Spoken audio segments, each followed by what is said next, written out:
Figures of Earth. By James Branch Cabell. Author's note. Figures of Earth is, with some superficial air of paradox, the one volume in the long biography of Dom Manuel's life which deals with Dom Manuel himself. Most of the matter strictly appropriate to a preface you may find, if you so elect, in the forward address to Sinclair Lewis. And in fact, after writing 2 prefaces to this, Figures of Earth, first, in this epistle to Lewis, and secondly, in the remarks affixed to the illustrated edition, I had thought this volume could very well continue to survive as long as its deficiencies permit, without the confection of a 3rd preface, until I began a little more carefully to consider this romance, in the 7th year of its existence. But now, the deficiency which I note in chief, like the superior officer of a disastrously wrecked crew, lies in the fact that what I had meant to be the main point of Figures of Earth, while explicitly enough stated in the book, remains for every practical end indiscernible. For I have written many books during the last quarter of a century. Yet this is the only one of them which began at one plainly recognizable instant with one plainly recognizable imagining. It is the only book by me which ever, virtually, came into being, with its goal set, and with its theme and its contents more or less predetermined throughout, between 2 ticks of the clock. Egotism here becomes rather unavoidable. At Dumbarton Grange, the library in which I wrote for some 12 years was lighted by 3 windows set side by side and opening outward. It was in the instant of unclosing one of these windows, on a fine afternoon in the spring of 1919, to speak with a woman and a child who were then returning to the house, with the day's batch of mail from the post office, that, for no reason at all, I reflected it would be, upon every personal ground, regrettable if, as the moving window unclosed, that a special woman and that particular child proved to be figures in the glass, and the window opened upon nothingness. For that, I believed, was about to happen.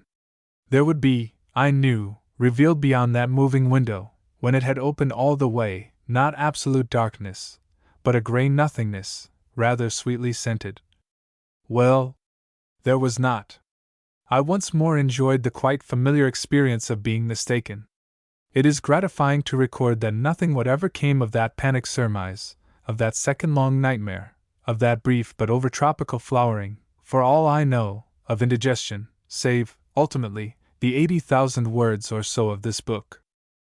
For I was already planning, vaguely, to begin on, later in that year, the book about Manuel, and now I had the germ of it, in the instant when Dom Manuel opens the over-familiar window, in his own home, to see his wife and child, his lands, and all the poetism of which he was at once the master and the main glory, presented as bright, shallow, very fondly loved illusions in the protective glass of ages. I knew that the fantastic thing which had not happened to me, nor, I hope, to anybody, was precisely the thing, and the most important thing, which had happened to the Grey Count of Poictesum. So I made that evening a memorandum of that historical circumstance, and for some months this book existed only in the form of that memorandum. Then, through, as it were, this wholly isolated window, I began to grope at the book about Manuel, of whom I had hitherto learned only, from my other romances, who were his children, and who had been the sole witness of Dom Manuel's death, inasmuch as I had read about that also, with some interest, in the 4th chapter of Jurgen, and from the unclosing of this window I developed Figures of Earth, for the most part toward, necessarily, anterior events. For it seemed to me, as it still seems, that the opening of this particular magic casement, upon an outlook rather more perilous than the bright foam of fairy seas, was alike the climax and the main point of my book. Yet this fact, I am resignedly sure, as I nowadays appraise this 7-year-old romance, could not ever be detected by any reader of Figures of Earth. In consequence, it has seemed well here to confess at some length the original conception of this volume, without at all going into the value of that conception, nor into, heaven knows, how this conception came so successfully to be obscured. So I began the book about Manuel, that summer, in 1919, upon the back porch of our cottage at the Rockbridge Alum Springs, whence, as I recall it, one could always, just as Manuel did upon Upper Morven, regard the changing green and purple of the mountains and the tall clouds trailing northward, and could observe that the things one viewed were all gigantic and lovely and seemed not to be very greatly bothering about humankind. I suppose, though, that, in point of fact, it occasionally rained. In any case, upon that same porch, as it happened, this book was finished in the summer of 1920. And the notes made at this time as to figures of earth show much that nowadays is wholly incomprehensible. There was once an Alrun in the book, and I can recall clearly enough how her part in the story was absorbed by two of the other characters, by Suskind and by Alienora.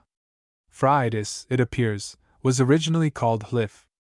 Miraman at one stage of the book's being, I find with real surprise, was married and seconds noses to math. Othmar has lost that prominence which once was his.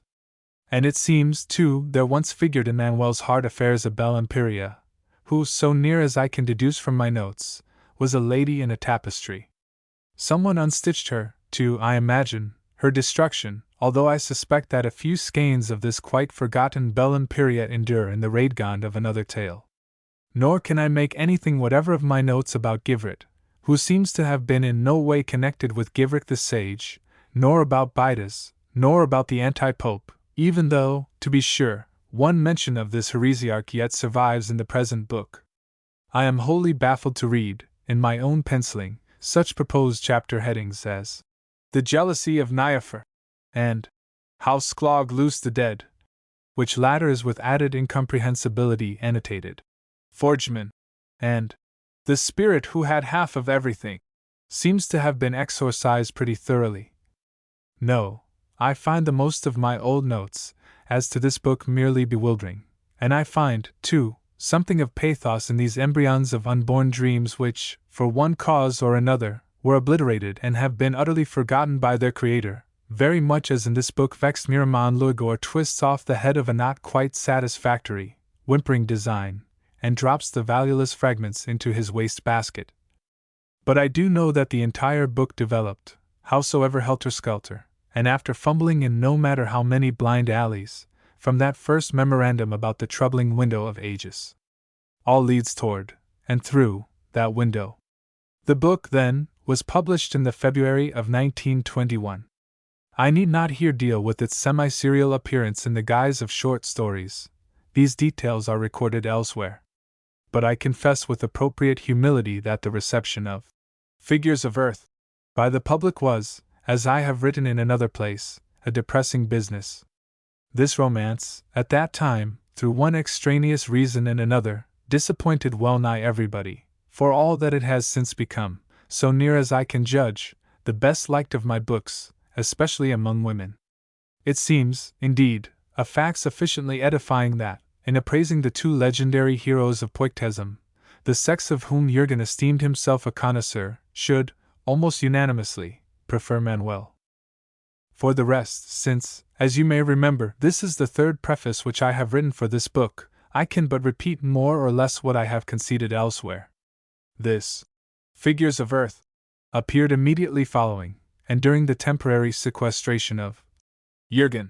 The fact was forthwith, quite unreticently, discovered that in Figures of Earth I had not succeeded in my attempt to rewrite its predecessor, and this crass failure, so open, so flagrant, and so undeniable, caused what I can only describe as the instant and overwhelming and universal triumph of Figures of Earth, to be precisely what did not occur. In 1921 Comstockery still surged, of course, in full cry against the imprisoned pawnbroker and the crimes of his author, both literary and personal, and the, after all, tolerably large portion of the reading public who were not disgusted by Jurgen's lechery were now, so near as I could gather, enraged by Manuel's lack of it. It followed that, among the feudal persons who use serious, long words in talking about mere books, a grieved reproof of my auctorial malversations, upon the one ground or the other, became in 1921 biloquial and pandemic. Not many other volumes, I believe, have been burlesqued and cried down in the public prints by their own dedicates. But from the cicatrix of that healed wound I turn away.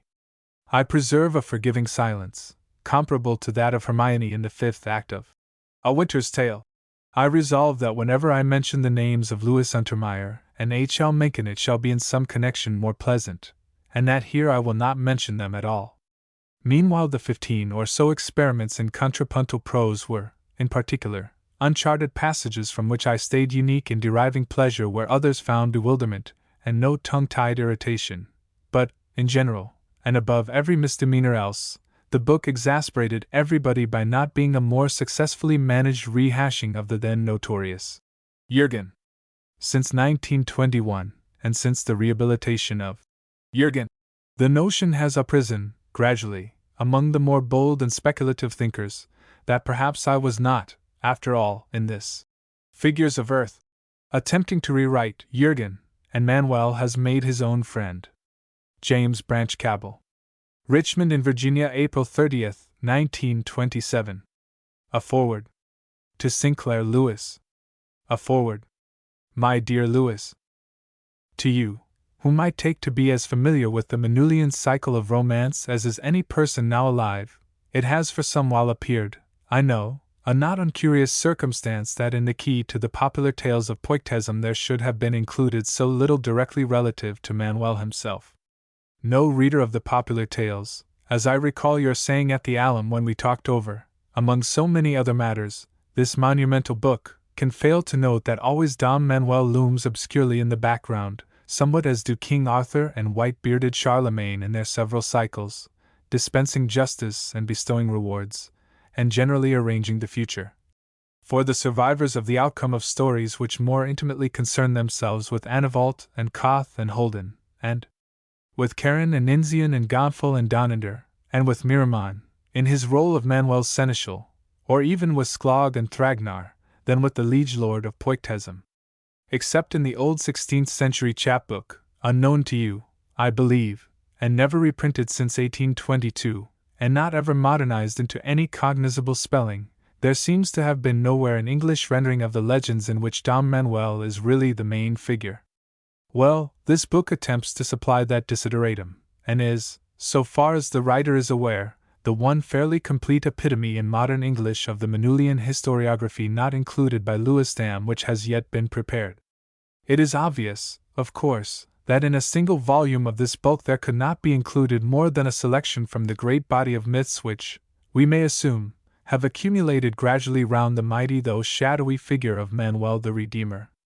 Instead, my aim has been to make choice of such stories and traditions as seem most fit to be cast into the shape of a connected narrative and regular sequence of events, to lend to all that wholesome, edifying and optimistic tone which in reading matter is so generally preferable to mere intelligence, and meanwhile to preserve as much of the quaint style of the jests as is consistent with clearness. Then, too, in the original medieval romances, both in their prose and metrical form, there are occasional allusions to natural processes which make these stories unfit to be placed in the hands of American readers, who, as a body, attest their respectability by insisting that their parents were guilty of unmentionable conduct, and such passages of course necessitate considerable editing. 2. No schoolboy, and far less the scholastic chronicler of those last final upshots for whose furtherance Hannibal invaded Rome and Erasmus wrote in Oxford cloisters, needs nowadays to be told that the Manuel of these legends is to all intents a fictitious person. That in the earlier half of the 13th century there was ruling over the Pictumos a powerful chieftain named Manuel, nobody has of late disputed seriously. But the events of the actual human existence of this lord of Poictism, very much as the Emperor Frederick Barbarossa has been identified with the wood demon Barbatos, and the prophet Elijah, caught up into the chariot of the Vedic Vayu, has become one with the Slavonic Purin, have been inextricably blended with the legends of the Dergic Manuelo, Lord of August. Thus, even the irregularity in Manuel's eyes is taken by Vanderhoffen, in his Tudor tales, to be a myth connecting Manuel with the Vedic Rudra and the Russian Megarko and the Servian Seven, and every beneficent storm god represented with his eye perpetually winking, like sheet lightning, lest his concentrated look, the thunderbolt, should reduce the universe to ashes. His watery parentage, and the storm god's relationship with the swan maiden of the Apsarazes, typifying the mist and clouds, and with Phrydias the fire queen, are equally obvious, whereas Niaphar is plainly a variant of Nephthys, lady of the house, whose personality Dr. Budge sums up as the goddess of the death which is not eternal, or Nerthus, the subterranean earth. which the warm rainstorm quickens to life and fertility. All this seems dull enough to be plausible. Yet no less an authority than Charles Garnier has replied, in rather indignant rebuttal. Truant en realite Manuel et Siegfried, Achille et Rustum? Par quels exploits ont les mérite à l'éternelle admiration que leur ont ve les hommes de leur race? Nul n'y répondra jamais à ces questions. Mais poictesum croit à la réalité de cette figure que ses Romans ont fait si belle, car le pays n'est pas d'autre histoire. Cette figure du comte Manuel est réelle de leurs, car elle est l'image purified de la race que elle a produite et, si on peut s'exprimer ainsi, l'incarnation de son génie. Which is quite just, and when you come to think it over, proves Dom Manuel to be nowadays, for practical purposes, at least as real as Dr. Paul van der Hoffen. 3. Between the two main epic cycles of Poictism, as embodied in Les Gestes de Manuel and La Haute Histoire de Jürgen, more or less comparison is inevitable. And Codman, I believe, has put the gist of the matter succinctly enough. Says Codman, the jests are mundane stories, the history is a cosmic affair, in that, where Manuel faces the world, Jürgen considers the universe. Dom Manuel is the Achilles of Poictism, as Jürgen is its Ulysses. And roughly the distinction serves. Yet minute consideration discovers, I think, in these two sets of legends a more profound, if subtler, difference, in the handling of the protagonist. With Jürgen all of the physical and mental man is rendered as a matter of course, whereas in dealing with Manuel there is, always, I believe, a certain perceptible and strange, if not inexplicable, aloofness. Manuel did thus and thus, Manuel said so and so, these legends recount, yes, but never anywhere have I detected any firm assertion as to Manuel's thoughts and emotions, nor any peep into the workings of this hero's mind. He is, done from the outside, always at arm's length. It is not merely that Manuel's nature is tinctured with the cool unhumanness of his father the water demon, rather, these old poets of Poictism would seem, whether of intention or no, to have dealt with their national hero as a person, howsoever admirable in many of his exploits, whom they have never been able altogether to love, or entirely to sympathize with, or to view quite without distrust. There are several ways of accounting for this fact, ranging from the hurtful as well as beneficent aspect of the storm god, to the natural inability of a poet to understand a man who succeeds in everything.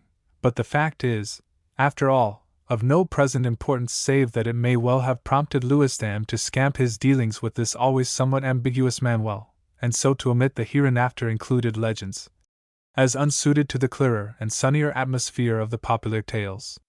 For my part, I am quite content, in this comedy of appearances, to follow the old romancer's lead. Such and such things were said and done by our great Manuel.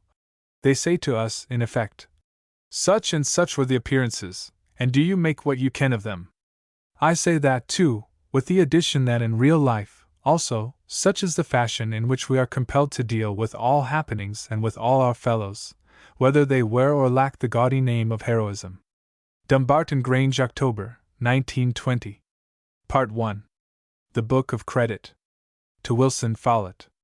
Then answered the magician dreadfully, Manuel, Manuel, now I shall shew unto thee many books of nigromancy, and how thou shalt come by it lyghtly and know the practice therein. And, moreover, I shall shew and inform you so that thou shalt have thy desire, whereby I think it is a great gift for so a whitey lela doinge. Aye. How Manuel left the mire. They of Poictism narrate that in the old days when miracles were as common as fruit pies, young Manuel was a swineherd, living modestly in attendance upon the miller's pigs. They tell also that Manuel was content enough. He knew not of the fate which was reserved for him. Meanwhile, in all the environs of Rathger, and in the thatched villages of Lower Targaman, he was well liked, and when the young people gathered in the evening to drink brandy and eat nuts and gingerbread, nobody danced more merrily than Squinting Manuel. He had a quiet way with the girls, and with the men a way of solemn, blinking simplicity which caused the more hasty in judgment to consider him a fool. Then, too, young Manuel was very often detected smiling sleepily over nothing, and his gravest care in life appeared to be that figure which Manuel had made out of marsh clay from the pool of Haranton. This figure he was continually reshaping and realtering. The figure stood upon the margin of the pool, and nearby were two stones overgrown with moss, and supporting a cross of old worm-eaten wood, which commemorated what had been done there. One day, toward autumn, as Manuel was sitting in this place, and looking into the deep still water, a stranger came, and he wore a fierce long sword that interfered deplorably with his walking. "Now I wonder what it is you find in that dark pool to keep you staring so?" the stranger asked, first of all. "I do not very certainly know," replied Manuel, "but mistily I seem to see drowned there the loves and the desires and the adventures I had when I wore another body than this. For the water of Haranton, I must tell you, is not like the water of other fountains, and curious dreams engender in this pool. I speak no ill against onirologia, although broad noon is hardly the best time for its practice," declared the snub-nosed stranger. "But what is that thing?" he asked, pointing. "It is the figure of a man, which I have modeled and remodeled, sir, but cannot seem to get exactly to my liking. So it is necessary that I keep laboring at it until the figure is to my thinking and my desire." "But, Manuel, what need is there for you to model it at all?" "Because my mother, sir, was always very anxious for me to make a figure in the world, and when she lay a-dying I promised her that I would do so, and then she put a hayas upon me to do it." "Ah, to be sure! But are you certain it was this kind of figure she meant?" "Yes, for I have often heard her say that when I grew up she wanted me to make myself a splendid and admirable young man in every respect. So it is necessary that I make the figure of a young man, for my mother was not of these parts, but a woman of age Cliath, and so she put a hayas upon me." "Yes, yes, you had mentioned this hayas, and I am wondering what sort of a something is this hayas." "It is what you might call a bond or an obligation, sir, only it is of the particularly strong and unreasonable and affirmative and secret sort which the Verbald use." The stranger now looked from the figure to Manuel, and the stranger deliberated the question, which later was to puzzle so many people, if any human being could be as simple as Manuel appeared. Manuel at 20 was not yet the burly giant he became. But already he was a gigantic and florid person, so tall that the heads of few men reached to his shoulder, a person of handsome exterior, high-featured and blond, having a narrow small head, and vivid light blue eyes, and the chest of a stallion, a person whose left eyebrow had an odd oblique droop, so that the stupendous boy at his simplest appeared to be winking the information that he was in jest. All in all, the stranger found this young swineherd ambiguous, and there was another curious thing too which the stranger noticed about Manuel. "Is it on account of this hayas," asked the stranger, "that a great lock has been sheared away from your yellow hair?" In an instant Manuel's face became dark and wary. "No," he said, "that has nothing to do with my hayas, and we must not talk about that. Now you are a queer lad to be having such an obligation upon your head, and to be having well nigh half the hair cut away from your head, and to be having inside your head such notions. And while small harm has ever come from humoring one's mother, yet I wonder at you, Manuel, that you should sit here sleeping in the sunlight among your pigs, and be giving your young time to improbable sculpture and stagnant water, when there is such a fine adventure awaiting you, and when the Norns are foretelling such high things about you as they spin the thread of your living. Ha! Glory be to God, friend, but what is this adventure?" "The adventure is that the Count of Arnay's daughter yonder has been carried off by a magician, and that the High Count Demetrios offers much wealth and broad lands, and his daughter's hand in marriage, too, to the lad that will fetch back this lovely girl. I have heard talk of this in the kitchen of Arnay, where I sometimes sell them a pig. But what are such matters to a swineherd? My lad, you are today a swineherd drowsing in the sun, as yesterday you were a baby squalling in the cradle, but tomorrow you will be either of these if there be any truth whatever in the talking of the Norns as they gossip at the foot of their ash tree beside the door of the Silence house." Manuel appeared to accept the inevitable. He bowed his brightly colored high head, saying gravely, "All honor be to Erd and Verdandi and Skald. If I am decreed to be the champion that is to rescue the Count of Arnay's daughter, it is ill arguing with the Norns. Come, tell me now, how do you call this doomed magician, and how does one get to him to sever his wicked head from his foul body?" "Men speak of him as Miramon Luigor, Lord of the 9 kinds of sleep and Prince of the 7 madnesses." He lives in mythic splendor at the top of the grey mountain called Vradex, where he contrives all manner of illusions, and in particular designs the dreams of men. Yes, in the kitchen of Arne also, such was the report concerning this Miraman, and not a person in the kitchen denied that this Miraman is an ugly customer. He is the most subtle of magicians. None can withstand him, and nobody can pass the terrible serpentine designs which Miraman has set to guard the grey scarps of Vradex, unless one carries the more terrible sword Flamberge, which I have here in its blue scabbard. Why, then, it is you who must rescue the Count's daughter. No, that would not do at all, for there is in the life of a champion too much of turmoil and of buffetings and murderings to suit me, who am a peace-loving person. Besides, to the champion who rescues the Lady Giselle will be given her hand in marriage, and as I have a wife, I know that to have 2 wives would lead to twice too much dissension to suit me, who am a peace-loving person. So I think it is you who had better take the sword and the adventure. Well, Manuel said, much wealth and broad lands and a lovely wife are finer things to ward than a parcel of pigs. So Manuel girded on the charmed scabbard, and with the charmed sword he sadly demolished the clay figure he could not get quite right. Then Manuel sheathed Flamberge, and Manuel cried farewell to the pigs. I shall not ever return to you, my pigs, because, at worst, to die valorously is better than to sleep out one's youth in the sun. A man has but one life. It is his all. Therefore I now depart from you, my pigs, to win me a fine wife and much wealth and leisure wherein to discharge my hayas. And when my hayas is lifted I shall not come back to you, my pigs, but I shall travel everywhither, and into the last limits of earth, so that I may see the ends of this world and may judge them while my life endures. For after that, they say, I judge not, but am judged, and a man whose life has gone out of him, my pigs, is not even good bacon. So much rhetoric for the pigs, says the stranger, is well enough, and likely to please them. But come, is there not some girl or another to whom you should be saying goodbye with other things than words? No, at first I thought I would also bid farewell to Suskind, who is sometimes friendly with me in the twilight wood, but upon reflection it seems better not to. For Suskind would probably weep, and exact promises of eternal fidelity, and otherwise dampen the ardor with which I look toward tomorrow and the winning of the wealthy Count of Arne's lovely daughter. Now, to be sure, you are a queer, cool, candid fellow, you young Manuel, who will go far, whether for good or evil. I do not know about good or evil. But I am Manuel, and I shall follow after my own thinking and my own desires.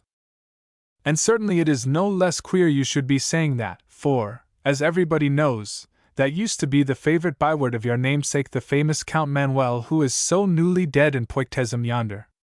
At that the young swineherd nodded gravely. I must accept the omen, sir. For, as I interpret it, my great namesake has courteously made way for me, in order that I may go far beyond him. Then Manuel cried farewell and thanks to the mild-mannered, snub-nosed stranger, and Manuel left the miller's pigs to their own devices by the pool of Haranton, and Manuel marched away in his rags to meet a fate that was long talked about. 2. Niafer. The first thing of all that Manuel did was to fill a knapsack with simple and nutritious food, and then he went to the grey mountain called Vradex, upon the remote and cloud-wrapped summit of which dread Miraman Lurgor dwelt, in a doubtful palace wherein the Lord of the Nine Sleeps contrived illusions and designed the dreams of men.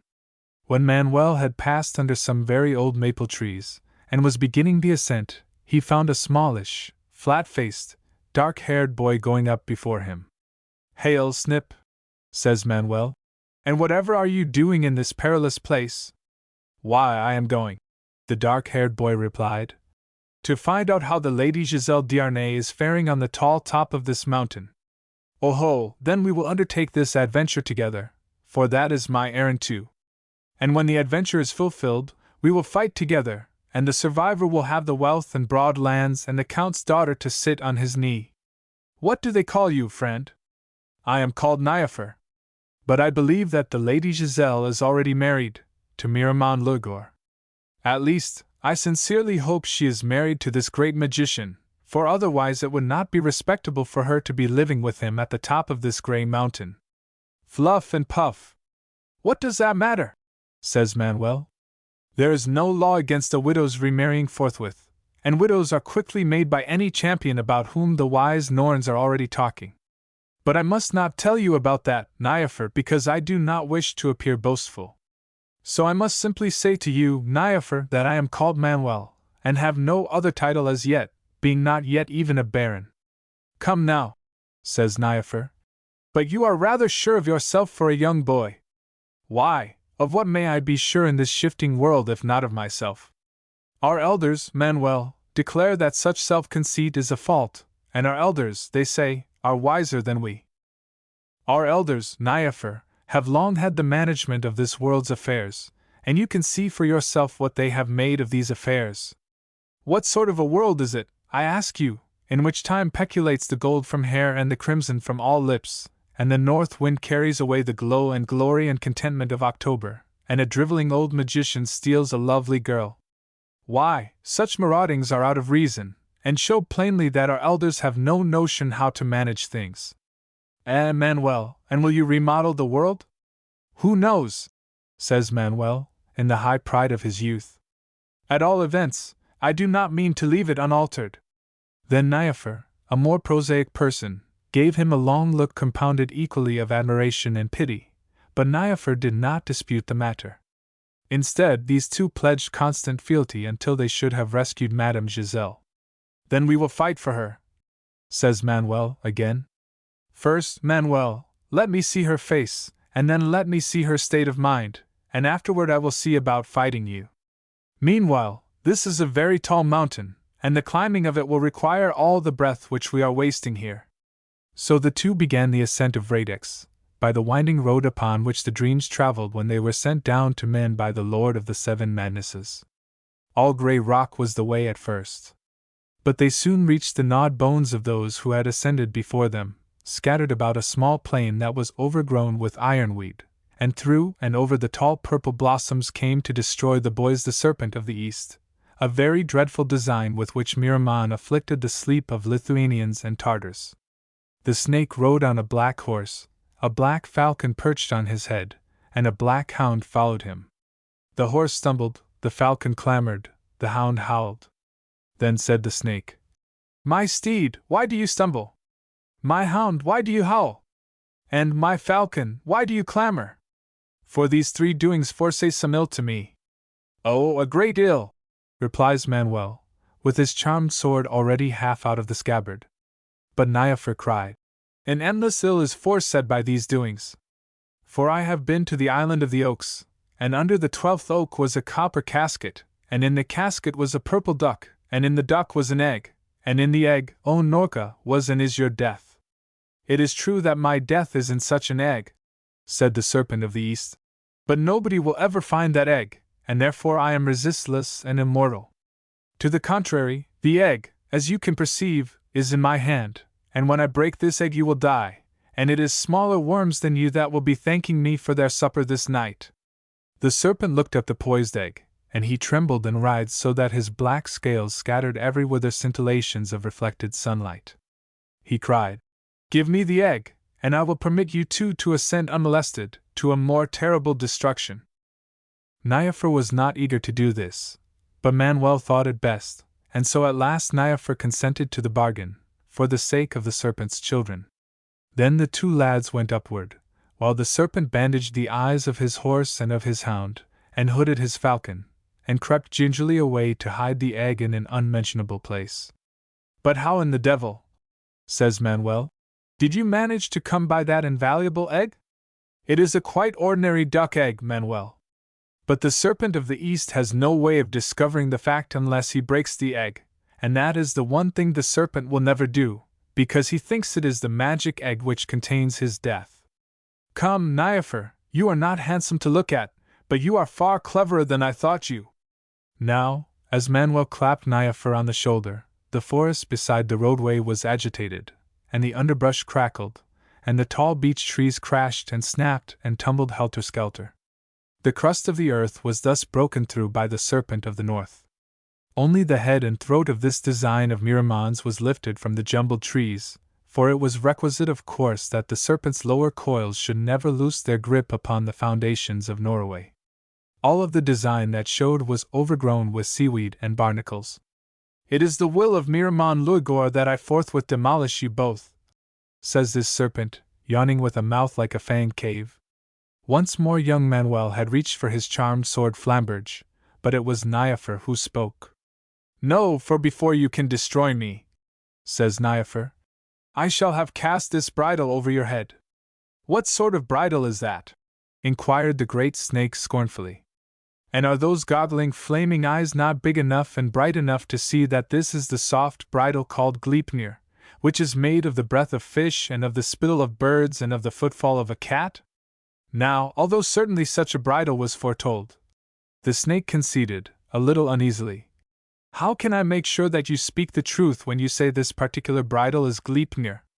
"Why, in this way, I will cast the bridle over your head, and then you will see for yourself that the old prophecy will be fulfilled, and that all power and all life will go out of you, and that the Northmen will dream no more." "No, do you keep that thing away from me, you little fool!" "No, no, we will not test your truthfulness in that way. Instead, do you too continue your ascent to a more terrible destruction, and to face barbaric dooms coming from the west. And do you give me the bridle to demolish in place of you. And then, if I live forever, I shall know that this is indeed Gleipnir, and that you have spoken the truth." So Niafer consented to this testing of his veracity, rather than permit this snake to die, and the foundations of Norway, in which kingdom, Niafer confessed, he had an aunt then living, thus to be dissolved by the loosening of the dying serpent's grip upon Middlegarth. The bridle was yielded, and Niafer and Manuel went upward. Manuel asked, "Snip, was that in truth the bridle called Gleipnir?" "No, Manuel, it is an ordinary bridle. But this serpent of the north has no way of discovering this fact except by fitting the bridle over his head, and this one thing the serpent will never do, because he knows that then, if my bridle proved to be Gleipnir, all power and all life would go out of him." "Oh, subtle, ugly little Snip," says Manuel, and again he patted Niafer on the shoulder. Then Manuel spoke very highly in praise of cleverness, and said that, for one, he had never objected to it in its place. 3. Ascent of Vradex. Now it was evening, and the two sought shelter in a queer windmill by the roadside, finding there a small wrinkled old man in a patched coat. He gave them lodgings for the night, and honest bread and cheese, but for his own supper he took frogs out of his bosom, and roasted these in the coals. Then the two boys sat in the doorway, and watched that night's dreams going down from Vradex to their allotted work in the world of visionary men, to whom these dreams were passing in the form of incredible white vapors. Sitting thus, the lads fell to talking of this and the other, and Manuel found that Niafer was a pagan of the old faith, and this, said Manuel, was an excellent thing. "For, when we have achieved our adventure," says Manuel, "and must fight against each other for the Count's daughter, I shall certainly kill you, dear Niafer. Now if you were a Christian, and died thus unholily in trying to murder me, you would have to go thereafter to the unquenchable flames of purgatory or to even hotter flames. But among the pagans all that die valiantly in battle go straight to the pagan paradise. Yes, yes, your abominable religion is a great comfort to me. It is a comfort to me also, Manuel. But, as a Christian, you ought not ever to have any kind words for Henry." "Ah, but," says Manuel, "while my mother Dorothy of the White Arms was the most zealous sort of Christian, my father, you must know, was not a communicant." "Who was your father, Manuel?" "No less a person than the swimmer, Oriander, who is in turn the son of Mimir." "Ah, to be sure! And who is Mimir?" "Well, Niafer, that is a thing not very generally known, but he is famed for his wise head." "And Manuel, who, while we speak of it, is Oriander?" said Manuel.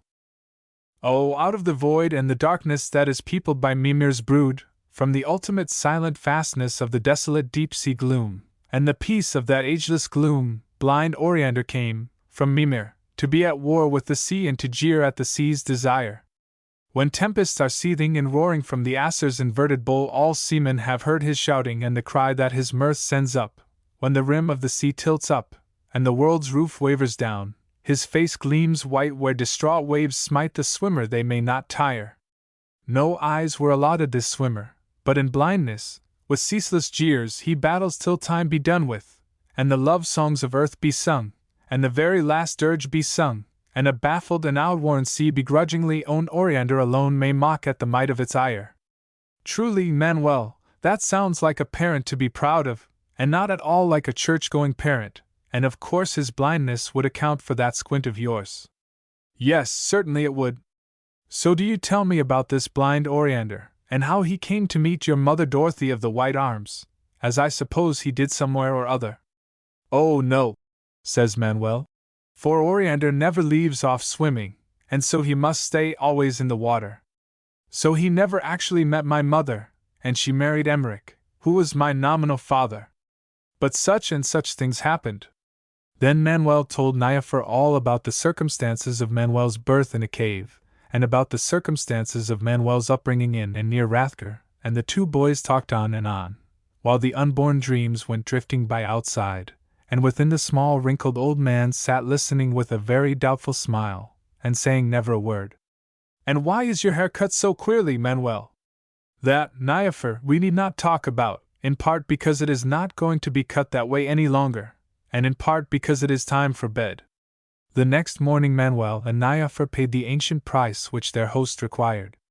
They left him cobbling shoes, and still ascending, encountered no more bones, for nobody else had climbed so high. They presently came to a bridge whereon were 8 spears, and the bridge was guarded by the Serpent of the West. This snake was striped with blue and gold, and wore on his head a great cap of humming-bird's feathers. Manuel half drew his sword to attack this serpentine design, with which Miramon Luigor made sleeping terrible for the red tribes that hunt and fish behind the Hesperides. But Manuel looked at Niafer, and Niafer displayed a drolly marked small turtle, saying, Maskanako, do you not recognize Tulipin, the turtle that never lies? The serpent howled, as though 1,000 dogs had been kicked simultaneously, and the serpent fled. Why, Snip, did he do that? Asked Manuel, smiling sleepily and gravely, as for the 3rd time he found that his charmed sword Flamberge was unneeded. Truly, Manuel, nobody knows why this serpent dreads the turtle, but our concern is less with the cause than with the effect. Meanwhile, those 8 spears are not to be touched on any account. Is what you have a quite ordinary turtle? Asked Manuel meekly. Niafer said, Of course it is. Where would I be getting extraordinary turtles? I had not previously considered that problem, replied Manuel, but the question is certainly unanswerable. They then sat down to lunch, and found the bread and cheese they had purchased from the little old man that morning was turned to lumps of silver and virgin gold in Manuel's knapsack. This is very disgusting, said Manuel, and I do not wonder my back was near breaking. He flung away the treasure, and they lunched frugally on blackberries. From among the entangled blackberry bushes came the glowing serpent of the south, who was the smallest and loveliest and most poisonous of Miramon's designs. With this snake Niafer dealt curiously. Niafer employed 3 articles in the transaction. 2 of these things are not to be talked about, but the 3rd was a little figure carved in hazelwood. Certainly you are very clever, said Manuel, when they had passed this serpent. Still, your employment of those first 2 articles was unprecedented, and your disposal of the carved figure absolutely embarrassed me. Before such danger as confronted us, Manuel, it does not pay to be squeamish, replied Niafer, and my exorcism was good Durgam. And many other adventures and perils they encountered, such as if all were told would make a long and most improbable history. But they had clear favorable weather, and they won through each pinch, by one or another fraud which Niafer evolved the instant that gullery was needed. Manuel was loud in his praises of the surprising cleverness of his flat-faced dark comrade, and protested that hourly he loved Niafer more and more, and Manuel said too that he was beginning to think more and more distastefully of the time when Niafer and Manuel would have to fight for the Count of Arnay's daughter until one of them had killed the other. Meanwhile the sword Flamberge stayed in its curious blue scabbard. 4. In the doubtful palace. So Manuel and Niafer came unhurt to the top of the grey mountain called Vradex, and to the doubtful palace of Miramon Luigor. Gongs, slowly struck, were sounding as if in languid dispute among themselves, when the two lads came across a small level plain where grass was interspersed with white clover. Here and there stood wicked-looking dwarf trees with violet and yellow foliage. The doubtful palace before the circumspectly advancing boys appeared to be constructed of black and gold lacquer, and it was decorated with the figures of butterflies and tortoises and swans. This day being a Thursday, Manuel and Niafer entered unchallenged through gates of horn and ivory, and came into a red corridor in which 5 grey beasts, like large hairless cats, were casting dice. These animals grinned, and licked their lips, as the boys passed deeper into the doubtful palace. In the center of the palace Miramon had set like a tower one of the tusks of Behemoth. The tusk was hollowed out into 5 large rooms, and in the inmost room, under a canopy with green tassels, they found the magician. "Come forth, and die now, Miramon Luigor!" shouts Manuel, brandishing his sword, for which, at last, employment was promised here. The magician drew closer about him his old threadbare dressing gown, and he desisted from his enchantments, and he put aside a small unfinished design, which scuttled into the fireplace, whimpering.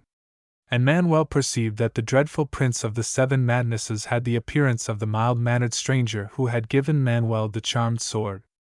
"Ah, yes, it was good of you to come so soon," says Miramon Luigor, rearing back his head, and narrowing his gentle and somber eyes, as the magician looked at them down the sides of what little nose he had. "Yes, and your young friend, too, is very welcome. But you boys must be quite worn out, after toiling up this mountain, so do you sit down and have a cup of wine before I surrender my dear wife," says Manuel sternly. "But what is the meaning of all this?" "The meaning and the upshot clearly," replied the magician, "is that, since you have the charmed sword Flamberge, and since the wearer of Flamberge is irresistible, it would be nonsense for me to oppose you." "But, Miramon, it was you who gave me the sword!" Miramon rubbed his droll little nose for a while, before speaking. "And how else was I to get conquered? For, I must tell you, Manuel, it is a law of the Leshy that a magician cannot surrender his prey unless the magician be conquered. I must tell you, too, that when I carried off Giselle I acted, as I by and by discovered, rather injudiciously. Now, by holy Paul and Pollux! I do not understand this at all, Miramon. Why, Manuel, you must know she was a very charming girl, and in appearance just the type that I had always fancied for a wife. But perhaps it is not wise to be guided entirely by appearances. For I find now that she has a strong will in her white bosom, and a tireless tongue in her glittering head, and I do not equally admire all 4 of these possessions. Still, Miramon, if only a few months back your love was so great as to lead you into abducting her," the prince of the 7 madnesses said gravely. "Love, as I think, is an instant's fusing of shadow and substance. They that aspire to possess love utterly, fall into folly. This is forbidden, you cannot. The lover, beholding that fusing move as a golden-hued goddess, accessible, kindly and priceless, woos and ill-fatedly wins all the substance. The golden-hued shadow dims in the dawn of his married life, dulled with content, and the shadow vanishes. So there remains, for the puzzled husband's embracing, flesh which is fair and dear, no doubt, yet is flesh such as his, and talking and talking and talking, and kisses in all ways desirable. Love, of a sort, too remains, but hardly the love that was yesterday's." Now the unfinished design came out of the fireplace, and climbed up Miramon's leg, still faintly whimpering. He looked at it meditatively, then twisted off the creature's head and dropped the fragments into his waste-basket. Miramon sighed. He said, "This is the cry of all husbands that now are or may be hereafter, what has become of the girl that I married? And how should I rightly deal with this woman whom somehow time has involved in my doings? Love, of a sort, now I have for her, but not the love that was yesterday's." While Miramon spoke thus, the 2 lads were looking at each other blankly, for they were young, and their understanding of this matter was as yet withheld. Then said Miramon, "Yes, he is wiser that shelters his longing from any such surfeit. Yes, he is wiser that knows the shadow makes lovely the substance, wisely regarding the ways of that irresponsible shadow which, if you grasp at it, flees, and when you avoid it, will follow, gilding all life with its glory, and keeping always one woman young and most fair and most wise and unwon, and keeping you always never contented, but armed with a self-respect that no husband manages quite to retain in the face of being contented. No, for love is an instant's fusing of shadow and substance, fused for that instant only, whereafter the lover may harvest pleasure from either alone, but hardly from these two united. Well, Manuel conceded, all this may be true, but I never quite understood hexameters, and so I could not ever see the good of talking in them. I always do that, Manuel, when I am deeply affected. It is, I suppose, the poetry in my nature welling to the surface the moment that inhibitions are removed, for when I think about the impending severance from my dear wife I more or less lose control of myself. You see, she takes an active interest in my work, and that does not do with a creative artist in any line. Oh, dear me, no, not for a moment, says Miraman, forlornly. But how can that be? Niaphar asked him. As all persons know, I design the dreams of men. Now Giselle asserts that people have enough trouble in real life, without having to go to sleep to look for it. Certainly that is true, says Niaphar. So she permits me only to design bright optimistic dreams and edifying dreams and glad dreams. She says you must give tired persons what they most need, and is emphatic about the importance of everybody's sleeping in a wholesome atmosphere. So I have not been permitted to design a fine nightmare or a creditable terror, nothing morbid or blood-freezing, no sea serpents or krakens or hippogriffs, nor anything that gives me a really free hand, for months and months, and my art suffers. Then, as for other dreams, of a more roguish nature. What sort of dreams can you be talking about, I wonder, Miraman? The magician described what he meant. Such dreams also she has quite forbidden, he added with a sigh. I see, said Manuel. And now I think of it, it is true that I have not had a dream of that sort for quite a while. No man anywhere is allowed to have that sort of dream in these degenerate nights, no man anywhere in the whole world. And here again my art suffers, for my designs in this line were always especially vivid and effective, and pleased the most rigid. Then, too, Giselle is always doing and telling me things for my own good. In fine, my lads, my wife takes such a flattering interest in all my concerns that the one way out for any peace-loving magician was to contrive her rescue from my clutches, said Miraman, fretfully. It is difficult to explain to you, Manuel, just now, but after you have been married to Giselle for a while you will comprehend without any explaining. Now, Miraman, I marvel to see a great magician controlled by a woman who is in his power, and who can, after all, do nothing but talk. Miraman for some while considered Manuel, rather helplessly.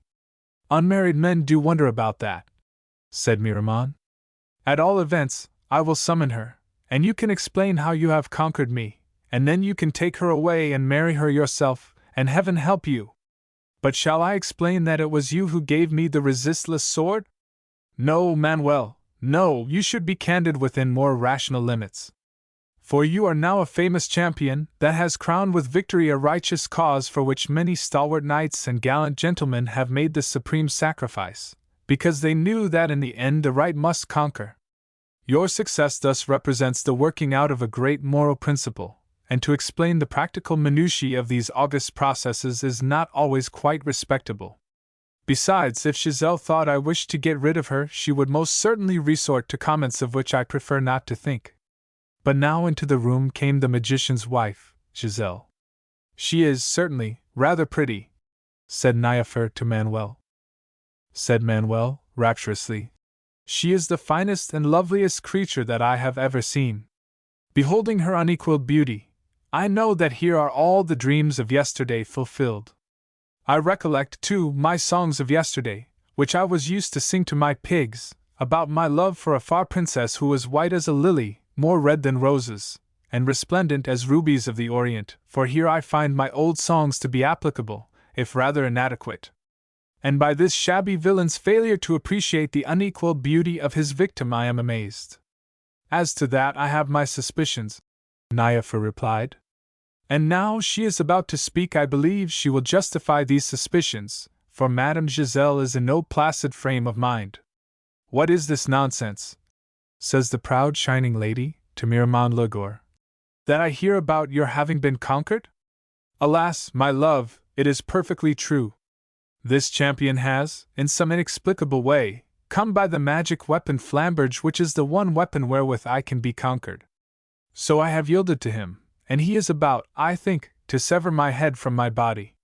The beautiful girl was indignant, because she had recognized that, magician or no, there is small difference in husbands after the first month or two, and with Miramon tolerably well trained, she had no intention of changing him for another husband. Therefore Giselle inquired, "And what about me?" in a tone that foreboded turmoil. The magician rubbed his hands uncomfortably. "My dear, I am of course quite powerless before Flambridge. Inasmuch as your rescue appears to have been effected in accordance with every rule in these matters, and the victorious champion is resolute to requite my evil-doing and to restore you to your grieving parents, I am afraid there is nothing I can well do about it. Do you look me in the eye, Miramon Loigor?" says the Lady Giselle. The dreadful prince of the seven madnesses obeyed her, with a placating smile. "Yes, you have been up to something," she said, "and heaven only knows what, though of course it does not really matter." Madame Giselle then looked at Manuel. "So you are the champion that has come to rescue me," she said unhastily, as her big sapphire eyes appraised him over her great fan of gaily colored feathers, and as Manuel somehow began to fidget. Giselle looked last of all at Niafer. "I must say you have been long enough in coming," observed Giselle. "It took me 2 days, madam, to find and catch a turtle," Niafer replied, "and that delayed me." "Oh, you have always some tale or other, trust you for that, but it is better late than never. Come, Niafer, and do you know anything about this gawky, ragtag, yellow-haired young champion?" "Yes, madam, he formerly lived in attendance upon the miller's pigs, down Rathgar way, and I have seen him hanging about the kitchen at Arnay." Giselle turned now toward the magician, with her thin gold chains and the innumerable brilliancies of her jewels flashing no more brightly than flashed the sapphire of her eyes. "There!" she said terribly. "And you were going to surrender me to a swineherd, with half the hair chopped from his head, and with the shirt sticking out of both his ragged elbows. My dearest, irrespective of tonsorial tastes, and disregarding all sartorial niceties, and swineherd or not, he holds the magic sword Flambridge, before which all my powers are nothing. But that is easily settled. Have men no sense whatever? Boy, do you give me that sword before you hurt yourself fiddling with it, and let us have an end of this nonsense." Thus the proud lady spoke, and for a while the victorious champion regarded her with very youthful-looking, hurt eyes. But he was not routed. "Madame Giselle," replied Manuel, "gawky and poorly clad and young as I may be, so long as I retain this sword I am master of you all and of the future too. Yielding it, I yield everything my elders have taught me to prize, for my grave elders have taught me that much wealth and broad lands and a lovely wife are finer things to ward than a parcel of pigs. So if I yield at all, I must first bargain and get my price for yielding." He turned now from Giselle to Niafer. "Dear Snip," said Manuel, "you too must have your say in my bargaining, because from the first it has been your cleverness that has saved us, and has brought us two so high. For see, at last I have drawn Flambridge, and I stand at last at the doubtful summit of Radex, and I am master of the hour and of the future. I have but to sever the wicked head of this doomed magician from his foul body, and that will be the end of him." "No, no," says Miramon soothingly. "I shall merely be turned into something else, which perhaps we had better not discuss. But it will not inconvenience me in the least, so do you not hold back out of mistaken kindness to me, but instead do you smite, and take your well-earned reward. Either way," submitted Manuel, "I have but to strike, and I acquire much wealth and sleek farming lands and a lovely wife, and the swineherd becomes a great nobleman. But it is you, Niafer, who have won all these things for me with your cleverness, and to me it seems that these wonderful rewards are less wonderful than my dear comrade." "But you too are very wonderful," said Niafer loyally. Says Manuel, smiling sadly, "I am not so wonderful but that in the hour of my triumph I am frightened by my own littleness. Look you, Niafer, I had thought I would be changed when I had become a famous champion, but for all that I stand posturing here with this long sword, and am master of the hour and of the future, I remain the boy that last Thursday was tending pigs. I was not afraid of the terrors which beset me on my way to rescue the Count's daughter, but of the Count's daughter herself I am horribly afraid. Not for worlds would I be left alone with her. No, such fine and terrific ladies are not for swineherds, and it is another sort of wife that I desire. Whom then do you desire for a wife? Says Niafer. If not the loveliest and the wealthiest lady in all Rathgar and Lower Targaman? Why, I desire the cleverest and dearest and most wonderful creature in all the world, says Manuel, whom I recollect seeing some 6 weeks ago when I was in the kitchen at Arnay. Ah! It might be arranged then. But who is this marvelous woman? Manuel said. You are that woman, Niafer. Niafer replied nothing, but Niafer smiled. Niafer raised one shoulder a little, rubbing it against Manuel's broad chest, but Niafer still kept silence. So the two young people regarded each other for a while, not speaking, and to every appearance not valuing Miramon Lurgor and his encompassing enchantments at a straw's worth, nor valuing anything save each other. All things are changed for me, says Manuel, presently in a hushed voice. And for the rest of time I live in a world wherein Niafer differs from all other persons. My dearest, Niafer replied, there is no sparkling queen nor polished princess anywhere, but the woman's heart in her would be jumping with joy to have you looking at her twice, and I am only a servant girl. But certainly, said the rasping voice of Giselle, Niafer is my suitably disguised heathen waiting woman, to whom my husband sent a dream some while ago, with instructions to join me here, so that I might have somebody to look after my things. So, Niafer, since you were fetched to wait on me, do you stop pawing at that young pig tender, and tell me what is this I hear about your remarkable cleverness?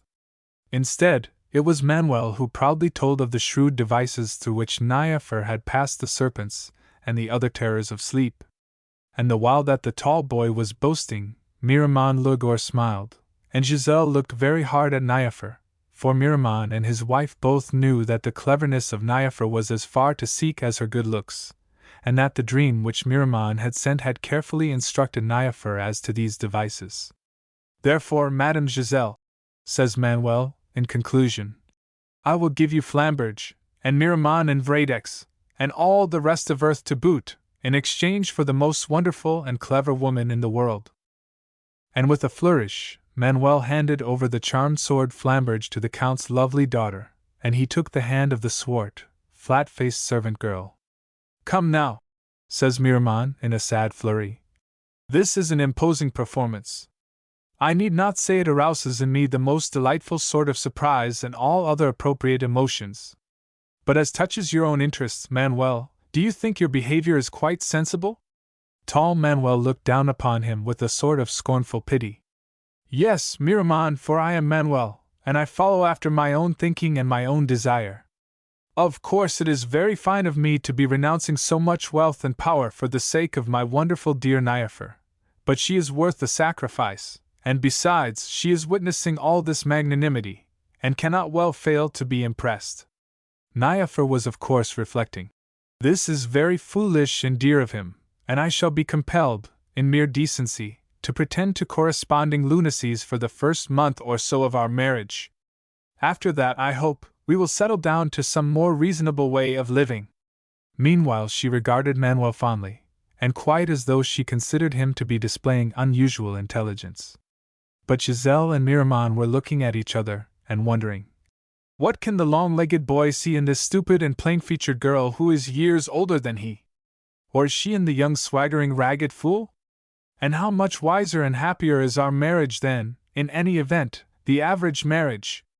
And Miramon, for one, was so deeply moved by the staggering thought which holds together so many couples in the teeth of human nature that he patted his wife's hand. Then he sighed. Love has conquered my designs, said Miramon oracularly.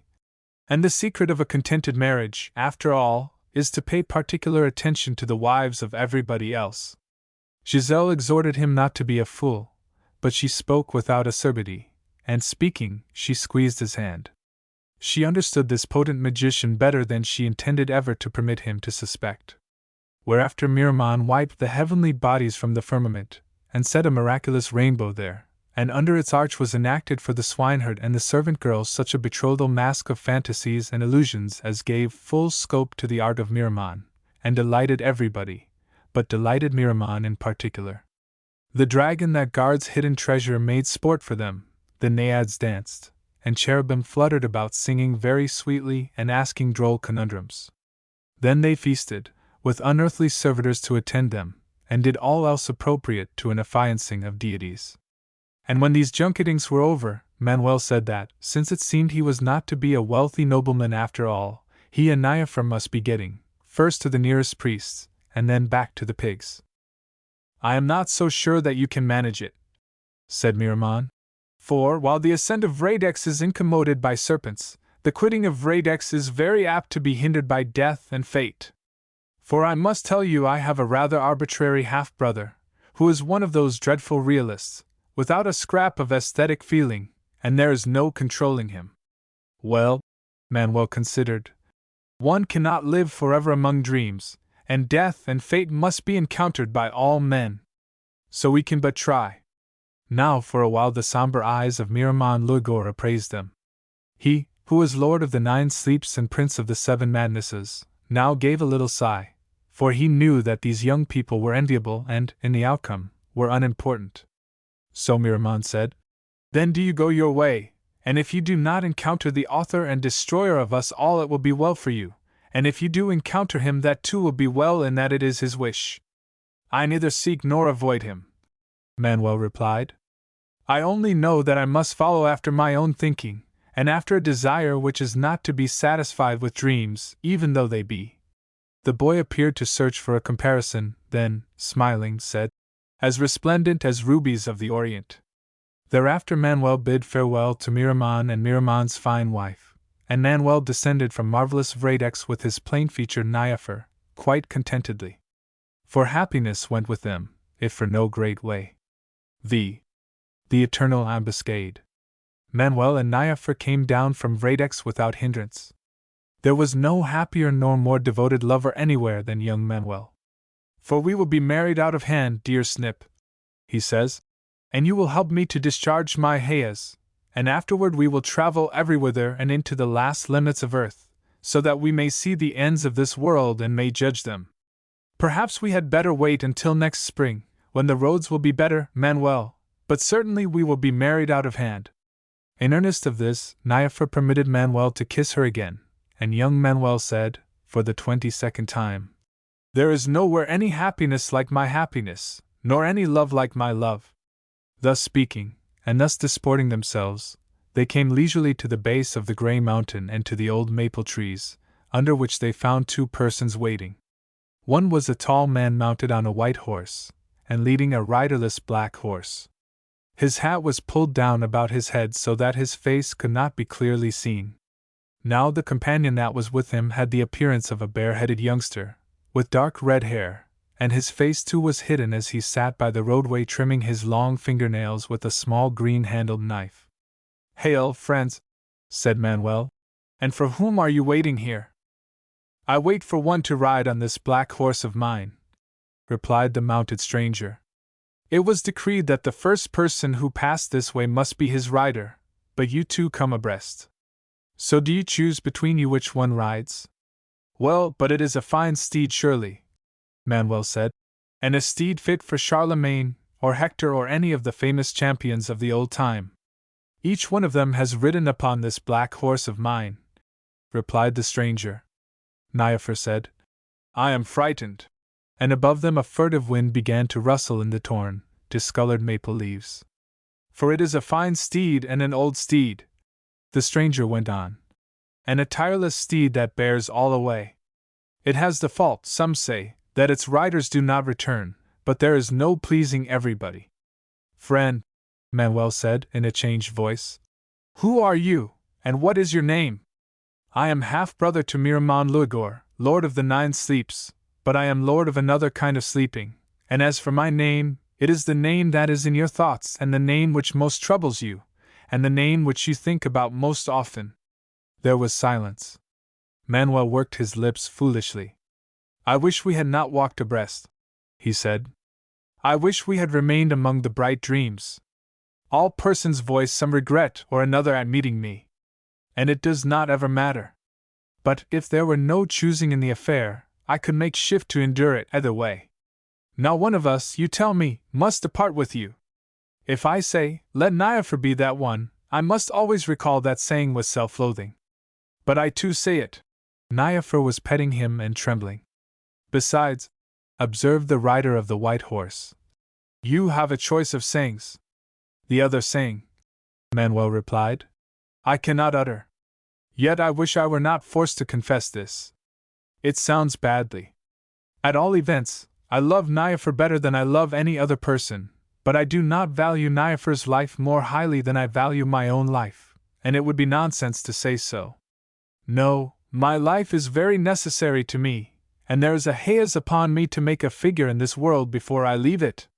My dearest, says Niaphar, you have chosen wisely. The veiled horseman said nothing at all.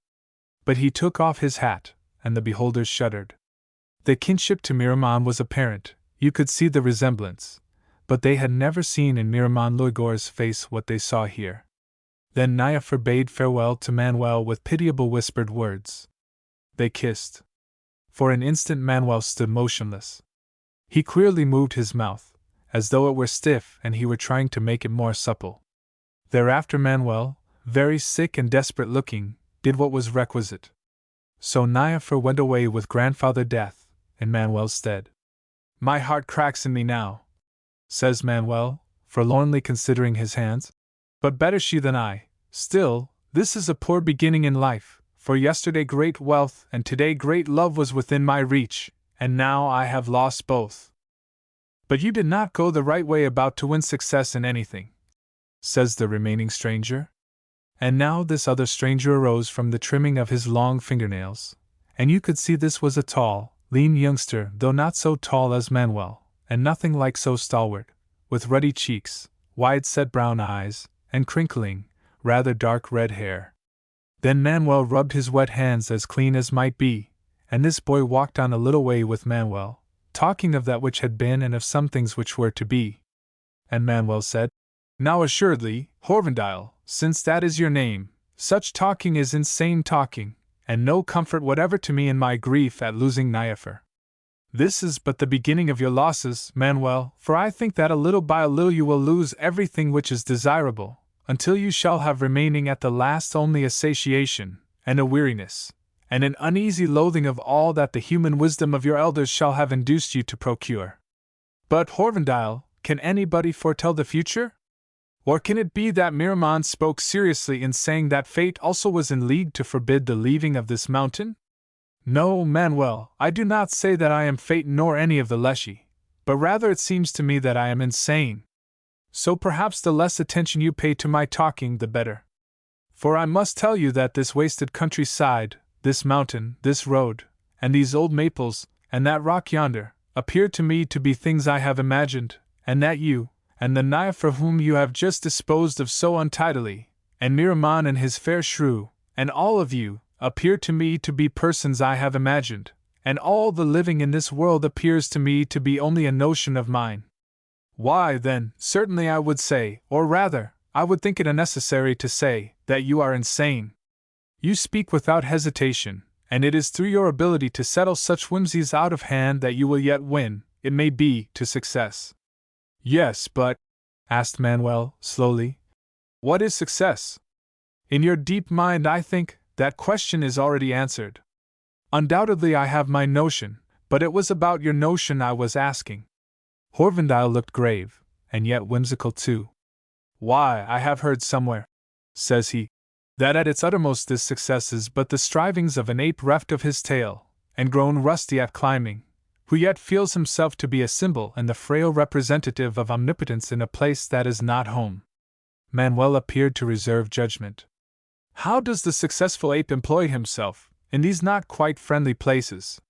He strives blunderingly, from mystery to mystery, with pathetic makeshifts, not understanding anything, greedy in all desires, and honeycombed with poltroonery, and yet ready to give all, and to die fighting for the sake of that undemonstrable idea, about his being heaven's vicar and heir. Manuel shook his small bright head. You use too many long words. But so far I can understand you, that is not the sort of success I want. No, I am Manuel, and I must follow after my own thinking and my own desire, without considering other people and their notions of success. As for denying yourself consideration for other people, I am of the opinion, after witnessing your recent disposal of your sweetheart, that you are already tolerably expert in that sort of abnegation. Ha! But you do not know what is seething here, replied Manuel, smiting his broad chest. And I shall not tell you of it, Horvendile, since you are not Phaeton nor any of the Leshy, to give me my desire. What would be your desire? My wish would be for me always to obtain whatever I may wish for. Yes, Horvendile, I have often wondered why, in the old legends, when 3 wishes were being offered, nobody ever made that sensible and economical wish the first of all. What need is there to trouble the Leshy about that foolish wish when it is always possible, at a paid price, to obtain whatever one desires?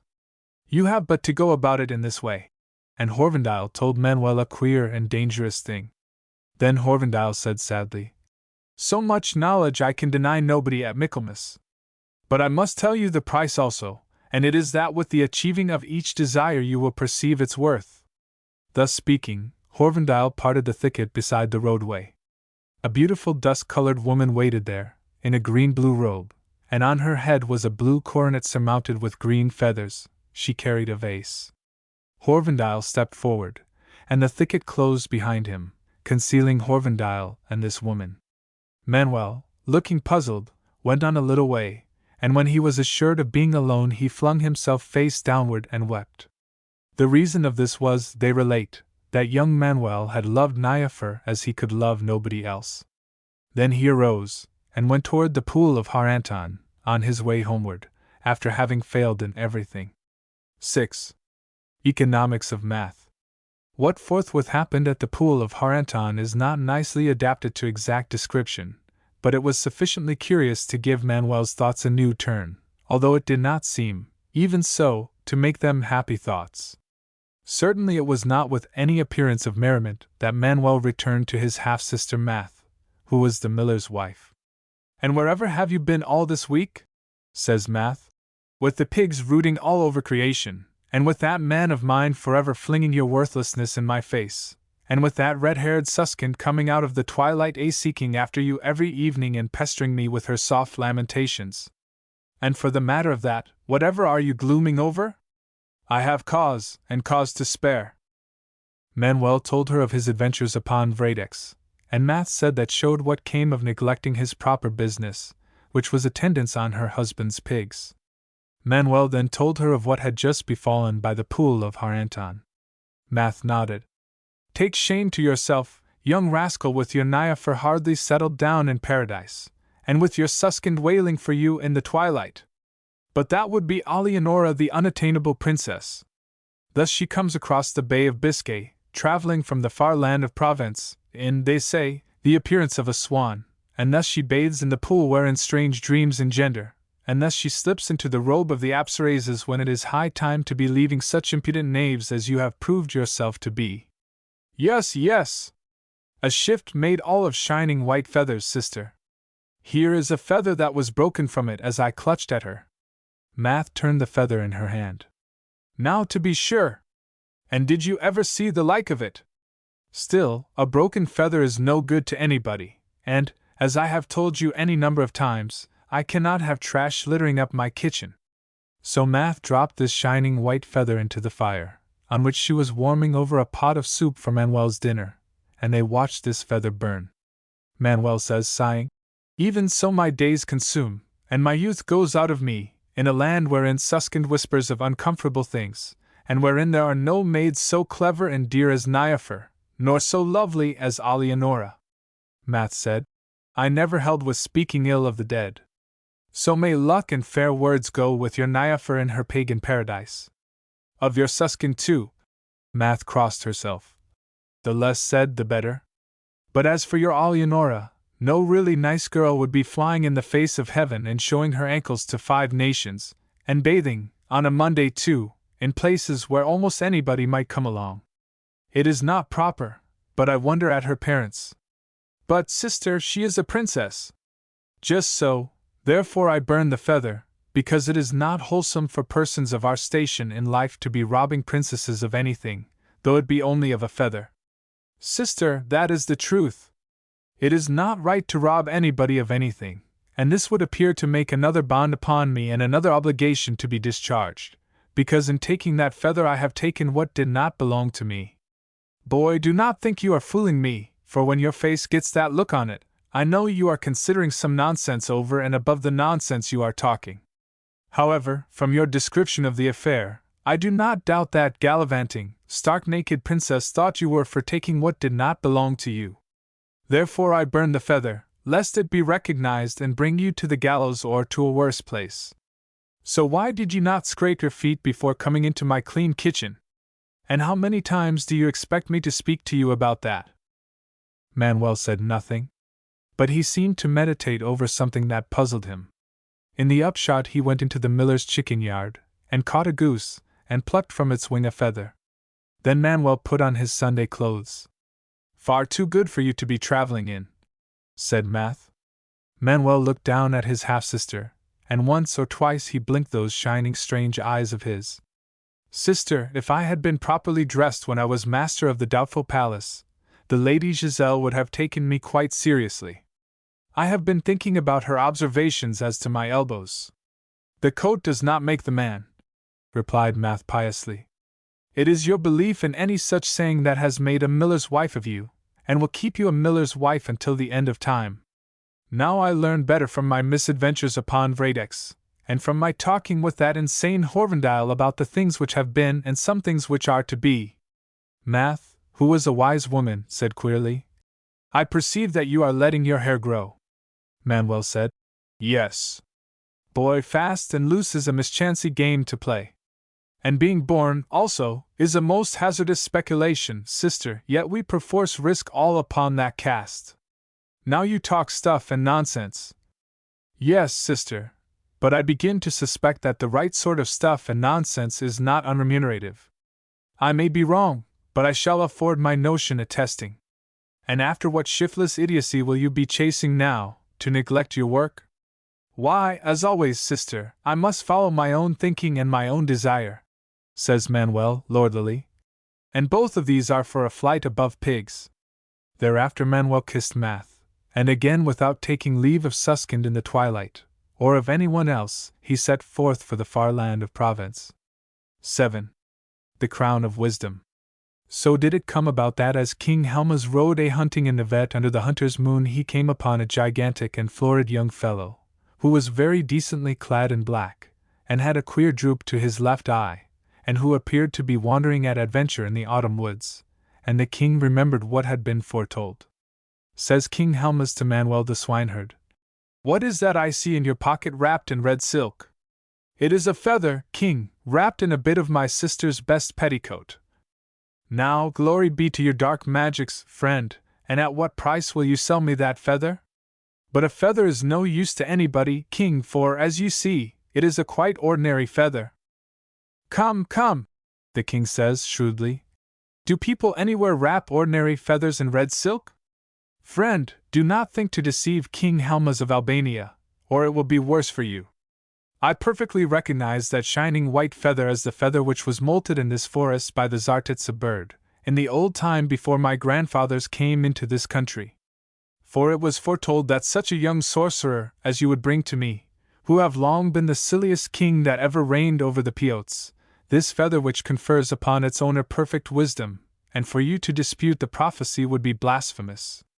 I do not dispute your silliness, King Helmas, nor do I dispute anybody's prophecies in a world wherein nothing is certain. One thing at least is certain, remarked King Helmas, frowning heavily, and it is that among the Piots all persons who dispute our prophecies are burned at the stake. Manuel shivered slightly and said, It seems to me a quite ordinary feather, but your prophets, most deservedly, no doubt, are in higher repute for wisdom than I am, and burning is a discomfortable death. So I recall what a madman told me, and since you are assured that this is the Zartitsa's feather, I will sell it to you for 10 sequins. King Helmas shook a disapproving face. That will not do at all, and your price is out of reason, because it was foretold that for this feather you would ask 10,000 sequins. Well, I am particularly desirous not to appear religious now that I have become a young sorcerer. So you may have the feather at your own price, rather than let the prophecies remain unfulfilled. Then Manuel rode pillion with a king who was unwilling to let Manuel out of his sight, and they went thus to the castle called Brunbellas. They came to 2 doors with pointed arches, set side by side, the smaller being for foot passengers, and the other for horsemen. Above was an equestrian statue in a niche, and a great painted window with traceries of hearts and thistles. They entered the larger door, and that afternoon 12 heralds, in bright red tabards that were embroidered with golden thistles, rode out of this door, to proclaim the fulfillment of the prophecy as to the Zartitz's feather, and that afternoon the priests of the Piots gave thanks in all their curious underground temples. The common people, who had for the last score of years taken shame to themselves for living under such a foolish king, embraced one another, and danced, and sang patriotic songs at every street corner. The lower council met, and voted that, out of deference of His Majesty, All Fool's Day should be stricken from the calendar, and Queen Pressina, one of the water folk, declared there were 2 ways of looking at everything, the while that she burned a quantity of private papers. Then at night were fireworks. The king made a speech, and to Manuel was delivered in wheelbarrows the sum of 10,000 sequins. Thereafter Manuel abode for a month at the court of King Helmas, noting whatever to this side and to that side seemed most notable. Manuel was well liked by the nobility, and when the barons and the fine ladies assembled in the evening for pavans and branless and patsaminos, nobody danced more statelily than Messire Manuel. He had a quiet way with the ladies, and with the barons a way of simplicity which was vastly admired in a sorcerer so potent that his magic had secured the long-sought Zartitz's feather. But the most learned, as King Helmas justly said, are always the most modest.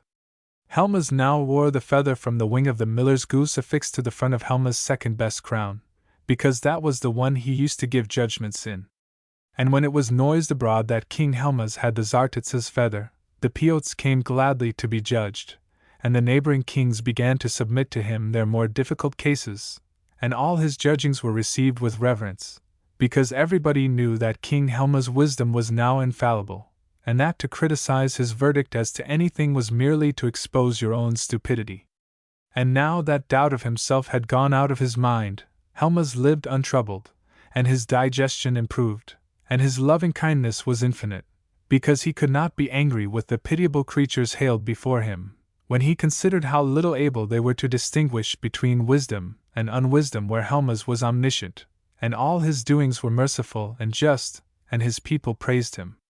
Even the queen conceded that, once you were accustomed to his ways, and exercised some firmness about being made a doormat of, and had it understood once for all that meals could not be kept waiting for him, she supposed there might be women worse off. And Manuel got clay and modeled the figure of a young man which had the features and the wise look of King Helmas. I can see the resemblance, the king said, but it does not half do me justice, and besides, why have you made a young whippersnapper of me, and mixed up my appearance with your appearance? I do not know, said Manuel, but I suppose it is because of a haze which is upon me to make myself a splendid and admirable young man in every respect, and not an old man. And does the sculpture satisfy you? Asked the king, smiling wisely. No, I like this figure well enough, now it is done, but it is not, I somehow know, the figure I desire to make. No, I must follow after my own thinking and my own desire, and wisdom is not requisite to me. You artists, said the king, as people always say that. Now I would consider that, for all the might of your sorceries, wisdom is rather clamantly requisite to you, Messire Manuel, who inform me you must soon be riding hence to find elsewhere the needful look for your figure. For thus to be riding about this world of men, in search of a shade of expression, and without even being certain of what look you are looking for, does not appear to me to be good sense. But young Manuel replied sturdily, I ride to encounter what life has in store for me, who am made certain of this at least, that all high harvests which life withholds for me spring from a seed which I sow, and reap. For my haze is potent, and late or soon, I serve my haze, and take my doom as the pay well earned that is given as pay to me, for the figure I make in this world of men. This figure, foreseen and yet hidden away from me, glimpsed from afar in the light of a dream, will I love it, once more, or will loathing awaken me after its visage is plainly seen? No matter, as fate says, so say I, who serve my Hayas, and gain in time such payment, at worst, as is honestly due to me, for the figure I make in this world of men. To its shaping I consecrate youth that is strong in me, ardently yielding youth's last least gift, who know that all grace which the gods have allotted me avails me in naught if it fails me in this. For all that a man has, that must I bring to the image I shape, that my making may live when time unmakes me and death dissevers me from the figure I make in this world of men. To this the king rather drily replied, There is something in what you say. But that something is, I can assure you, not wisdom. So everyone was satisfied in Albania except Manuel, who declared that he was pleased but not contented by the image he had made in the likeness of King Helmus. Besides, they told him, You look as though your mind were troubling you about something. In fact, I am puzzled to see a foolish person made wise in all his deeds and speeches by this wisdom being expected of him. But that is a cause for rejoicing, and for applauding the might of your sorceries, Messire Manuel, whereas you are plainly thinking of vexatious matters. Manuel replied, I think that it is not right to rob anybody of anything, and I reflect that wisdom weighs exactly the weight of a feather. Then Manuel went into King Helma's chicken yard, and caught a goose, and plucked from its wing a feather. Manuel went glitteringly now, in brocaded hose, and with gold spurs on his heels.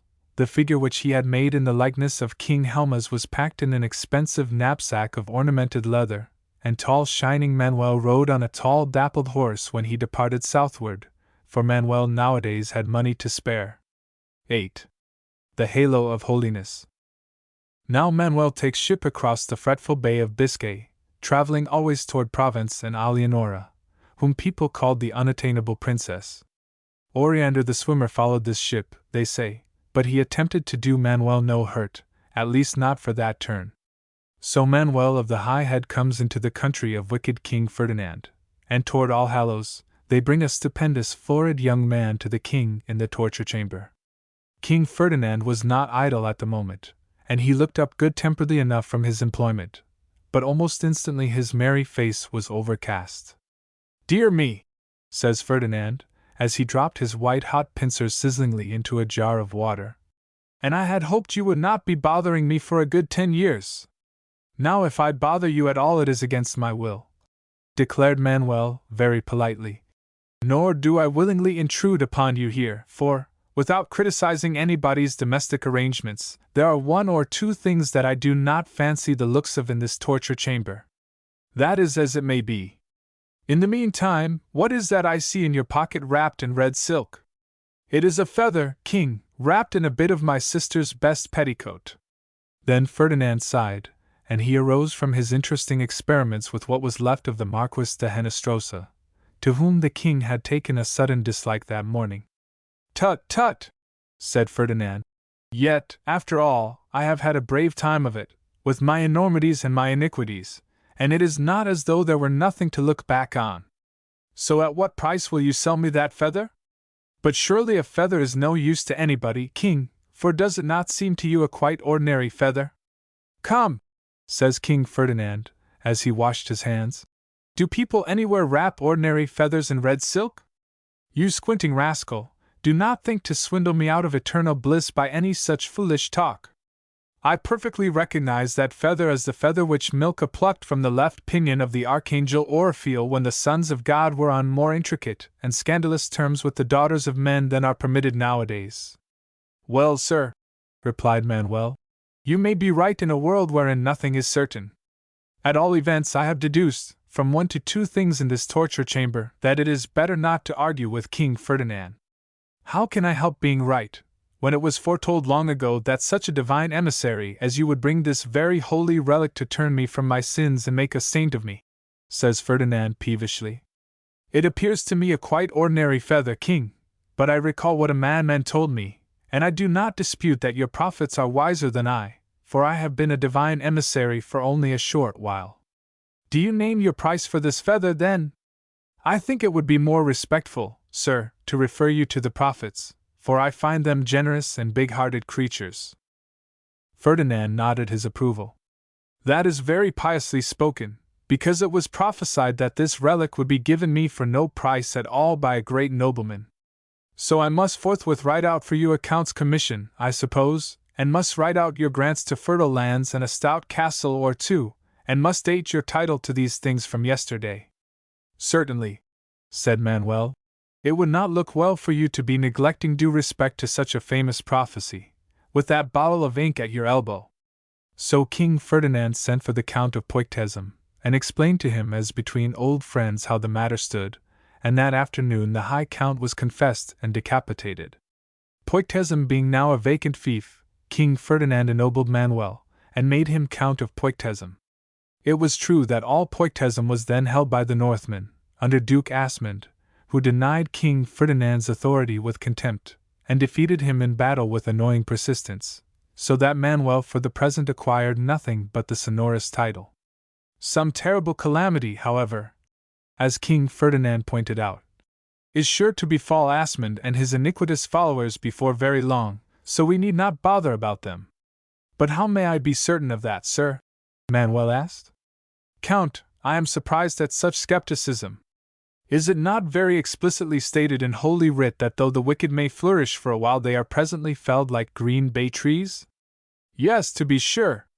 So there is no doubt that your soldiers will soon conquer Duke Asmund. But I must not send any soldiers to fight against him, now that I am a saint, for that would not look well. It would have an irreligious appearance of prompting heaven. Still, King, you are sending soldiers against the Moors. Ah, but it is not your lands, Count, but my city of Ubeda, which the Moors are attacking, and to attack a saint, as you must undoubtedly understand, is a dangerous heresy which it is my duty to put down. Yes, to be sure. Well, well, says Manuel. At any rate, to be a count is something, and it is better to ward a fine name than a parcel of pigs, though it appears the pigs are the more nourishing. In the meanwhile the king's heralds rode everywhither in fluted armor, to proclaim the fulfillment of the old prophecy as to the archangel Oriphiel's feather. Never before was there such a hubbub in those parts, for the bells of all the churches sounded all day, and all the people ran about praying at the top of their voices, and forgiving their relatives, and kissing the girls, and blowing whistles and ringing cowbells, because the city now harbored a relic so holy that the vilest sinner had but to touch it to be purified of iniquity. And that day King Ferdinand dismissed the evil companions with whom he had so long rioted in every manner of wickedness, and Ferdinand lived henceforward as became a saint. He builded 2 churches a year, and fared edifyingly on roots and herbs. He washed the feet of 3 indigent persons daily, and went in sackcloth. Whenever he burned heretics he fetched and piled up the wood himself, so as to inconvenience nobody, and he made prioresses and abbesses of his more intimate and personal associates of yesterday, because he knew that people are made holy by contact with holiness, and that sainthood is retroactive. Thereafter Count Manuel abode for a month at the court of King Ferdinand, noting whatever to this side and to that side seemed most notable. Manuel was generally liked by the elect, and in the evening when the court assembled for family prayers nobody was more devout than the Count of Poictezem. He had a quiet way with the abbesses and prioresses, and with the anchorites and bishops a way of simplicity which was vastly admired in a divine emissary.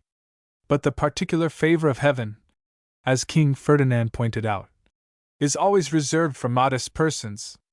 The feather from the wing of Helma's goose King Ferdinand had caused to be affixed to the unassuming skullcap with a halo of gold wire which Ferdinand now wore in the place of a vainglorious earthly crown, so that perpetual contiguity with this relic might keep him in augmenting sanctity. And now that doubt of himself had gone out of his mind, Ferdinand lived untroubled, and his digestion improved on his light diet of roots and herbs, and his loving kindness was infinite, because he could not now be angry with the pitiable creatures haled before him, when he considered what lengthy and ingenious torments awaited every one of them, either in hell or purgatory, while Ferdinand would be playing a gold harp in heaven. So Ferdinand dealt tenderly and generously with all. Half of his subjects said that simply showed you, and the rest of them assented that indeed you might well say that, and they had often thought of it, and had wished that young people would take profit by considering such things more seriously. And Manuel got clay and modeled a figure which had the features and the holy look of King Ferdinand. "Yes, this young fellow you have made of mud is something like me," the king conceded. "Although clay of course cannot do justice to the fine red cheeks and nose I used to have in the unregenerate days when I thought about such vanities, and besides, it is rather more like you. Still, Count, the thing has feeling, it is wholesome, it is refreshingly free from these modern morbid considerations of anatomy, and it does you credit. No, King, I like this figure well enough, now that it is done, but it is not, I somehow know, the figure I desire to make. No, I must follow after my own thinking and my own desires, and I do not need holiness." "You artists," the king said. "But there is more than mud upon your mind. In fact, I am puzzled, King, to see you made a saint of by its being expected of you.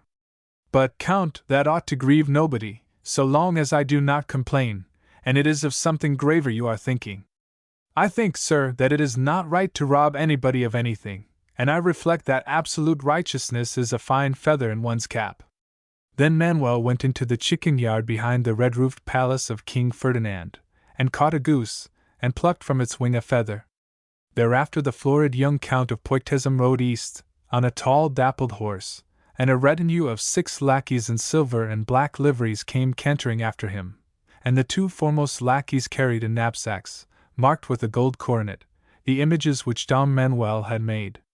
A 3rd lackey carried Dom Manuel's shield, upon which were emblazoned the arms of Poictezum. The black shield displayed a silver stallion which was rampant in every member, and was bridled with gold, but the ancient arms had been given a new motto. "What means this Greek?" Dom Manuel had asked. "Mundus Decipit, Count," they told him, "is the old pious motto of Poictezum. It signifies that the affairs of this world are a vain, fleeting show, and that terrestrial appearances are nowhere of any particular importance." "Then your motto is green inexperience," said Manuel, "and for me to bear it would be black ingratitude." So the writing had been changed in accordance with his instructions, and it now read Mundus Vult Decipi. 9. The Feather of Love. In such a state it was that Count Manuel came, on Christmas morning, just 2 days after Manuel was 21, into Provence. This land, reputed sorceress, in no way displayed to him any unusual features, though it was noticeable that the king's marmoreal palace was fenced with silver pikes whereon were set the embalmed heads of young men who had wooed the Princess Alianora unsuccessfully. Manuel's lackeys did not at first like the looks of these heads, and said they were unsuitable for Christmas decorations, but Dom Manuel explained that at this season of general merriment this palisade also was mirth-provoking because, the weather being such as was virtually unprecedented in these parts, a light snow had fallen during the night, so that each head seemed to wear a nightcap. They bring Manuel to Raymond Berenger, Count of Provence and King of Aries, who was holding the Christmas feast in his warm hall. Raymond sat on a fine throne of carved white ivory and gold, beneath a purple canopy. And beside him, upon just such another throne, not quite so high, sat Raymond's daughter, Alianora the unattainable princess, in a robe of watered silk which was of 7 colors and was lined with the dark fur of barbulets. In her crown were chrysolites and amethysts. It was a wonder to note how brightly they shone, but they were not so bright as Alianora's eyes. She stared as Manuel of the high head came through the hall, wherein the barons were seated according to their degrees. She had, they say, reasons for remembering the impudent, huge, squinting, yellow-haired young fellow whom she had encountered at the pool of Har Anton.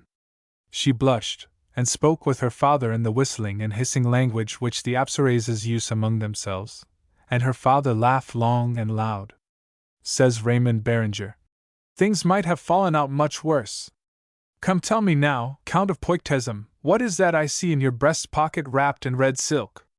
"It is a feather, King," replied Manuel, a little wearily, "wrapped in a bit of my sister's best petticoat." "Aye," says Raymond Berenger, with a grin that was becoming even more benevolent. "And I need not ask what price you come expecting for that feather. None the less, you are an excellently spoken of young wizard of noble condition, who have slain no doubt a reasonable number of giants and dragons, and who have certainly turned kings from folly and wickedness. For such fine rumors speed before the man who has fine deeds behind him that you do not come into my realm as a stranger, and I repeat, things might have fallen out much worse. Now listen, all ye that hold Christmas here, cried Manuel. A while back I robbed this princess of a feather, and the thought of it lay in my mind more heavy than a feather, because I had taken what did not belong to me. So a bond was on me, and I set out toward Provence to restore to her a feather. And such happenings befell me by the way that at Michaelmas I brought wisdom into one realm, and at All Hallows I brought piety into another realm. Now what I may be bringing into this realm of yours at heaven's most holy season, heaven only knows. To the eye it may seem a quite ordinary feather. Yet life in the wide world, I find, is a queerer thing than ever any swineherd dreamed of in his wattled hut, and people everywhere are nourished by their beliefs, in a way that the meat of pigs can nourish nobody. Raymond Barringer said, with a wise nod, I perceive what is in your heart, and I see likewise what is in your pocket. So why do you tell me what everybody knows? Everybody knows that the robe of the Apsarazes, which is the peculiar treasure of Provence, has been ruined by the loss of a feather, so that my daughter can no longer go abroad in the appearance of a swan, because the robe is not able to work any more wonders until that feather in your pocket has been sewed back into the robe with the old incantation. Now, but indeed does everybody know that? Says Manuel. Everybody knows, too, that my daughter has pined away with fretting after her lost ways of outdoor exercise, and the healthful changes of air which she used to be having.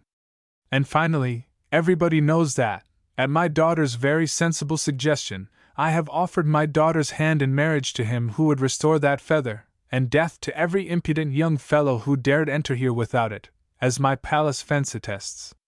Oh, says Manuel, smiling. But seemingly it is no wholesome adventure which has come to me unsought.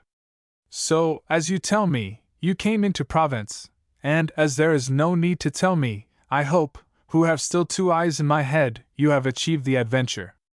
And why do you keep telling me about matters with which I am as well acquainted as you are?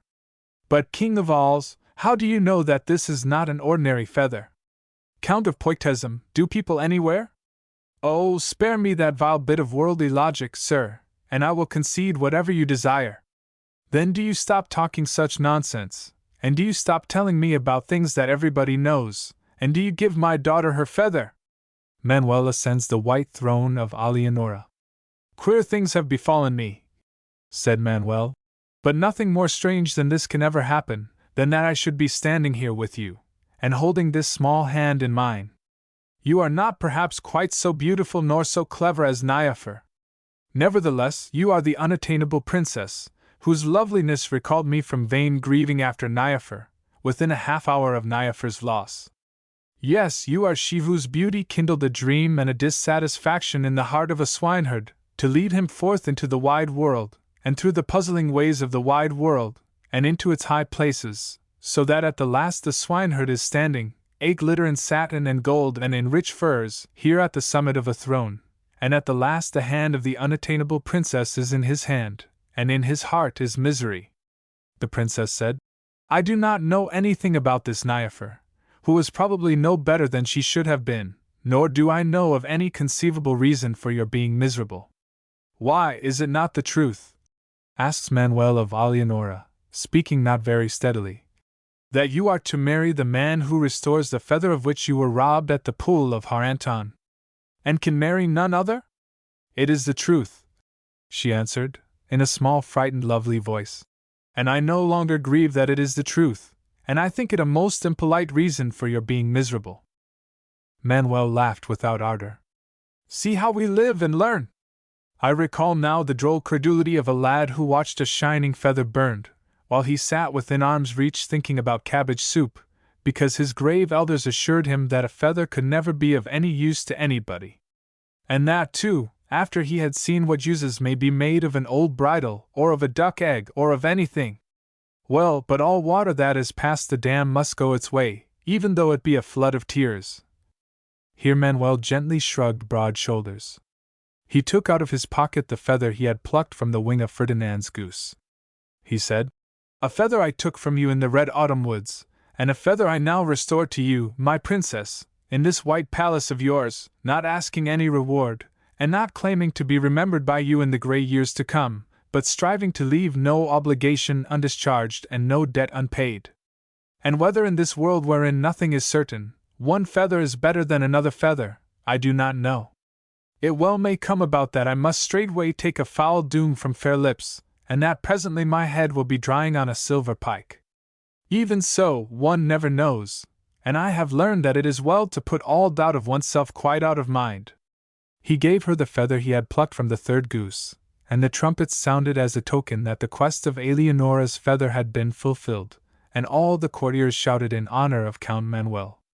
Eleonora looked at what was in her hand, and saw it was a goose feather, in nothing resembling the feather which, when she had fled in maidenly embarrassment from Manuel's over-friendly advances, she had plucked from the robe of the Apsarazes, and had dropped at Manuel's feet, in order that her father might be forced to proclaim this quest, and the winning of it might be predetermined. Then Eleonora looked at Manuel. Now before her the queer unequal eyes of this big young man were bright and steadfast as altar candles. His chin was well up, and it seemed to her that this fine young fellow expected her to declare the truth, when the truth would be his death sentence. She had no patience with his nonsense. Says Eleonora, with that lovely tranquil smile of hers, Count Manuel has fulfilled the quest. He has restored to me the feather from the robe of the Apsarazes. I recognize it perfectly. Why, to be sure, says Raymond Berenger. Still, do you get your needle and the recipe for the old incantation, and the robe too, and make it plain to all my barons that the power of the robe is returned to it, by flying about the hall a little in the appearance of a swan. For it is better to conduct these affairs in due order, and without any suspicion of irregularity. Now matters looked ticklish for Don Manuel, since he and Eleonora knew that the robe had been spoiled, and that the addition of any number of goose feathers was not going to turn Eleonora into a swan. Yet the boy's handsome and high-colored face stayed courteously attentive to the wishes of his host, and did not change. But Eleonora said indignantly, "My father, I am surprised at you. Have you no sense of decency at all? You ought to know it is not becoming for an engaged girl to be flying about Provence in the appearance of a swan, far less among a parcel of men who have been drinking all morning. It is the sort of thing that leads to a girl's being talked about." "Now, that is true, my dear," said Raymond Berenger, abashed. "And the sentiment does you credit. So perhaps I had better suggest something else." "Indeed, my father, I see exactly what you would be suggesting. And I believe you are right. I am not infallible, my dear, but still. Yes, you are perfectly right. It is not well for any married woman to be known to possess any such robe. There is no telling, just as you say, what people would be whispering about her, nor what disgraceful tricks she would get the credit of playing on her husband. My daughter, I was only about to tell you. Yes, and you put it quite unanswerably. For you, who have the name of being the wisest count that ever reigned in Provence, and the shrewdest king that Alls has ever had, know perfectly well how people talk, and how eager people are to talk, and to place the very worst construction on everything, and you know, too, that husbands do not like such talk. Certainly I had not thought of these things, my father, but I believe that you are right." Raymond Berenger stroked his thick short beard, and said, "Now truly, my daughter, whether or not I be wise and shrewd, though, as you say, of course there have been persons kind enough to consider, and in petitions too, however, be that as it may, and putting aside the fact that everybody likes to be appreciated, I must confess I can imagine no gift which would at this high season be more acceptable to any husband than the ashes of that robe. This is a saying," Eleonora here declares, "well worthy of Raymond Berenger, and I have often wondered at your striking way of putting things." "That too is a gift," the King Count said, with proper modesty, "which to some persons is given, and to others not, so I deserve no credit for it. But as I was saying when you interrupted me, my dear, it is well for youth to have its fling, because, as I have often thought, we are young only once, and so I have not ever criticized your jauntings in far lands. But a husband is another pair of sandals. A husband does not like to have his wife flying about the tree-tops and the tall lonely mountains and the low long marshes, with nobody to keep an eye on her, and that is the truth of it. So, were I in your place, and wise enough to listen to the old father who loves you, and who is wiser than you, my dear, why, now that you are about to marry, I repeat to you with all possible earnestness, my darling, I would destroy this feather and this robe in one red fire, if only Count Manuel will agree to it. For it is he who now has power over all your possessions, and not I. Count Manuel, says Alianora, with that lovely tranquil smile of hers, you perceive that my father is insistent, and it is my duty to be guided by him. I do not deny that, upon my father's advice, I am asking you to let perish a strong magic which many persons would value above a woman's pleading. But I know now. Her eyes met his, and to any young man anywhere with a heart moving in him, that which Manuel could see in the bright frightened eyes of Alianora could not but be a joy well nigh intolerable. But I know now that you, who are to be my husband, and who have brought wisdom into one kingdom, and piety into another, have brought love into the third kingdom, and I perceive that this third magic is a stronger and a nobler magic than that of the Apsarazes. And it seems to me that you and I would do well to dispense with anything which is second-rate. I am of the opinion that you are a singularly intelligent young woman, says Manuel, and I am of the belief that it is far too early for me to be crossing my wife's wishes, in a world wherein all men are nourished by their beliefs. All being agreed, the Yule log was stirred up into a blaze, which was duly fed with the goose feather and the robe of the Apsarazes. Thereafter the trumpets sounded a fanfare, to proclaim that Raymond Berenger's collops were cooked and peppered, his wine casks broached, and his puddings steaming. Then the former swineherd went in to share his Christmas dinner with the King Count's daughter, Alianora, whom people everywhere had called the unattainable princess. And they relate that while Alianora and Manuel sat cozily in the hood of the fireplace and cracked walnuts, and in the pauses of their talking noted how the snow was drifting by the windows, the ghost of Niafer went restlessly about green fields beneath an ever-radiant sky in the paradise of the pagans. When the kindly grey-browed warders asked her what it was she was seeking, the troubled spirit could not tell them, for Niafer had tasted Lethe, and had forgotten Dom Manuel. Only her love for him had not been forgotten, because that love had become a part of her, and so lived on as a blind longing and as a desire which did not know its aim. And they relate also that in Susskind's low red-pillared palace Susskind waited with an old thought for company. Part 2. The Book of Spending. To Louis Untermeyer. Oftentimes heard Manuel tell of the fairness of this queen of furies and goblins and hydras, insomuch that he was enamored of Hyr, though he noyer saw Hyr, then by this conninge made he a hole in the fire, and went Oyur to Hyr, and when he had spoke with Hyr, he shewed Hyr his mind. X. Alianora. They of Poictesum narrate that after dinner King Raymond sent messengers to his wife, who was spending that Christmas with their daughter, Queen Margaret of France, to bid Dame Beatrice return as soon as might be convenient, so that they might marry off their daughter Alianora to the famous Count Manuel. They tell also how the holiday season passed with every manner of festivity, and how Dom Manuel got on splendidly with his princess, and how it appeared to onlookers that for both of them, even for the vaguely condescending boy, love-making proved a very marvelous and dear pursuit.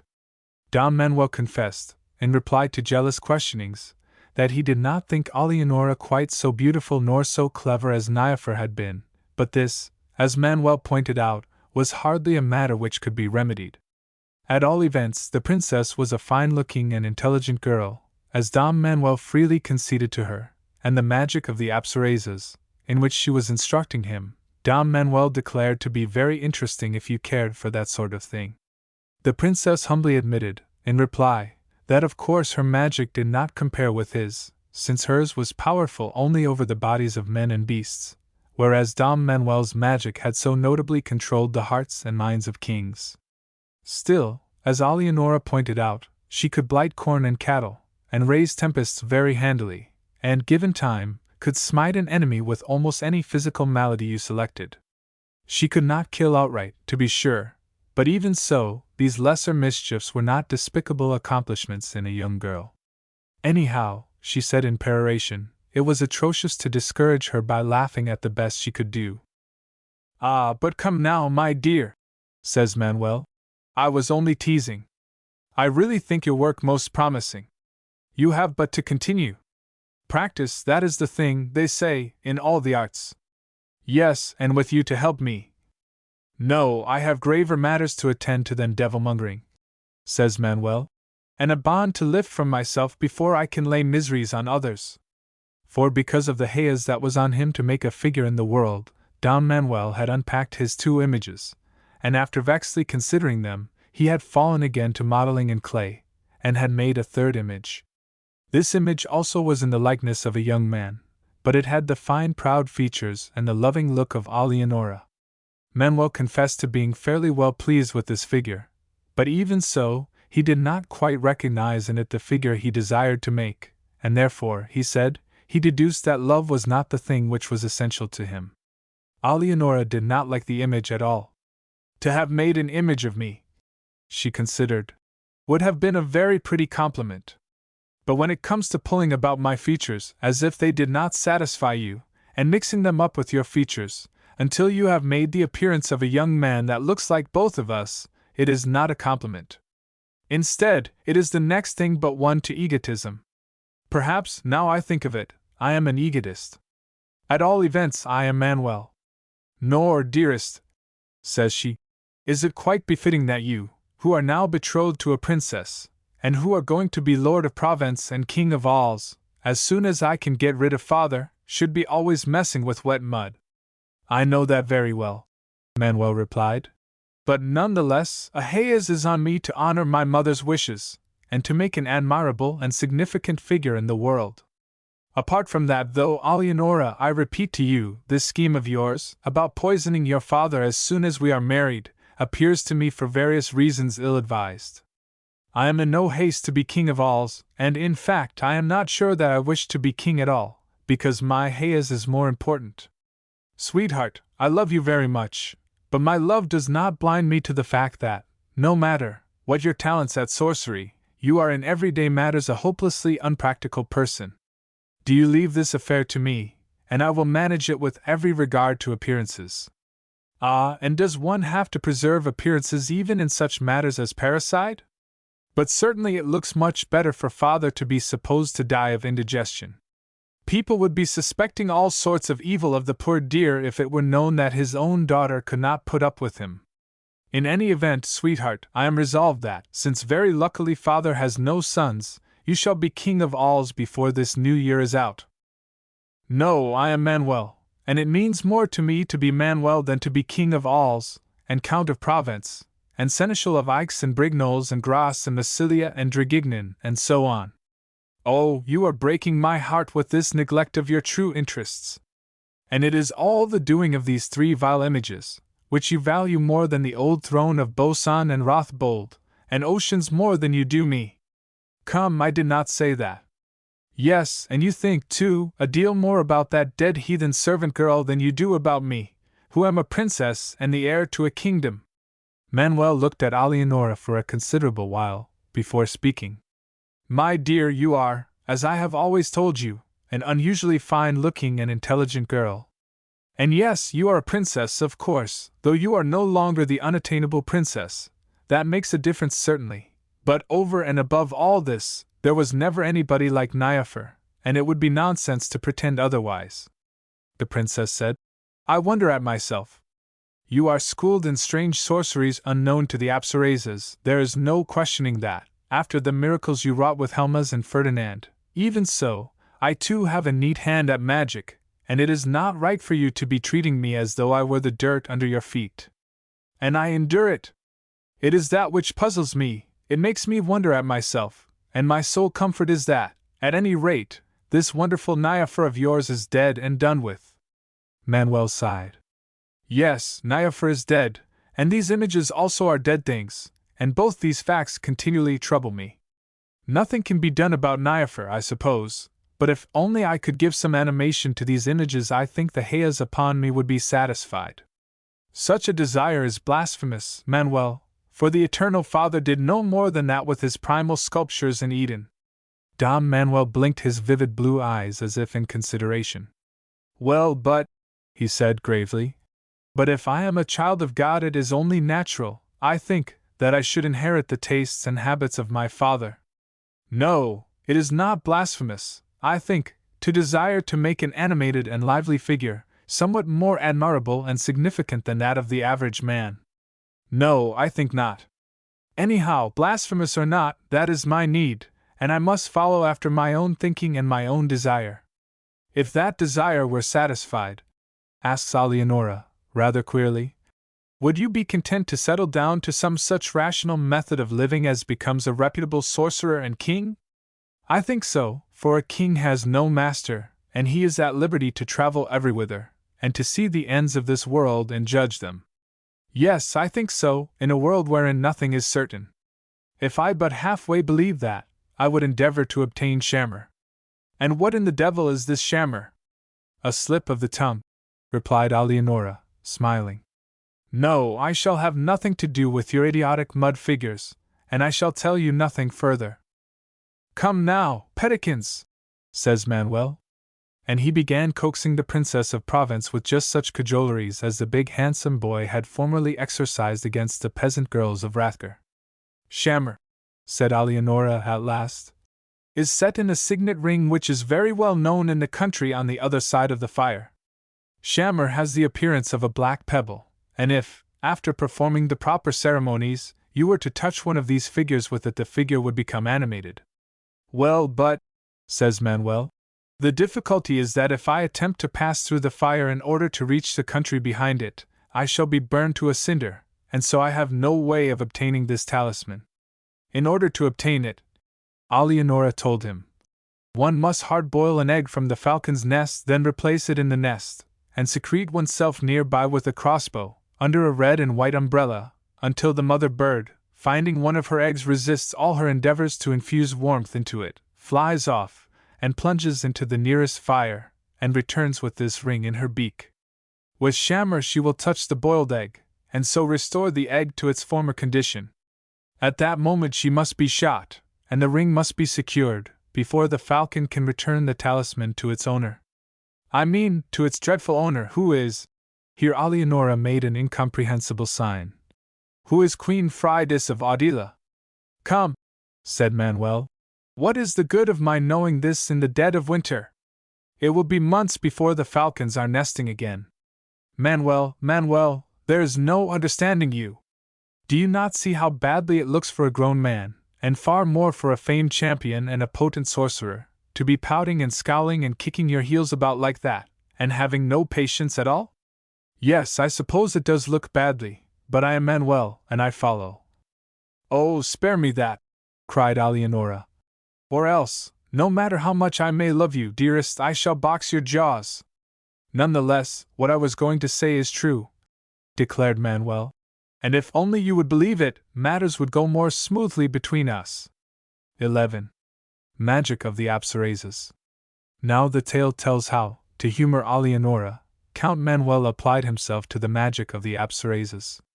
He went with the princess to a high secret place, and Alianora, crying sweetly, in the famous old fashion, Toralix, Sycabah, Tio, Toralililix, performed the proper incantations, and forthwith birds came multitudinously from all quarters of the sky, in a descending flood of color, and flapping and whistling and screeching. The peacock screamed, with what measure thou judgest others, thou shalt thyself be judged. Sang the nightingale, contentment is the greatest happiness. The turtle-dove called, it were better for some created things that they had never been created. The pewick chirped, he that hath no mercy for others, shall find none for himself. The stork said huskily, the fashion of this world passeth away. And the wail of the eagle was, howsoever long life may be, yet its inevitable term is death. Now that is virtually what I said, declared the stork. And you are a bold-faced and bald-headed plagiarist. And you, replied the eagle, clutching the stork's throat, are a dead bird that will deliver no more babies. But Dom Manuel tugged at the eagle's wing, and asked him if he really meant that to hold good before this court of the birds. And when the infuriated eagle opened his cruel beak, and held up one murderous claw, to make solemn oath that indeed he did mean it, and would show them too, the stork very intelligently flew away. I shall not ever forget your kindness, Count Manuel, cried the stork. And do you remember that the customary 3 wishes are always yours for the asking? And I too am grateful, said the abashed eagle. Yes, upon the whole, I am grateful, for if I had killed that long-legged pest it would have been in contempt of the court, and they would have set me to hatching red cockatrices. Still, his reproach was not unfounded, and I must think up a new cry. So the eagle perched on a rock, and said tentatively, There is such a thing as being too proud to fight. He shook his bald head disgustedly, and tried. The only enduring peace is a peace without victory. But that did not seem to content him either. Afterward he cried out, All persons who oppose me have pygmy minds. And, if everybody does not do exactly as I order, the heart of the world will be broken. And many other foolish things he repeated, and shook his head over, for none of these axioms pleased the eagle, and he no longer admired the pedagogue who had invented them. So in his worried quest for a saying sufficiently orotund and meaningless to content his ethics, and to be hailed with convenience as a great moral principle, the eagle forgot all about Count Manuel.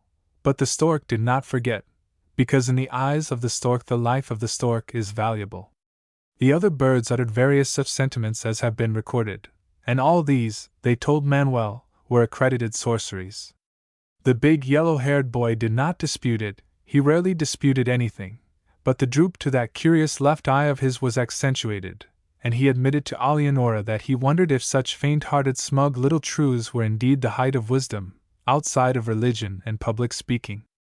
Then he asked which was the wisest of the birds, and they told him the Zartitsa, whom others called the firebird. Manuel induced Alianora to summon the Zartitsa, who is the oldest and the most learned of all living creatures, although he has thus far learned nothing assuredly except that appearances have to be kept up. The Zartitsa came, crying wearily, Fine feathers make fine birds. You heard him from afar. The Zartitsa himself had every reason to get comfort out of this axiom, for his plumage was everywhere the most brilliant purple, except that his neck feathers were the color of new gold, and his tail was blue with somewhat longer red feathers intermingled. His throat was wattled gorgeously, and his head was tufted, and he seemed a trifle larger than the eagle. The firebird brought with him his nest of cassia and sprigs of incense, and this he put down upon the lichen rocks, and he sat in it while he talked with Manuel. The frivolous question that Manuel raised as to his clay figures, the Zartitsa considered a very human bit of nonsense, and the wise creature said he felt forced to point out that no intelligent bird would ever dream of making images. But, sir, said Manuel, I do not wish to burden this world with any more lifeless images. Instead, I wish to make in this world an animated figure, very much as, they say, a god did once upon a time. Come, you should not try to put too much responsibility upon Yahweh, protested the Zartitsa, tolerantly. For Yahweh made only one man, and did not ever do it again. I remember the making of that first man very clearly, for I was created the morning before, with instructions to fly above the earth in the open firmament of heaven, so I saw the whole affair. Yes, Yahweh did create the first man on the 6th day. And I voiced no criticism. For of course after working continuously for nearly a whole week, and making so many really important things, no creative artist should be blamed for not being in his happiest vein on the 6th day. And did you happen to notice, sir, asked Manuel, hopefully, by what method animation was given to Adam? No, he was drying out in the sun when I first saw him, with Gabriel sitting at his feet, playing on a flageolet, and naturally I did not pay any particular attention to such foolishness. Well, I do not assert that the making of men is the highest form of art, yet, nonetheless, a haze is upon me to make myself a very splendid and admirable young man.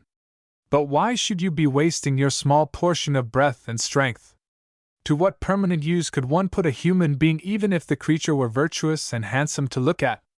Ah, Manuel, you have not seen them pass, as I have seen them pass in swarms, with their wars and their reforms and their great causes, and leaving nothing but their bones behind them.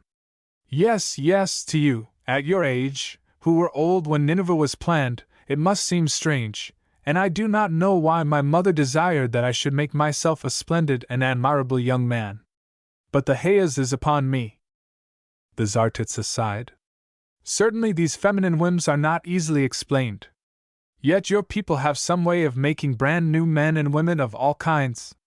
I am sure of this, for otherwise the race would have been extinct a great while since at the rate they kill one another. And perhaps they do adhere to Yahweh's method, and make fresh human beings out of earth, for, now I think of it, I have seen the small, recently completed ones, who looked exactly like red clay. It is undeniable that babies do have something of that look, assented Manuel. So then, at least, you think I may be working in the proper medium? It seems plausible, because I am certain your people are not intelligent enough to lay eggs, nor could, of course, such an impatient race succeed in getting eggs hatched. At all events, they have undoubtedly contrived some method or other, and you might find out from the least foolish of them about that method. Who, then, is the least foolish of mankind? Probably King Helmuz of Albania, for it was prophesied by me a great while ago that he would become the wisest of men if ever he could come by one of my shining white feathers, and I hear it reported he has done so. Sir, said Manuel, dubiously, I must tell you in confidence that the feather King Helmuz has is not yours, but was plucked from the wing of an ordinary goose. Does that matter? Asked the Tsartitsa. I never prophesied, of course, that he actually would find one of my shining white feathers, because all my feathers are red and gold and purple. But how can there be any magic in a goose feather? There is this magic that, possessing it, King Helmuz has faith in, and has stopped bothering about himself. Is not to bother about yourself the highest wisdom? Oh, no! Oh, dear me, no! I merely said it is the highest of which man is capable. But the sages and philosophers, sir, that had such fame in the old time, and made the maxims for you birds. Why, did King Solomon, for example, rise no higher than that? Yes, yes, to be sure, said the Tsartitsa, sighing again. Now that was a sad error. The poor fellow was endowed with, just as an experiment, considerable wisdom. And it caused him to perceive that a man attains to actual contentment only when he is drunk or when he is engaged in occupations not very decorously described. So Suleiman ben Daud gave over all the rest of his time to riotous living and to coeducational enterprises. It was logic, but it led to a most expensive seraglio and to a very unbecoming appearance, and virtually wrecked the man's health. Yes, that was the upshot of one of you being endowed with actual wisdom, just as an experiment, to see what would come of it, so the experiment, of course, has never been repeated. But of living persons I dare assert that you will find King Helmuz appreciably freed from 1,000 general delusions by his one delusion about himself. Very well then, says Manuel. I suspect a wilful paradox and a forced cynicism in much of what you have said, but I shall consult with King Helmuz about human life and about the figure I have to make in the world. So they bid each other farewell, and the Tsartitsa picked up his nest of cassia and sprigs of incense, and flew away with it, and as he rose in the air the Tsartitsa cried, Fine feathers make fine birds. But that is not the true proverb, sir. Manuel called up toward the resplendent creature. And such perversions, too, they tell me, are a mark of would-be cleverness. So it may seem to you now, my lad, but time is a very transforming fairy. Therefore do you wait until you are older, the bird replied from on high, and then you will know better than to doubt my cry or to repeat it. 12. Ice and Iron. Then came from oversea the bishops of Ely and Lincoln, the prior of Hurl, and the master of the temple, asking that King Raymond send one of his daughters, with a suitable dowry, to be the King of England's wife. Very willingly, says Raymond Berenger, and told them they could have his third daughter Sancha, with 1,000 marks. But, father, said Alianora, Sancha is nothing but a child. A fine queen she would make. Still, my dear, replied King Raymond, you are already bespoke. I was not thinking about myself. I was thinking about Sancha's true welfare. Of course you were, my dear, and everybody knows the sisterly love you have for her. The pert little mess is spoilt enough as it is, heaven knows. And if things came to the pass that I had to stand up whenever Sancha came into the room, and to sit on a footstool while she lolled back in a chair the way Margaret does, it would be the child's ruin. Raymond Berenger said, Now certainly it will be hard on you to have two sisters that are queens, and with perhaps little Beatrice also marrying some king or another when her time comes, and you staying only a countess, who are the best looking of the lot. My father, I see what you would be at, cried Alianora aghast. You think it is my duty to overcome my private inclinations, and to marry the King of England for ruthless and urgent political reasons. I only said, my darling, for you have seen at once that I owe this great sacrifice to the future welfare of our beloved province. You have noted, with that keenness which nothing escapes, that with the aid of your wisdom and advice I would know very well how to manage this high king that is the master of no pocket-handkerchief place like Provence but of England and of Ireland too. Also, by rights of Aquitaine and Anjou and Normandy, my precious. Still, I merely observed. Oh, but believe me, I am not arguing with you, my dear father, for I know that you are much wiser than I, says Alianora, bravely wiping away big tears from her lovely eyes. Have it your own way, then, replied Raymond Berenger, with outspread hands. But what is to be done about you and Count Manuel here? The king looked toward the tapestry of Jephthah's sacrifice, beside which Manuel sat, just then realtering the figure of the young man with the loving look of Alianora that Manuel had made because of the urgency of his hayas, and could not seem to get exactly right. I am sure, father, that Manuel also will be self-sacrificing and magnanimous and sensible about it. Ah, yes. But what is to happen afterward? For anyone can see that you and this squinting long-legged lad are fathoms deep in love with each other. I think that after I am married, father, you or King Ferdinand or King Helmas can send Count Manuel into England on some embassy, and I am sure that he and I will always be true and dear friends without affording any handle to gossip. Oh ho, King Raymond said. I perceive your drift, and it is toward a harbor that is the King of England's affair, and not mine. My part is to go away now, so that you two may settle the details of that ambassadorship in which Dom Manuel is to be the vicar of so many kings. Raymond Berenger took up his scepter and departed, and the princess turned to where Manuel was pottering with the 3 images he had made in the likeness of Helmas and Ferdinand and Alianora. You see, now, Manuel dearest, I am heartbroken, but for the realm's sake I must marry the King of England. Manuel looked up from his work. Yes, I heard. I am sorry, and I never understood politics, but I suppose it cannot be helped. So would you mind standing a little more to the left? You are in the light now, and that prevents my seeing clearly what I am doing here to this upper lip. And how can you be messing with that wet mud when my heart is breaking? Because Ahaz is upon me to make these images. No, I am sure I do not know why my mother desired it. But everything which is fated must be endured, just as we must now endure the obligation that is upon you to marry the High King of England.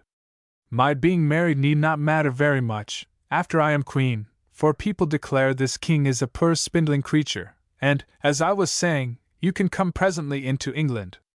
Manuel looked at her for a moment or two. She colored. He, sitting at the feet of weeping Jephthah, smiled. Well, said Manuel, I will come into England when you send me a goose feather. So the affair is arranged.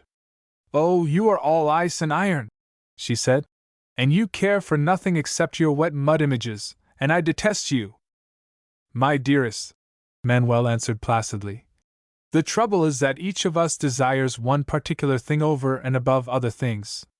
Your desire is for power and a great name and for a king who will be at once your mouthpiece, your lackey and your lover. Now, candidly, I cannot spare the time to be any of these things, because my desire is different from your desire, but is equally strong. Also, it seems to me, as I become older, and see more of men and of men's ways, that most people have no especial desire but only preferences. In a world of such wishy-washy folk you and I cannot hope to escape being aspersed with comparisons to ice and iron, but it does not become us to be flinging these venerable similes in each other's faces. She kept silence a while. She laughed uneasily. I so often wonder about you, Manuel, as to whether inside the big, high-colored, squinting, solemn husk is living a very wise person or a very unmitigated fool. I perceive there is something else which we have in common, for I, too, often wonder about that. It is settled, then? It is settled that, instead of ruling little alls, you are to be Queen of England, and Lady of Ireland, and Duchess of Normandy and Aquitaine, and Countess of Anjou, that our token is to be a goose feather, and that, I diffidently repeat, you are to get out of my light and interfere no longer with the discharge of my hayas. And what will you do? I must, as always, follow after my own thinking. If you complete the sentence, I shall undoubtedly scream. Manuel laughed good-humoredly. I suppose I do say it rather often, but then it is true, and the great trouble between us, Alianora, is that you do not perceive its truth, she said. And I suppose you will now be stalking off to some woman or another for consolation? No, the consolation I desire is not to be found in petticoats. No, first of all, I shall go to King Helma's. For my images stay obstinately lifeless, and there is something lacking to each of them, and none is the figure I desire to make in this world. Now I do not know what can be done about it, but the Tsartitsa informs me that King Helmas, since all doubt of himself has been put out of mind, can aid me if any man can.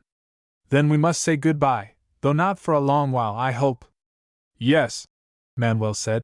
This is goodbye, and to a part of my living it is an eternal goodbye. Dom Manuel left his images where the old Hebrew captain appeared to regard them with violent dumb anguish, and Manuel took both of the girl's lovely little hands, and he stood thus for a while looking down at the princess. Said Manuel very sadly. I cried the elegy of such notions as are possible to boys alone. Surely, I said, the informing and all-perfect soul shines through and is revealed in this beautiful body. So my worship began for you, whose violet eyes retain at all times their chill brittle shining, and do not soften, but have been to me always as those eyes which, they say, a goddess turns toward ruined lovers who cried the elegy of hope and contentment, with lips burned bloodless by the searing of passions which she, immortal, may either feel nor comprehend. Even so do you, dear Alianora, who are not divine, look toward me, quite unmoved by anything except in curious wonder, the while that I cry my elegy. I, for love, and for the glamour of bright beguiling dreams that hover and delude and allure all lovers, could never until today behold clearly what person I was pestering with my notions. I, being blind, could not perceive your blindness which blindly strove to understand me, and which hungered for understanding, as I for love. Thus our kisses veiled, at most, the foiled endeavorings of flesh that willingly would enter into the soul's high places, but is not able. Now, the game being over, what is the issue and end of it time must attest. At least we should each sorrow a little for what we have lost in this gaming, you for a lover, and I for love. No, but it is not love which lies here expiring, now we part friendlily at the deathbed of that emotion which yesterday we shared. This emotion also was not divine, and so might not outlive the gainless months wherein, like one fishing for pearls in a millpond, I have toiled to evoke from your heart more than heaven placed in this heart, wherein lies no love. Now the crying is stilled that was the crying of loneliness to its unfound mate, already dust is gathering light and grey upon the unmoving lips.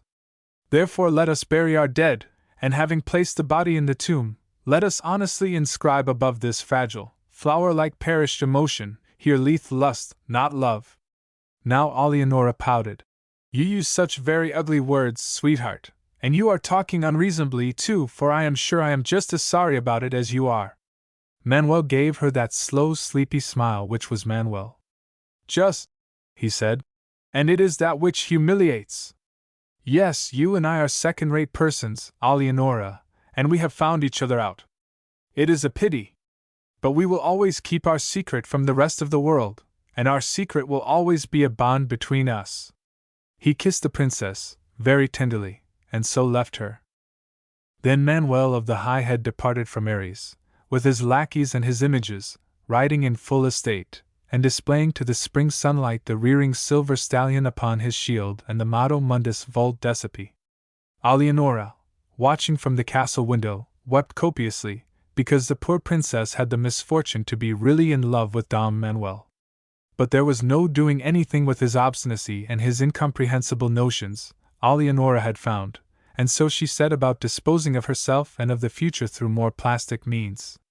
Her methods were altered perforce, but her aim remained unchanged, and she still intended to get everything she desired, which included Manuel, as soon as she and the King of England had settled down to some sensible way of living.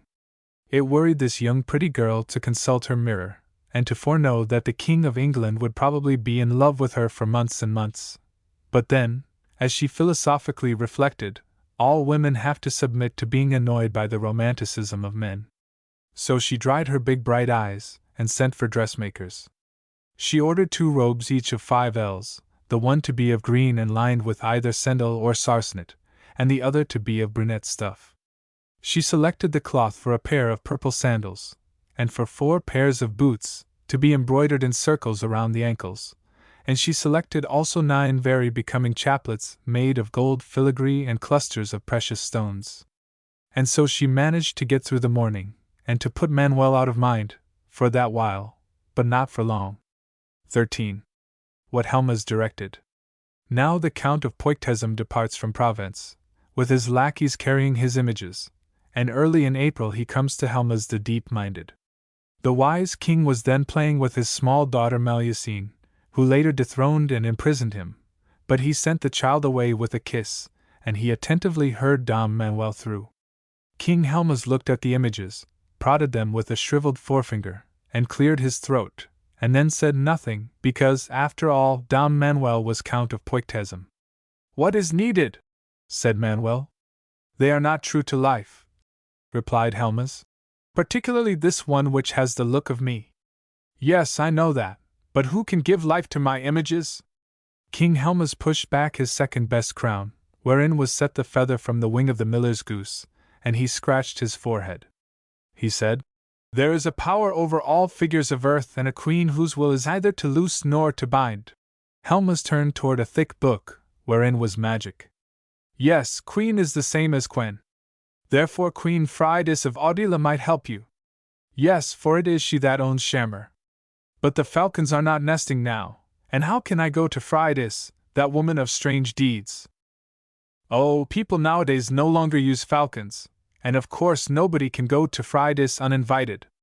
Still, it can be managed that Friedis will come to you when the moon is void and powerless, and when this and that has been arranged."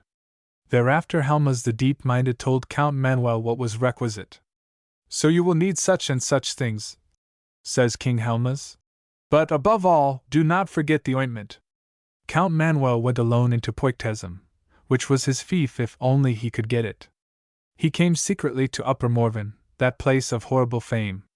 Near the 10-colored stone, whereon men had sacrificed to Veltino in time's youth, he builded an enclosure of peeled willow wands, and spread butter upon them, and tied them with knots of yellow ribbons, as Helmas had directed.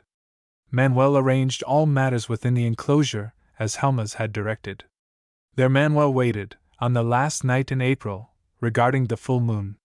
In a while you saw the shadowings on the moon's radiancy begin to waver and move. Later they passed from the moon's face like little clouds, and the moon was naked of markings. This was a token that the moon children had gone to the well from which once a month they fetched water, and that for an hour the moon would be void and powerless. With this and that ceremony Count Manuel kindled such a fire upon the old altar of Veltino as Helmas had directed. Manuel cried aloud, "Now be propitious, infernal, terrestrial and celestial Bombo!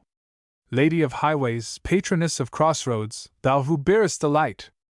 Thou who dost labor always in obscurity, thou enemy of the day, thou friend and companion of darkness! Thou rejoicing in the barking of dogs and in shed blood, thus do I honor thee."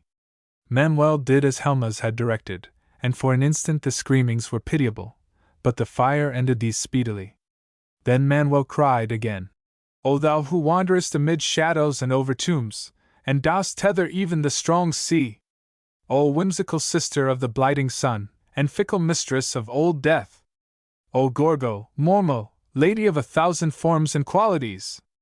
Now view with a propitious eye my sacrifice." Thus Manuel spoke, and steadily the fire upon the altar grew larger and brighter, as he nourished it repugnantly. When the fire was the height of a warrior, and queer things were happening to this side and to that side, Count Manuel spoke the ordered words, and of a sudden the flames' colors were altered, so that green shimmering showed in the fire, as though salt were burning there. Manuel waited. This greenness shifted and writhed and increased in the heart of the fire, and out of the fire oozed a green serpent, the body of which was well, nigh as thick as a man's body. This portent came toward Count Manuel horribly. He, who was familiar with serpents, now grasped this monster's throat, and to the touch its scales were like very cold glass. The great snake shifted so resistlessly that Manuel was forced back toward the fire, and toward a doom more dreadful than burning, and the firelight was in the snake's contemptuous wise eyes. Manuel was a stalwart person, but his strength availed him nothing until he began to recite aloud, as Helmas had directed, the multiplication tables. Friedis could not withstand mathematics. So when Manuel had come to 2 times 11, the tall fire guttered as though it bended under the passing of a strong wind. Then the flames burned high, and Manuel could see that he was grasping the throat of a monstrous pig. He, who was familiar with pigs, could see that this was a black pig, caked with dried curds of the Milky Way. Its flesh was chilled to the touch, like dead flesh, and it had long tusks, which possessed life of their own, and groped and writhed toward Manuel like fat white worms.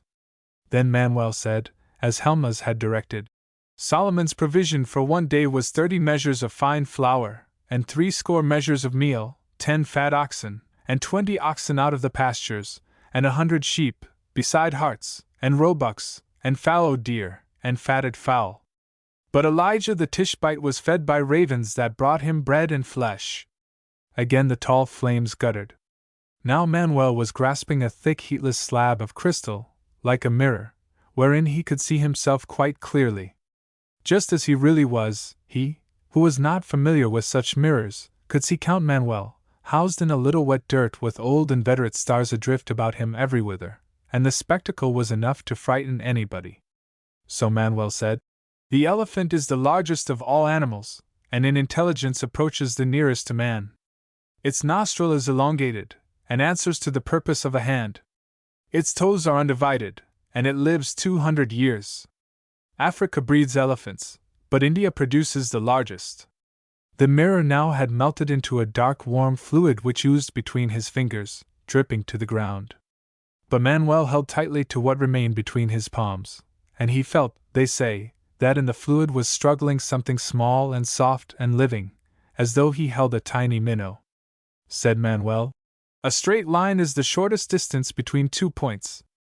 Of a sudden the fire became an ordinary fire, and the witches of Anran screamed, and Morven was emptied of sorcery, and Count Manuel was grasping the warm soft throat of a woman. Instantly he had her within the enclosure of peeled willow wands that had been spread with butter and tied with knots of yellow ribbon, because into such an enclosure the power and the dominion of Friedis could never enter. All these things Manuel did precisely as King Helmas had directed. 14. They duel on Morven. So by the light of the 7 candles Dom Manuel first saw Queen Friedis in her own shape, and in the appearance which she wore in her own country. What Manuel thought there was never any telling, but every other man who saw Queen Friedis in this appearance declared that instantly all his past life became a drugged prelude to the moment wherein he stood face to face with Friedis, the High Queen of Audila. Friedis showed now as the most lovely of womankind. She had black plaited hair, and folds of crimson silk were over her white flesh, and over her shoulders was a black cloak embroidered with little gold stars and inkhorns, and she wore sandals of gilded bronze. But in her face was such loveliness as may not be told. Now Friedis went from one side of the place to the other side, and saw the magics that protected the enclosure. Certainly you have me fast, the High Queen said. What is it you want of me? Manuel showed her the 3 images which he had made, set there a row. I need your aid with these. Queen Friedis looked at them, and Friedis smiled. These frozen abortions are painstakingly made. What more can anybody demand? Dom Manuel told her that he desired to make an animated and lively figure. Whereupon she laughed, merrily and sweetly and scornfully, and replied that never would she give such aid. Very well then, said Manuel, I have ready the means to compel you. He showed this lovely woman the instruments of her torture. His handsome young face was very grave, as though already his heart were troubled. He thrust her hand into the cruel vice which was prepared. Now, sorceress, whom all men dread save me, you shall tell me the Tulla incantation as the reward of my endeavors, or else a little by a little I shall destroy the hand that has wrought so many mischiefs. Fridas in the light of the 7 candles showed pale as milk. She said, I am frail and human in this place, and have no power beyond the power of every woman, and no strength at all. Nevertheless, I will tell you nothing. Manuel set his hand to the lever, ready to loose destruction. To tell me what I desire you to tell me will do you no hurt. No, replied Fridas, but I am not going to take orders from you or any man breathing. And for defying me you will suffer very terribly. Yes, replied Fridas. And much you will care, she said reproachfully. Therefore I think that you are acting foolishly. Fridas said, You make a human woman of me, and then expect me to act upon reason. It is you who are behaving foolishly. Count Manuel meditated, for this beyond doubt sounded sensible. From the look of his handsome young face, his heart was now exceedingly troubled. Queen Fridas breathed more freely, and began to smile, with the wisdom of women, which is not superhuman, but is ruthless. The hand would be quite ruined, too, said Manuel, looking at it more carefully. Upon the middle finger was a copper ring, in which was set a largish black stone. This was shammer. But Manuel looked only at the hand. He touched it. Your hand, Queen Fridas, whatever mischief it may have executed, is soft as velvet. It is colored like rose petals, but it smells more sweet than they. No, certainly, my images are not worth the ruining of such a hand. Then Manuel released her, sighing. My hayas must stay upon me, and my images must wait, says Manuel. Why, do you really like my hands? Asked Fridas, regarding them critically. Manuel said, Ah, fair sweet enemy, do not mock at me. All is in readiness to compel you to do my will. Had you preserved some ugly shape I would have conquered you. But against the shape which you now wear I cannot contend. Dragons and warlocks and chimeras and such nameless monsters as I perceive to be crowding about this enclosure of buttered willow wands I do not fear at all, but I cannot fight against the appearance which you now wear. Why, do you really like my natural appearance? Fridas said, incredibly surprised. It is a comfort, of course, to slip into it occasionally, but I had never really thought much about it one way or the other. She went to the great mirror which had been set ready as Helma's directed. I never liked my hair in these severe big plaits either. As for those monsters yonder, they are my people, who are coming out of the fire to rescue me, in some of the forgotten shapes, as sporns and trolls and calcars, and other terrors of antiquity. But they cannot get into this enclosure of buttered willow wands, purred dears, on account of your magicings. How foolish they look, do they not, leering and capering and gnashing their teeth, with no superstitious persons anywhere to pay attention to them. The Queen paused, she coughed delicately. But you were talking some nonsense or other about my natural appearance not being bad-looking. Now most men prefer blondes, and besides, you are not really listening to me, and that is not polite. It is so difficult to talk collectedly, said Manuel, with your appalling servitors leering and capering and gnashing double sets of teeth all over Upper Morven. She saw the justice of this. She went now to that doorway through which, unless a man lifted her over the threshold, she might not pass, on account of the tonthics and the spacks and the horseshoes. She cried in a high sweet voice, a penny, tuppence, a penny and a halfpenny. Now do you go away, all of you, for the wisdom of Helma's is too strong for us. There is no way for you to get into, nor for me to get out of, this place of buttered willow wands, until I have deluded and circumvented this pestiferous, squinting young mortal. Go down into Belgard and spill the blood of Northmen, or raise a hailstorm, or amuse yourselves in one way or another way. Anyhow, do you take no thought for me, who am for the while a human woman, for my adversary is a mortal man, and in that duel never yet has the man conquered. She turned to Manuel. She said, The land of Audila is my kingdom. But you embraced my penalties, you have made a human woman of me. So do I tread with wraiths, for my lost realm alone is real. Here all is but a restless contention of shadows which pass presently. Here all that is visible and all the colors known to men are shadows dimming the true colors. Here time and death, the darkest shadows known to men, delude you with false seemings, for all such things as men hold incontestable, because they are apparent to sight and sense, are a weariful drifting of fogs that veil the world which is no longer mine. So in this twilight world of yours do we of Audila appear to be but men and women. I would that such women appeared more often, said Manuel. The land of Audila is my kingdom, where I am queen of all that lies behind this veil of human sight and sense. This veil may not ever be lifted, but very often the veil is pierced, and noting the broken place, men call it fire. Through these torn places men may glimpse the world that is real, and this glimpse dazzles their dimmed eyes and weakling forces, and this glimpse mocks at their lean might through these rent places. When the opening is made large enough, a few men here and there, not quite so witless as their fellows, know how to summon us of Audila when for an hour the moon is void and powerless. We come for an old reason, and we come as men and women.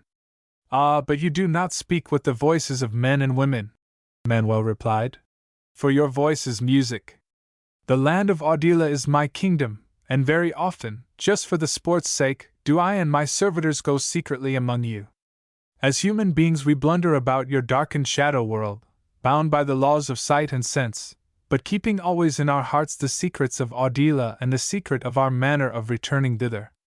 Sometimes, too, for the sport's sake, we imprison in earthen figures a spark of the true life of Audila, and then you little persons, that have no authentic life, but only the flickering of a vexed shadow to sustain you in brief fretfulness, say it is very pretty, and you negligently applaud us as the most trivial of men and women.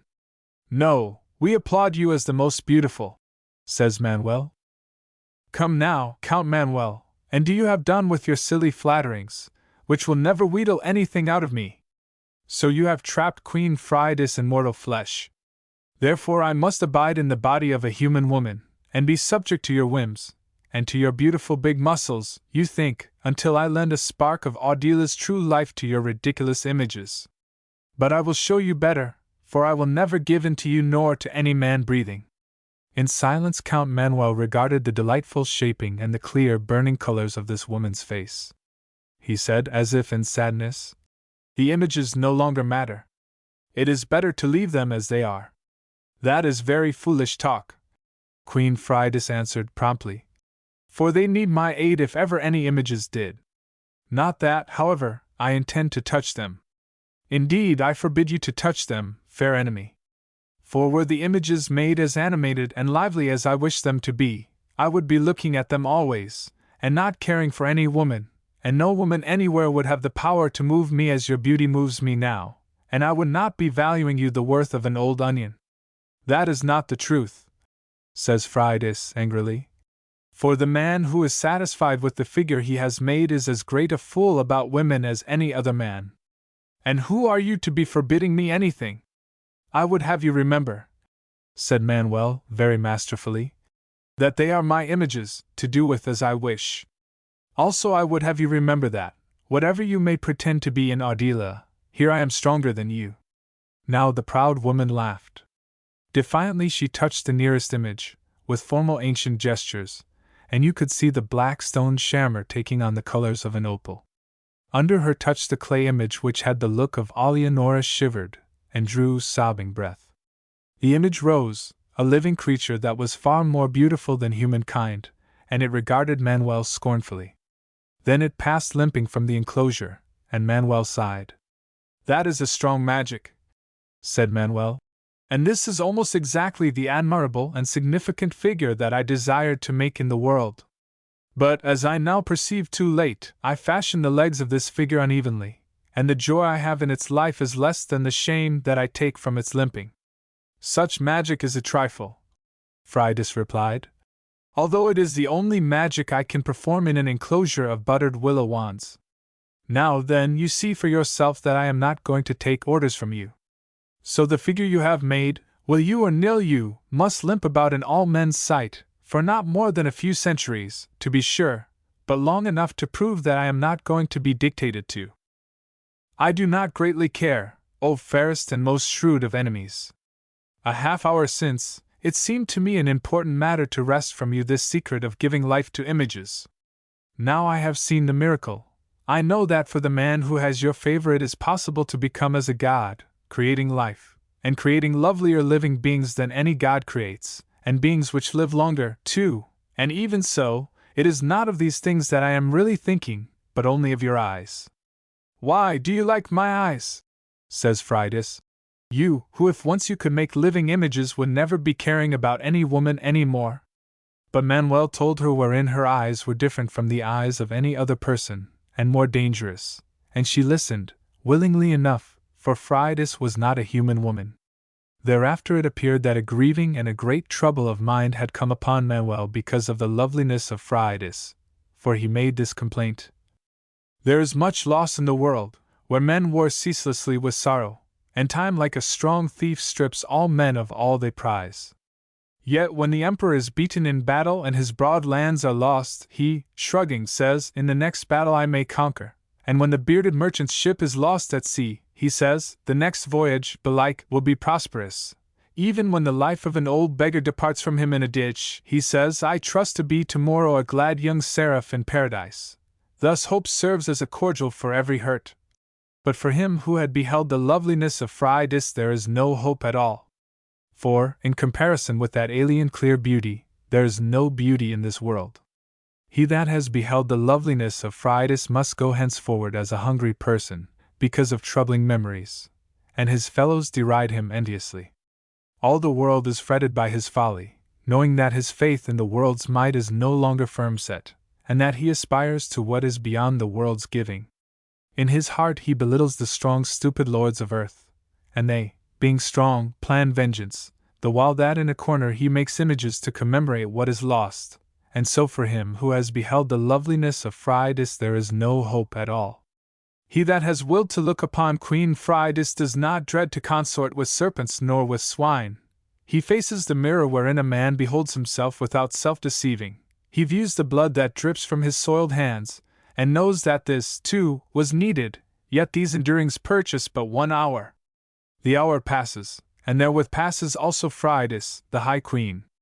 Only the memory of her hour remains, like a cruel gadfly, for which the crazed beholder of Queen Fridas must build a lodging in his images, madly endeavoring to commingle memories with wet mud, and so for him who has beheld the loveliness of Fridas there is no hope at all.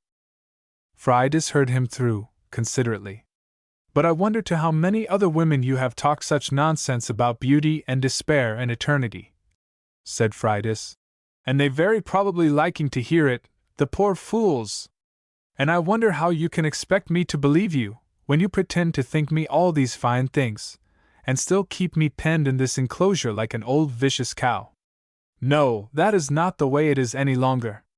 For now the figure that I have made in the world, and all else that is in the world, and all that is anywhere without this enclosure of buttered willow wands, mean nothing to me, and there is no meaning in anything save in the loveliness of Fridas. Don Manuel went to the door of the enclosure, then to the windows, sweeping away the gilded tonfex and the shining spacks, and removing from the copper nails the horseshoes that had been cast by Mohammed's mare and Hrimfaxi and Balaam's ass and Pegasus. You were within my power. Now I destroy that power, and therewith myself.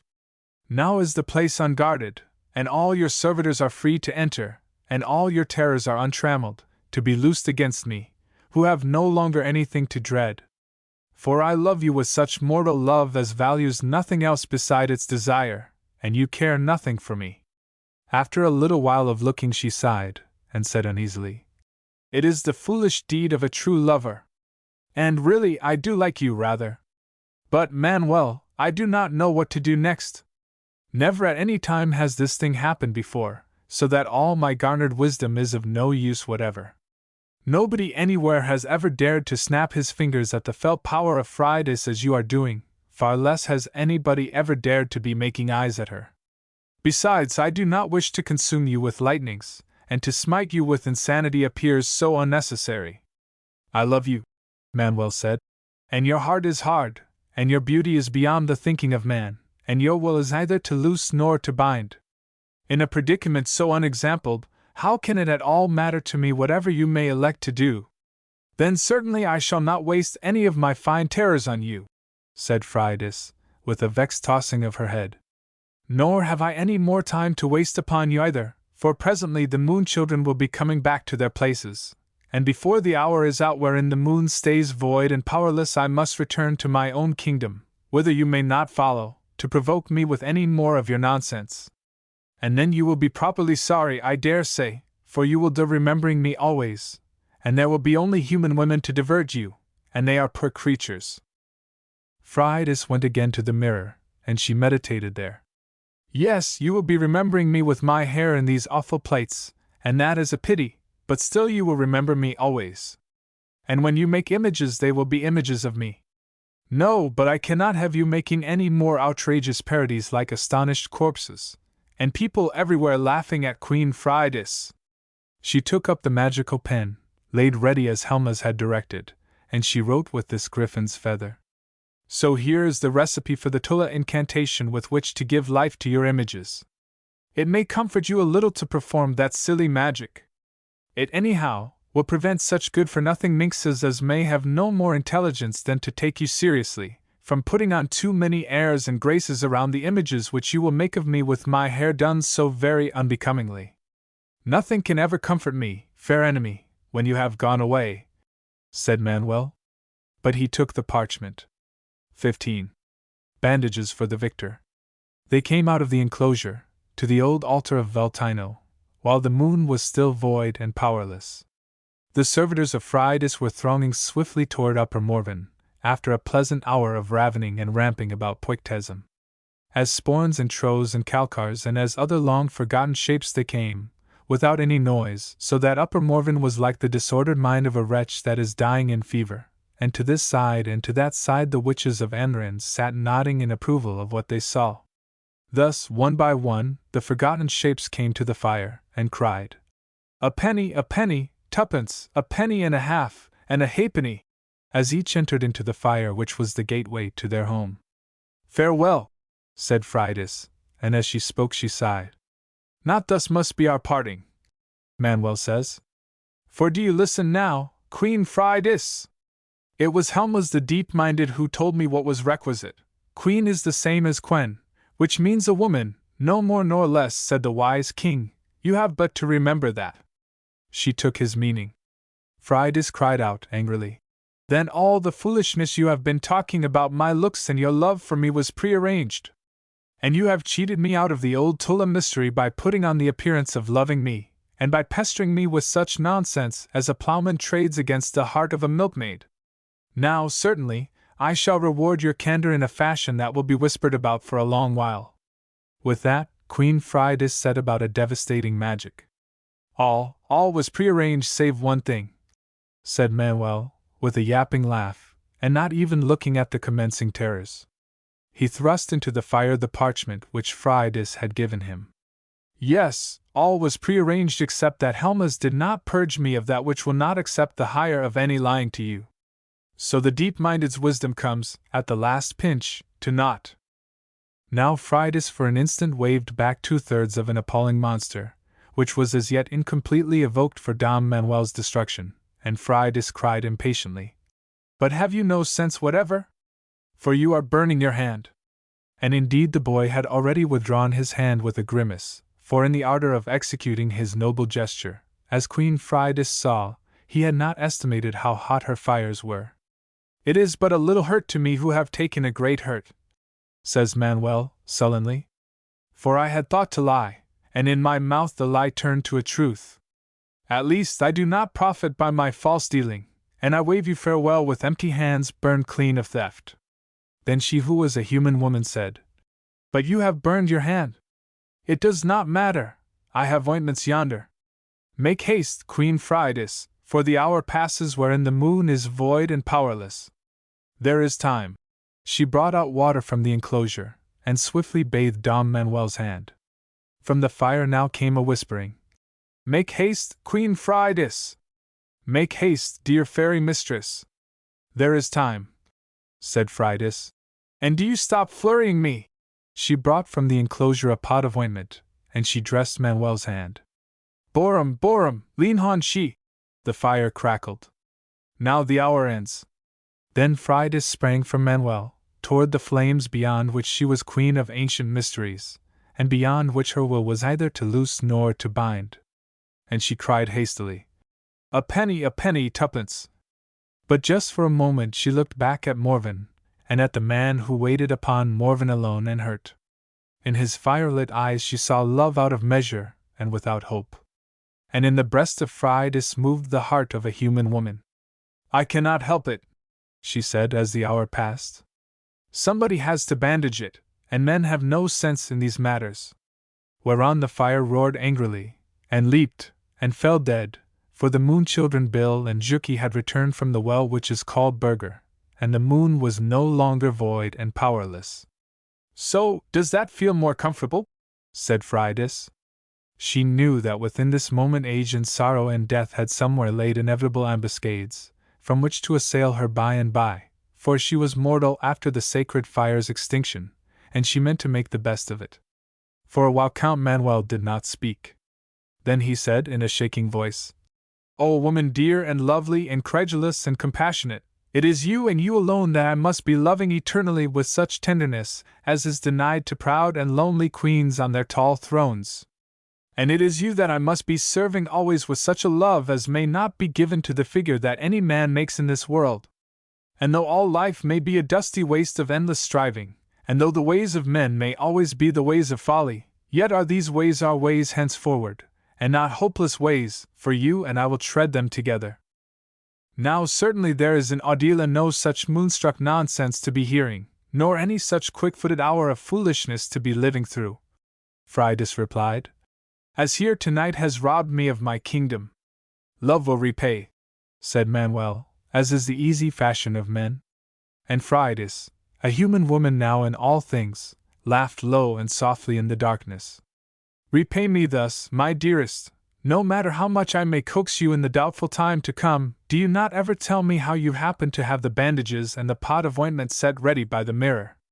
For it is bad for a human woman ever to be seeing through the devices of wise kings, and far worse for her to be seeing through the heroic antics of her husband. Meanwhile in All's young Alianora had arranged her own match with more circumspection. The English, who at first demanded 20,000 marks as her jointure, had after interminable bargaining agreed to accept her with 3,000, and she was to be dowered with Plymouth and Exeter and Tiverton and Torquay and Brixham, and with the tin mines of Devonshire and Cornwall. In everything except the husband involved, she was marrying excellently, and so all Alls that night was ornamented with flags and banners and chaplets and bright hangings and flaring lamps and torches, and throughout Provence there was festivity of every sort, and the princess had great honor and applause. But in the darkness of Upper Morven they had happiness, no matter for how brief a while. Part 3. The Book of Cast Accounts. To H. L. Mencken.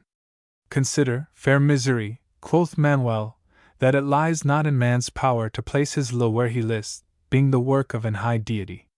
A bird was ne'er seen in Pontus, nor truly in a fleeting mind, ne'er shall remove the affection of my Hirut, which in nature resembleth the stone Abystin. 16. Fridas. They of Poictesum narrate how Queen Fridas and Count Manuel lived together amicably upon Upper Morven.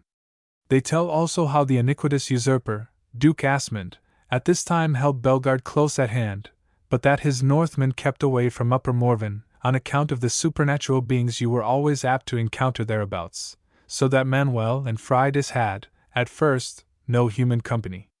Between now and a while, said Fridas, you must be capturing Belgard and cutting off Duke Asmund's ugly head, because by right and by King Ferdinand's own handwriting all Poictesum belongs to you. Well, we will let that wait a bit, says Manuel, for I do not so heartily wish to be tied down with parchments in a count's gilded seat as I do to travel everywhither, and see the ends of this world and judge them. At all events, dear Fridas, I am content enough for the present, in this little home of ours, and public affairs can wait. Still, something ought to be done about it, said Fridas. And since Manuel displayed an obstinate prejudice against any lethal plague, she put the puckeral curse upon Asmund, by which he was afflicted with all small bodily ills that can intervene between corns and dandruff. On Upper Morven Fridas had reared by enchantment a modest home, that was builded of jasper and porphyry and yellow and violet breccia. Inside, the stone walls were everywhere covered with significant traceries in low relief, and were encrusted at intervals with discs and tesserae of turquoise-colored porcelain. The flooring, of course, was of zinc, as a defense against the unfriendly elves, who are at perpetual war with Ardila, and moreover, there was a palisade, enclosing all, of peeled willow wands, not buttered but oiled, and fastened with unknotted ribbons. Everything was very simple and homelike, and here the servitors of Fridas attended them when there was need. The fallen queen was not a grey witch, not in appearance certainly, but in her endowments, which were not limited as are the powers of black witches and white witches. She instructed Dom Manuel in the magic of Ardila, and she and Manuel had great times together that spring and summer, evoking ancient discrowned gods and droll monsters and instructive ghosts to entertain them in the pauses between other pleasures. They heard no more, for that turn, of the clay figure to which they had given life, save for the news brought by a bogglebow, that as the limping gay young fellow went down from Morven the reputable citizenry everywhere were horrified because he went as he was created, stark naked, and this was not considered respectable. So a large tumblebug came from the west, out of the quagmires of Philistia, and followed after the animated figure, yelping and spluttering. Morals, not art! And for that while, the figure went out of Manuel's saga, thus malodorously accompanied. But we will make a much finer figure, says Fridas. So it does not matter. Yes, by and by, says Manuel. But we will let that wait a bit. You are always saying that nowadays. Ah, but my dear, it is so very pleasant to rest here doing nothing serious for a little while, now that my hayas is discharged. Presently, of course, we must be traveling everywhither, and when we have seen the ends of this world, and have judged them, I shall have time, and greater knowledge too, to give to this image-making. It is not from any remote strange places, dear Manuel, but from his own land that a man must get the earth for this image-making.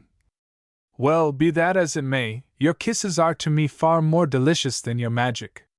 I love to hear you say that, my dearest, but still. No, not at all, for you are really much nicer when you are cuddling so, than when you are running about the world pretending to be pigs and snakes and fireworks, and murdering people with your extravagant sorceries. Saying this, he kissed her, and thus stilled her protests, for in these amiable times Queen Fridas also was at bottom less interested in magic than in kisses. Indeed, there was never any sorceress more loving and tender than Fridas, now that she had become a human woman. If ever she was irritable, it was only when Manuel confessed, in reply to jealous questionings, that he did not find her quite so beautiful nor so clever as Niafer had been. But this, as Manuel pointed out, could not be helped. For there had never been anybody like Niafer, and it would be nonsense to say otherwise. It is possible that Dom Manuel believed this. The rather homely, not intelligent, and in no respect bedazzling servant girl may well have been, in the inexplicable way these things fell out, the woman whom Manuel's heart had chosen, and who therefore in his eyes for the rest of time must differ from all other persons. Certainly no unastigmatic judge would have decreed this swarthy Niafer fit, as the phrase is, to hold a candle either to Fridas or Alianora, whereas Manuel did not conceal, even from these royal ladies themselves, his personal if unique evaluations. To the other side, some say that ladies who are used to hourly admiration cannot endure the passing of a man who seems to admire not quite wholeheartedly. He who does not admire at all is obviously a fool, and not worth bothering about. But to him who admits, "You are well enough," and makes as though to pass on, there is a mystery attached, and the one way to solve it is to pursue this irritating fellow. Some, reasoning thus, assert that Squinting Manuel was aware of this axiom, and that he respected it in all his dealings with Fridas and Alianora. Either way, these theorists did not ever get any verbal buttressing from Dom Manuel. Niafer dead and lost to him, he, without flaunting any unexampled ardors, fell to loving Alianora, and now that Fridas had put off immortality for his kisses, the tall boy had, again, somewhat the air of consenting to accept this woman's sacrifice, and her loveliness and all her power and wisdom, as being upon the whole the handiest available substitute for Niafer's sparse charms. Yet others declare, more simply, that Dom Manuel was so constituted as to value more cheaply every desire after he had attained it. And these say he noted that, Again, in the inexplicable way these things fall out, now Manuel possessed the unearthly queen she had become, precisely as Alianora had become, a not extraordinary person, who in all commerce with her lover dealt as such. "But do you really love me, O man of all men?" Fridas would say. "And this damned Niaphra apart, do you love me a little more than you love any other woman?" "Why, are there any other women?" says Manuel, in fine surprise. "Oh, to be sure, I suppose there are, but I had forgotten about them. I have not heard or seen or thought of those petticoat creatures since my dear Fridas came." The sorceress purred at this sort of talk, and she rested her head where there seemed a place especially made for it. "I wish I could believe your words, king of my heart. I have to strive so hard, nowadays, to goad you into saying these idiotic suitable dear things, and even when at last you do say them your voice is light and high, and makes them sound as though you were joking." He kissed the thick coil of hair which lay fragrant against his lips. "Do you know, in spite of my joking, I do love you a great deal? I would practice saying that over to myself," observed Fridas critically. "You should let your voice break a little after the first 3 words. I speak as I feel. I love you, Fridas, and I tell you so. Yes, but you are no longer a perpetual nuisance about it. Alas, my dear, you are no longer the unattainable queen of the country on the other side of the fire, and that makes a difference, certainly. It is equally certain that I love you over and above all living women. Ah, but my dearest, who loves you more than any human tongue can tell? A peculiarly obstinate and lovely imbecile," says Manuel, and he did that which seemed suitable. Later Fridas sighed luxuriously. "That saves you the trouble of talking, does it not? And you talked so madly and handsomely that first night, when you wanted to get around me on account of the image, but now you do not make me any pretty speeches at all." "Oh, heavens!" said Manuel, "but I am embracing a monomaniac.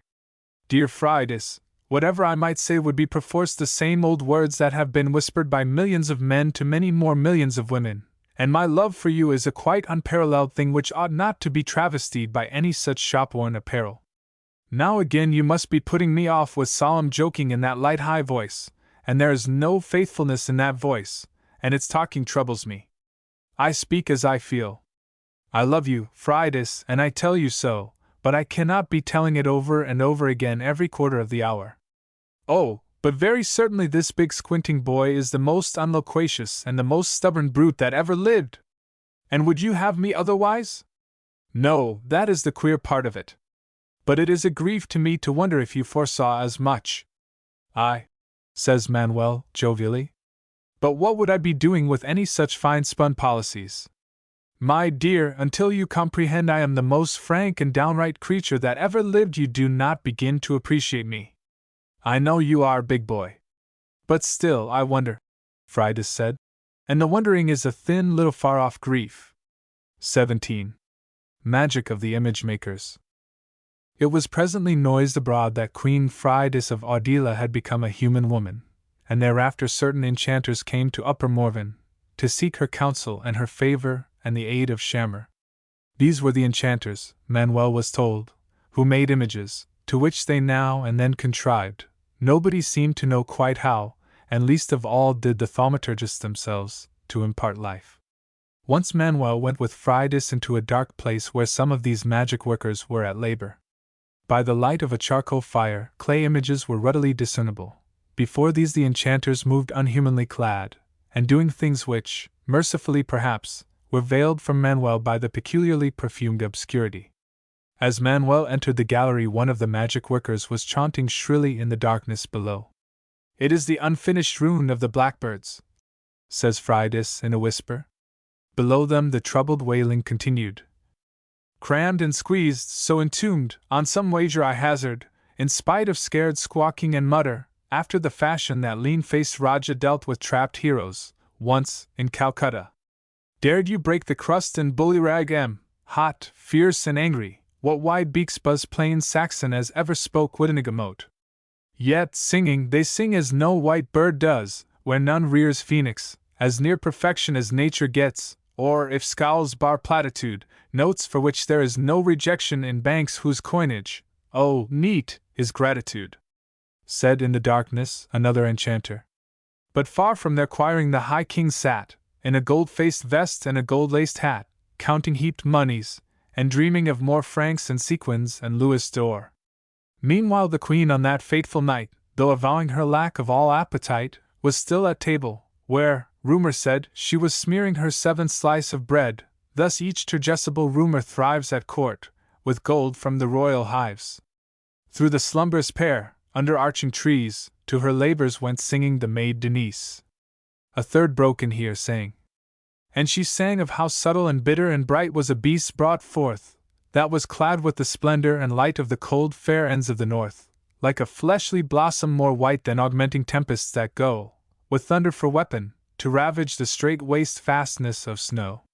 She sang how that all men on earth said, whether its mistress at morn went forth or waited till night, whether she strove through the foam and wreckage of shallow and firth, or couched in glad fields of corn, or fled from all human delight, that thither it likewise would roam. Now a fourth began. Thus sang Denise, what while the sickened sheets and coverlets that pillowed kingly dreams, with curious undergarbs of royalty, she neatly ranged, and dreamed not of that doom which waited, yet unborn, to strike men dumb with perfect awe. As when the seventh wave poises, and sunlight cleaves it through and through with gold, as though to gild oncoming death for him that sees foredoomed, and gasping, sees death high and splendid, while the tall wave bears down, and its shattering makes an end of him, thus poised the sable bird while one might count 1, 2, and 3, and 4, and 5, and 6, but hardly 7. So they continued, but Manuel listened to no more. What is the meaning of all this? He asked of Fridas. It is an experimental incantation, she replied, in that it is a bit of unfinished magic for which the proper words have not yet been found, but between now and a while they will be stumbled on, and then this rune will live perpetually, surviving all those rhymes that are infected with thought and intelligent meanings such as are repugnant to human nature. Are words, then, so important and enduring? Why, Manuel, I am surprised at you. In what else, pray, does man differ from the other animals except in that he is used by words? Now I would have said that words are used by men. There is give and take, of course, but in the main man is more subservient to words than they are to him. Why, do you but think of such terrible words as religion and duty and love, and patriotism and art, and honor and common sense, and of what these tyrannizing words do to and make of people? No, that is chop logic, for words are only transitory noises, whereas man is the child of God, and has an immortal spirit. Yes, yes, my dearest, I know you believe that, and I think it is delightfully quaint and sweet of you. But, as I was saying, a man has only the body of an animal to get experiences in, and the brain of an animal to think them over with, so that the thoughts and opinions of the poor dear must remain always those of a more or less intelligent animal. But his words are very often magic, as you will comprehend by and by when I have made you the greatest of image makers. Well, well, but we can let that wait a bit, said Manuel. And thereafter Manuel talked with Fridas, confessing that the appearance of these magic workers troubled Manuel. He had thought it, he said, an admirable thing to make images that lived, until he saw and considered the appearance of these habitual makers of images. They were an ugly and rickety, short-tempered tribe, said Manuel. They were shiftless, spiteful, untruthful, and in everyday affairs not far from imbecile. They plainly despised all persons who could not make images, and they apparently detested all those who could. With Manuel they were particularly high and mighty, assuring him that he was only a prosperous and affected pseudo-magician, and that the harm done by the self-styled thaumaturgist was apt to be very great indeed. What sort of models, then, were these insane, mud-molding solitary wasps for a tall lad to follow after? And if Manuel acquired their arts, he asked in conclusion, would he acquire their traits? The answer is perhaps no, and not impossibly yes, replied Fridas. For by the ancient Tulla mystery they extract that which is best in them to inform their images, and this is apt to leave them empty of virtue. But I would have you consider that their best endures, whereas that which is best in other persons is obliterated on some battlefield or mattress or gallows. That is why I have been thinking that this afternoon. No, we will let that wait a bit, for I must turn this over in my mind, said Manuel. and my mature opinion about this matter must be expressed later. But while his thoughts were on the affair, his fingers made him droll small images of 10 of the image makers, which he set aside unquickened. Friday smiled at these caricatures, and asked when Manuel would give them life. "Oh, in due time," he said, "and then their antics may be diverting. But I perceive that this old Tula magic is practiced at great price and danger, so that I am in no hurry to practice any more of it. I prefer to enjoy that which is dearer and better." "And what can be dearer and better?" "Youth," Manuel answered. "And you?" Queen Fridas was now a human woman in all things, so this reply delighted her hearing if not her reason. "Do these two possessions content you, king of my heart?" she asked him very fondly. "No," Manuel said, gazing out across Morven at the cloud-dappled ridges of the Tonnenfels. "Nor do I look ever to be contented in this world of men. Indeed, the run of men are poor thin-minded creatures, Manuel," he answered moodily. "But I cannot put aside the thought that these men ought to be my fellows and my intimates. Instead, I who am a famed champion go daily in distrust, almost in fear, of these incomprehensible and shadow-pated beings. To every side there is a feeble madness over-busy about long-faced nonsense from which I recoil, who must conceal this shrinking always. There is no hour in my life but I go armored in reserve and in small lies, and in my armor I am lonely. Fridas, you protest deep love for this well-armored Manuel, but what wisdom will reveal to you, or to me either, just what is Manuel? Oh, but I am puzzled by the impermanence and the loneliness and the impotence of this Manuel. Dear Fridas, do not love my body nor my manner of speaking, nor any of the ways that I have in the flesh, for all these transiencies are mortgaged to the worms. And that thought also is a grief. Let us not speak of these things. Let us not think of anything that is horrid, but only of each other.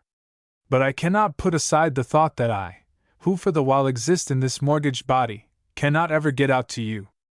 Fridas, there is no way in which two persons may meet in this world of men, we can but exchange, from afar, despairing friendly signals, in the sure knowledge they will be misinterpreted. So do we pass, each coming out of a strange woman's womb, each parroted by the flesh of his parents, each passing futilely, with incommunicative gestures, toward the womb of a strange grave, and in this jostling we find no comradeship. No soul may travel upon a bridge of words. Indeed, there is no word for my foiled huge desire to love and to be loved, just as there is no word for the big, the not quite comprehended thought which is moving in me at this moment. But that thought also is a grief." Manuel was still looking at the changing green and purple of the mountains, and at the tall clouds trailing northward. The things that he viewed yonder were all gigantic and lovely, and they seemed not to be very greatly bothering about humankind. Then Fridas said, "Let us not think too much, dear, in our youth. It is such a waste of the glad time, and of the youth that will not ever be returning. But I cannot put aside the thought that it will never be the true Manuel whom you will love or even know of, nor can I dismiss the knowledge that these human senses, through which alone we may obtain any knowledge of each other, are lying messengers. What can I ever be to you except flesh and a voice? Nor is this the root of my sorrowing, dear Fridas. For I know that my distrust of all living creatures, oh, even of you, dear Fridas, when I draw you closest, must always be as a wall between us, a low, lasting, firm-set wall which we can never pull down. And I know that I am not really a famed champion, but only a forlorn and lonely inmate of the doubtful castle of my body, and that I, who know not truly what I am, must die in this same doubt and loneliness, behind the strong defenses of posturing and bluntness and jovial laughter which I have raised for my protecting. And that thought also is a grief." Now Manuel was as Fridas had not ever seen him.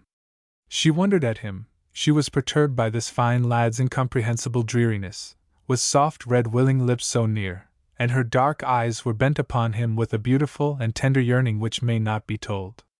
"I do not understand you, my dearest," said she, who was no longer the high queen of Ardila, but a mortal woman. "It is true that all the world about us is a false seeming, but you and I are real and utterly united, for we have no concealments from each other. I am sure that no two people could be happier than we are, nor better suited. And certainly such morbid notions are not like you, who, as you said yourself, only the other day, are naturally so frank and downright. Now Manuel's thoughts came back from the clouds and the green and purple of the mountains. He looked at her very gravely for an instant or two. He laughed morosely. He said, "There! But, dearest, you are strange and not yourself." "Yes, yes," says Manuel, kissing her. "For the moment I had forgotten to be frank and downright, and all else which you expect of me. Now I am my old candid, jovial, blunt self again, and I shall not worry you with such silly notions any more. No, I am Manuel. I follow after my own thinking and my own desire, and if to do that begets loneliness I must endure it." 18. Manuel chooses? "But I cannot understand," said Fridas on a fine day in September, "how it is that, now the power of Shammer is in your control, and you have the secret of giving life to your images, you do not care to use either the secret or the talisman. For you make no more images, you are always saying, 'No, we will let that wait a bit,' and you do not even quicken the 10 caricatures of the image makers which you have already modeled." "Life will be given to these in due time," said Manuel, "but that time is not yet come. Meanwhile, I avoid practice of the old Tulla mystery for the sufficing reason that I have seen the result it has on the practitioner. A haze was upon me to make a figure in the world, and so I modeled and loaned life to such a splendid gay young champion as was to my thinking and my desire. Thus my haze, I take it, is discharged, and a thing done has an end. Heaven may now excel me by creating a larger number of living figures than I, but preeminence in this matter is not a question of arithmetic. Ah, yes, my squinting boy has all the virtues, including that of modesty. Well, but I have seen my notion embodied, seen it take breath, seen it depart from Morven in all respects, except for a little limping, which, do you know, I thought rather graceful, in well nigh all respects, I repeat, quite indistinguishable from the embodied notions of that master craftsman whom some call the, and others Yahweh, and others Abraxas, and yet others Koschid the Deathless. In fine, I have made a figure more admirable and significant than is the run of men, and I rest upon my laurels. You have created a living being somewhat above the average, that is true, but then every woman who has a fine baby does just as much." "The principle is not the same," said Manuel, with dignity. "And why not, please, big boy? For one thing, my image was an original and unaided production, whereas a baby, I am told, is the result of more or less hasty collaboration. Then, too, a baby is largely chance work, in that its nature cannot be exactly foreplanned and predetermined by its makers, who, in the glow of artistic creation, must, I imagine, very often fail to follow the best aesthetic canons. As for that, nobody who makes new and unexampled things can make them exactly to the maker's will. Even your image limped, you remember. Ah, but so gracefully! No, Manuel, it is only those necromancers who evoke the dead, and bid the dead return to the warm flesh, that can be certain as to the results of their sorcery. For these alone of magic workers know in advance what they are making. Ah, this is news! So you think it is possible to evoke the dead in some more tangible form than that of an instructive ghost? You think it possible for a dead girl, or, as to that matter, for a dead boy, or a defunct archbishop, or a deceased ragpicker, to be fetched back to live again in the warm flesh? All things are possible, Manuel, at a price," said Manuel. "What price would be sufficient to repurchase the rich spoils of death? And whence might any bribe be fetched? For all the glowing wealth and beauty of this big round world must show as a new minted farthing beside his treasure chests, as one slight shining unimportant coin which, even this also, belongs to earth, but has been overlooked by him as yet. Presently this hour, and whatever is strutting through this hour, is added to the heaped crypts wherein lie all that was worthiest in the old time. Now there is garnered such might and loveliness and wisdom as human thinking cannot conceive of. An emperor is made much of here when he has conquered some part of the world, but death makes nothing of a world of emperors, and in death's crowded storerooms nobody bothers to estimate within 1,000,000 of how many emperors, and czars and popes and pharaohs and sultans, that in their day were adored as omnipotent, are there assembled pell-mell, along with all that was worthiest in the old time. As touches loveliness, not even Helen's beauty is distinguishable among those multitudinous millions of resplendent queens whom one finds yonder. Here are many pretty women, here above all is Phrydias, so I do not complain. But yonder is deep-bosomed Semiramis, and fair-tressed Guinevere, and Magdalene that loved Christ, and Europa, the bull's laughing bride, and Lilith, whose hot kiss made Satan ardent, and a many other ladies by whose dear beauty's might were shaped the songs which cause us to remember all that was worthiest in the old time.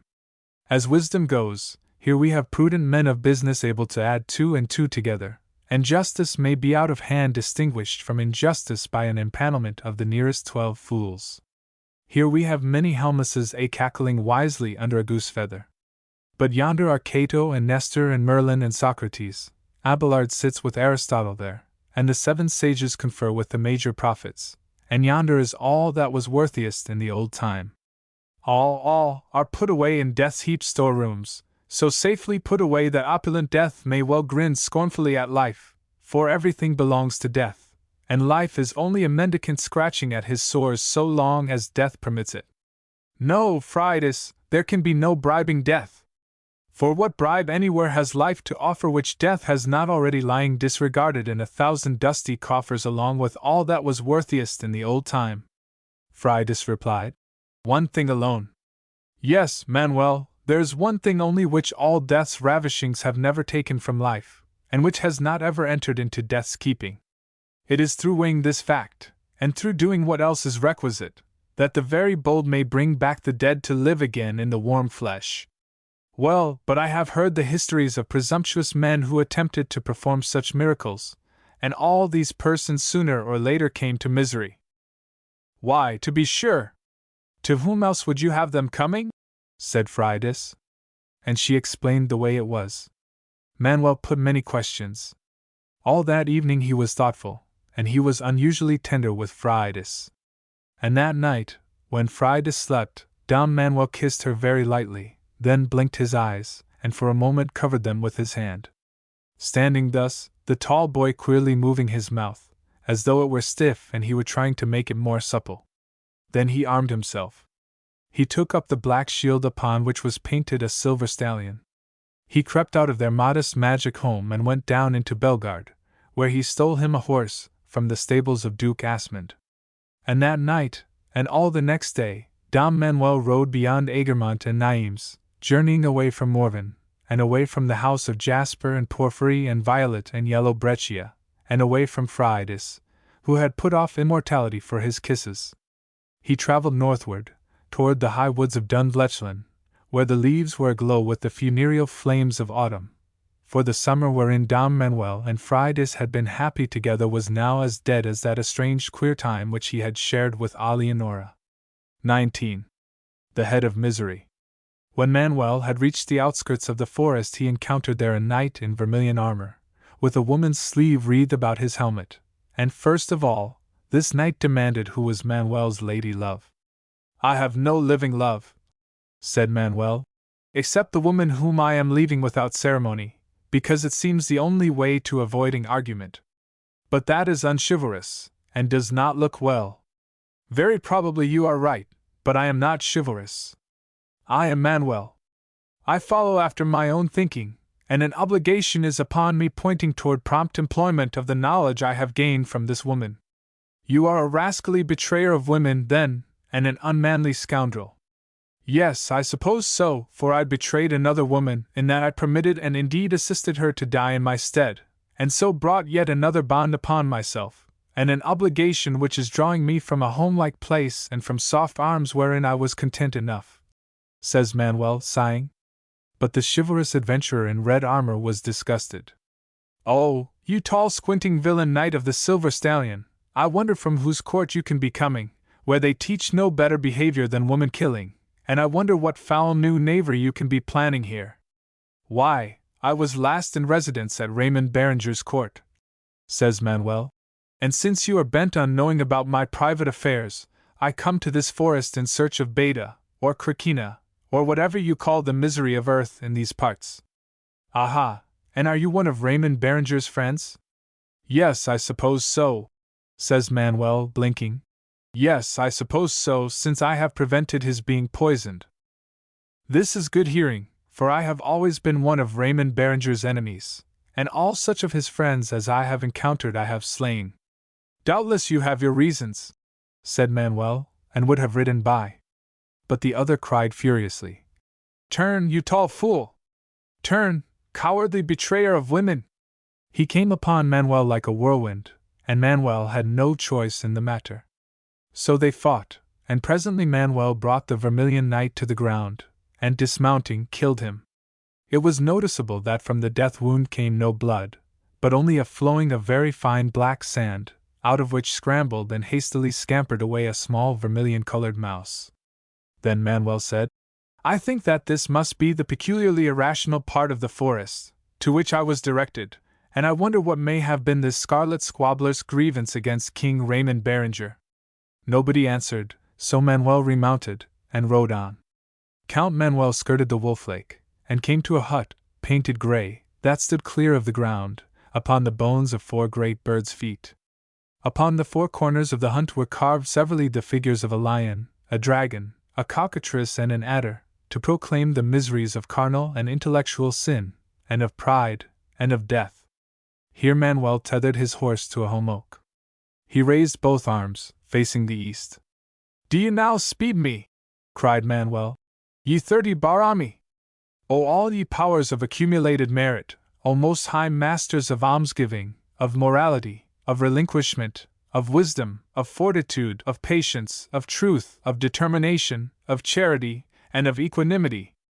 Do all you aid me in my encounter with the misery of earth! He piously crossed himself, and went into the hut. Inside, the walls were adorned with very old-looking frescoes that were equally innocent of perspective and reticence. The floor was of tessellated bronze. In each corner Manuel found, set upright, a many-storied umbrella of the kind used for sacred purposes in the East. Each of these had a silver handle, and was worked in 9 colors. But most important of all, so Manuel had been told, was the pumpkin which stood opposite to the doorway. Manuel kindled a fire, and prepared the proper kind of soup, and at sunset he went to the window of the hut, and cried out 3 times that supper was ready. One answered him, I am coming. Manuel waited. There was now no sound in the forest, even the few birds not yet gone south, that had been chirping of the day's adventures, were hushed on a sudden, and the breeze died in the tree-tops. Inside the hut Manuel lighted his 4 candles, and he disposed of one under each umbrella in the prescribed manner. His footsteps on the bronze flooring, and the rustling of his garments as he went about the hut doing what was requisite, were surprisingly sharp and distinct noises in a vast silence, and in an illimitable loneliness. Then said a thin little voice, Manuel, open the door! Manuel obeyed, and you could see nobody anywhere in the forest's dusk. The twilight brown and yellow trees were still as paintings. His horse stood tethered and quite motionless, except that it was shivering. One spoke at his feet. Manuel, lift me over the threshold. Down Manuel, recoiling, looked downward, and in the patch of candlelight between the shadows of his legs you could see a human head. He raised the head, and carried it into the hut. He could now perceive that the head was made of white clay, and could deduce that the misery of earth, whom some call Beta, and others Kirkina, had come to him. Now, Manuel, says Misery, do you give me my supper? So Manuel set the head upon the table, and put a platter of soup before the head, and fed this soup to Misery with a gold spoon. When the head had supped, it bade Manuel place it in the little bamboo cradle, and told Manuel to put out the lights. Many persons would not have fancied being alone in the dark with Misery, but Manuel obeyed. He knelt to begin his nightly prayer, but at once that happened which induced him to desist. So without his usual divine invocation, Don Manuel lay down upon the bronze floor of the hut, beneath one of the tall umbrellas, and he rolled up his russet cloak for a pillow. Presently the head was snoring, and then Manuel too went to sleep. He said later that he dreamed of Niafer. XX. The month of years. In the morning, after doing the head's extraordinary bidding, Manuel went to feed his horse, and found tethered to the holm oak the steed's skeleton picked clean. I grieve at this, said Manuel, but I consider it wiser to make no complaint. Indeed, there was nobody to complain to, for Misery, after having been again lifted over the threshold, had departed to put in a day's labor with the plague in the north. Thereafter Manuel abode in this peculiarly irrational part of the forest, serving Misery for, as men in cheerier places were estimating the time, a month and a day. Of these services it is better not to speak. But the head was pleased by Manuel's services, because Misery loves company, and the two used to have long friendly talks together when Manuel's services and Misery's work for that day were over. "And how came you, sir, to be thus housed in a trunkless head?" asked Manuel one time. "Why, when Yahweh created man on the morning of the 6th day, he set about fashioning me that afternoon from the clay which was left over. But he was interrupted by the coming of the Sabbath, for Yahweh was in those days, of course, a very orthodox Jew. So I was left incomplete, and must remain so always. I deduce that you, then, sir, are heaven's last crowning work, and the final finishing touch to creation. So the pessimists tell me." The clay head assented, with a yawn. "But I have had a hard day of it, what with the pestilence in Galathian, and wars between the Emperor and the Milanese, and all those October colds, so we will talk no more philosophy." Thus Manuel served the head of Misery, for a month of days and a day. It was a noticeable peculiarity of this part of the forest, a peculiarity well known to everybody, though not quite unanimously explained by the learned, that each day which one spent therein passed as a year, so that Dom Manuel in appearance now aged rapidly. This was unfortunate, especially when his teeth began to fail him, because there were no dentists handy, but his interest in the other plagues which visited this forest left Manuel little time wherein to think about private worries. For Beta was visited by many of his kindred, such as Mitlin and Callie and Thragnar and Poole and Apipi and other evil principals, who were perpetually coming to the grey hut for family reunions, and to rehearse all but one of the 240,000 spells of the Capuas. And it was at this time that Manuel got his first glimpse of Sklog, with whom he had such famous troubles later. So sped the month of days that passed as years. Little is known as to what happened in the grey hut, but that perhaps is a good thing. Dom Manuel never talked about it. This much is known, that all day the clay head would be roving about the world, carrying envious reports, and devouring kingdoms, and stirring up patriotism and reform, and whispering malefic counsel, and bringing hurt and sorrow and despair and evil of every kind to men, and that in the evening, when at sunset Folkter took over this lamentable work, Beta would return contentedly to Dunvlechlan, for Manuel's services and a well-earned night's rest. On most evenings there was unspeakable company, but none of these stayed overnight. And after each night passed alone with Misery, the morning would find Manuel older looking. "I wonder, sir, at your callousness, and at the cheery way in which you go about your dreadful business," said Manuel once, after he had just cleansed the dripping jaws. "Ah, but since I am all head and no heart, therefore I cannot well pity the human beings whom I pursue as a matter of allotted duty." "That seems plausible," says Manuel, "and I perceive that if appearances are to be trusted you are not personally to blame. Still, I cannot but wonder why the world of men should thus be given over to misery if Koschei the Deathless, who made all things as they are, has any care for men. As to what goes on overhead, Manuel, you must inquire of others. There are persons in charge, I know, but they have never yet permitted misery to enter into their high places, for I am not popular with them, and that is the truth. I can understand that, but nevertheless I wonder why misery should have been created to feed upon mankind. Probably the cows and sheep and chickens in your barnyards, and the partridges and rabbits in your snares, and even the gasping fish upon your hook, find time to wonder in the same way about you, Dom Manuel. Ah, but man is the higher form of life. Granting that remarkable assumption, and is any man above misery? So you see it is logical I should feed on you. Still, I believe that the misery of earth was devised as a trial and a testing to fit us for some nobler and eternal life hereafter. Why in this world should you think that? The head inquired, with real interest. Because I have an immortal spirit, sir, and... Dear me, but all this is very remarkable. Where is it, Manuel? It is inside me somewhere, sir. Come, then, let us have it out, for I am curious to see it. No, it cannot get out exactly, sir, until I am dead. But what use will it be to you then? Said Misery. And how can you, who have not ever been dead, be certain as to what happens when one is dead? Well, I have always heard so, sir. The head shook itself dubiously. Now, from whom of the Leshy, I wonder, can you have been hearing such fantastic stories? I am afraid somebody has been making fun of you, Manuel. Oh, no, sir, this is a tenet held by the wisest and most admirable of men. I see, it was some other man who told you all these drolleries about the eternal importance of mankind, the head observed, with an unaccountable slackening of interest. I see, and again you may notice that the cows and the sheep and the chickens, also, resent extinction strenuously. But these are creatures of the earth, sir, whereas there is about at any rate some persons a whiff of divinity. Come now, do you not find it so? The head looked graver. Yes, Manuel, most young people have in them a spark which is divine, but it is living that snuffs this out of all of you, by and large, without bothering Grandfather Death to unpeel spirits like bananas. No, the most of you go with very little spirit, if any, into the grave, and assuredly with not enough spirit to last you forever. No, Manuel, no, I never quarrel with religion, because it is almost the strongest ally I have, but these religious notions rather disgust me sometimes, for if men were immortal then misery would be immortal, and I could never survive that. Now you are talking nonsense, sir, said Manuel stoutly.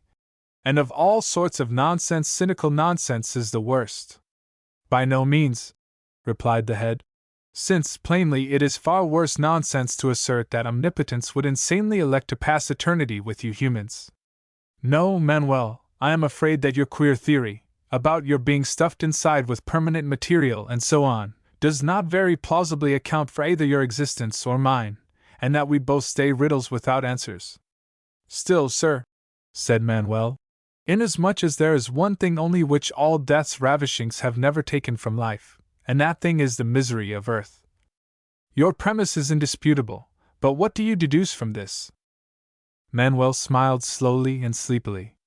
I deduce, sir, that you, also, who have not ever been dead, cannot possibly be certain as to what happens when one is dead. And so I shall stick to my own opinion about the life to come. But your opinion is absurd on the face of it. That may very well be, sir, but it is much more comfortable to live with than is your opinion, and living is my occupation just now.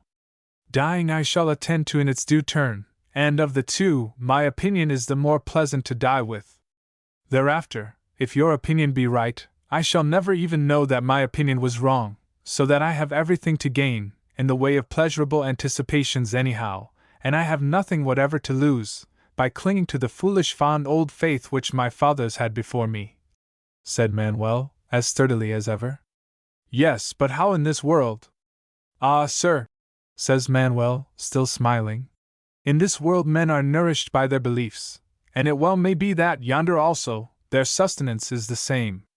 But at this moment came Reary, a little crimson naked man, having the head of a monkey, with his cock in one hand and his gnarled club in the other. Necessarily the blood demon's arrival put an end to their talking, for that turn. 21. Touching repayment. So Count Manuel's youth went out of him as he became more and more intimate with Misery, and an attachment sprang up between them, and the two took counsel as to all Manuel's affairs. They often talked of the royal ladies whom Manuel had loved and loved no longer. For at one time, Manuel admitted, I certainly fancied myself in love with the Princess Alianora, and at another time I was in love with Queen Friedis.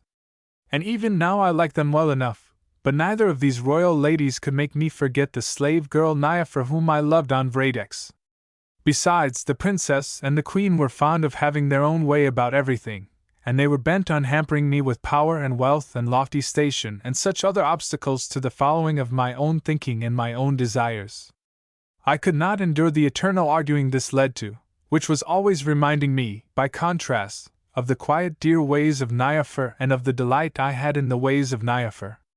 So it seemed best for everyone concerned for me to break off with Friedis and Alianora. As for these women, the head estimated, you may be for some reasons well rid of them. Yet this Alianora has fine eyes and certain powers. She is a princess of the Apsarazes, Manuel replied. and therefore she has power over the butterflies and the birds and the bats, and over all creatures of the air. I know, because she has disclosed to me some of the secrets of the Apsarazes. But over her own tongue and temper the Princess Alianora has no power and no control whatever, and if I had married her she would have eventually pestered me into being a king, and giving my life over to politics and the dominion of men. This Fridas, too, has beautiful black hair, and certain powers. She was once queen of Audila, and therefore she retains power over all figures of earth. I know, because she has disclosed to me some of the secrets of Audila. But the worst enemy of Fridas also goes in red, and is housed by the little white teeth of Fridas, for it was this enemy that betrayed her, and if I had married her she would have coaxed me, by and by, into becoming a great maker of images, and giving my life over to such arts. Misery said, You have had love from these women, you have gained power and knowledge from these women. Therefore you leave them, to run after some other woman who can give you no power and knowledge, but only a vast deal of trouble. It is not heroic, Manuel, but it is human, and your reasoning is well fitted to your time of life. It is true that I am young as yet, sir. No, not so very young, for my society is maturing you, and already you are foreplanning and talking the follies of a man in middle life.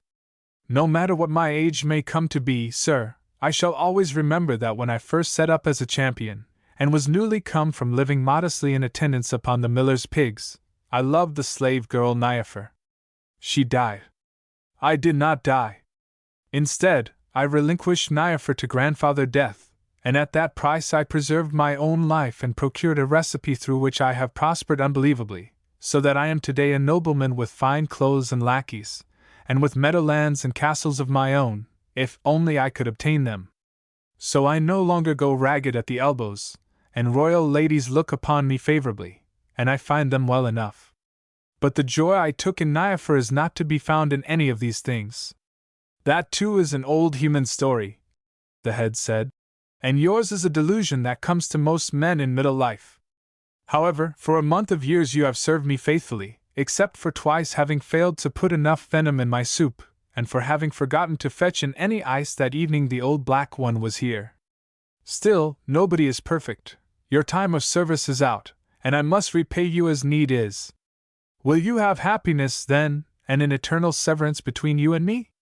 I have seen but one happy person, Manuel replied. He sat in a dry ditch, displaying vacant glittering eyes, and straws were tangled in his hair, but Tom O'Bedlam was quite happy. No, it is not happiness I desire, the head repeated. You have served me. I repay, as need is, with the payment you demand. What is it you demand? Dom Manuel said. I demand that Niaphar, who was a slave girl, and is now a ghost in her pagan paradise. Do you think, then, that to recall the dead is possible?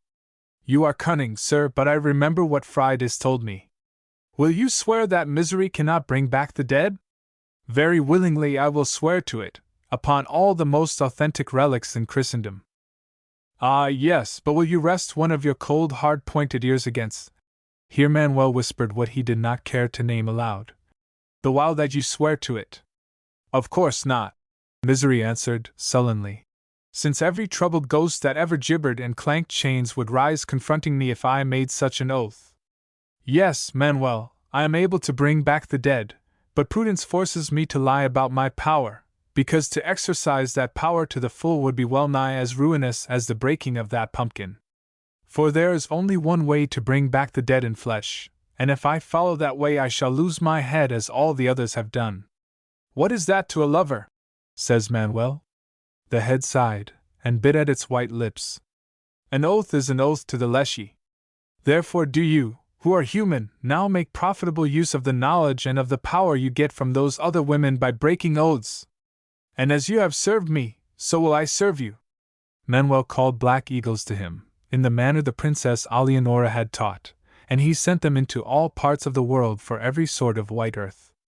They obeyed the magic of the Apsarazes, and from Britain they brought Dom Manuel the earth called Lucergillin, and they brought Glissamarga from Enniscarth, and Eglacopola from the Gallic provinces, and Argentaria from Lake Kai, and white earth of every description from all parts of the world. Manuel made from this earth, as Queen Fridas had taught him how to do, the body of a woman. He fashioned the body peculiarly, in accordance with the old Tulla mystery, and the body was as perfect as Manuel could make it, in all ways save that it had no head.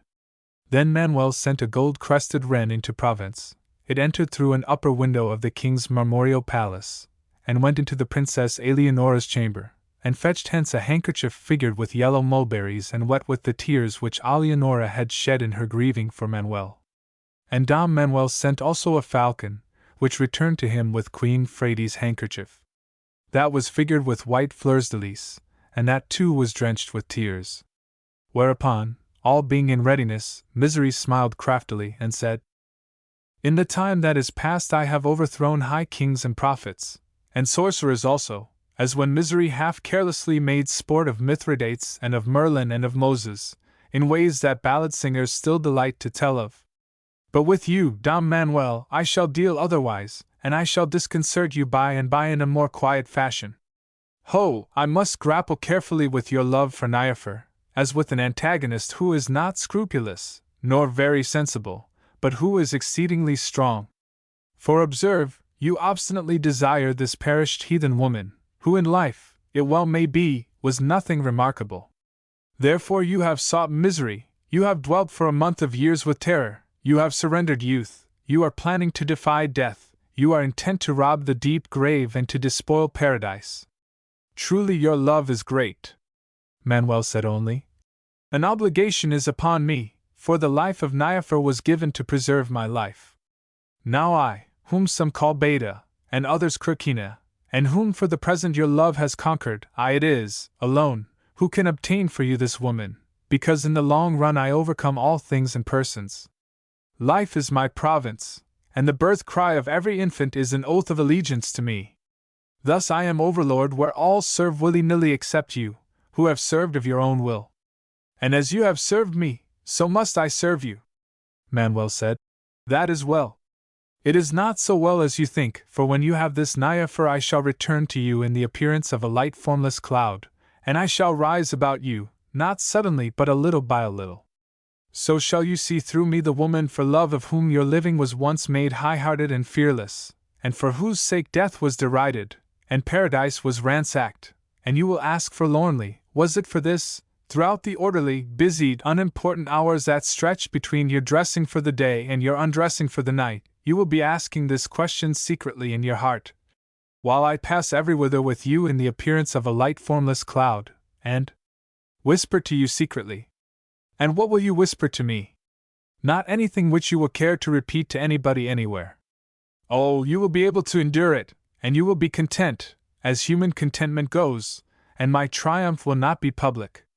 But nonetheless I shall have overthrown my present conqueror, and I shall have brought low the love which terror and death did not affright, and which the laws of earth could not control, and I, whom some call Beta, and others Cricina, will very terribly attest that the ghost of outlived and conquered misery is common sense. That is tomorrow's affair," replied Dom Manuel.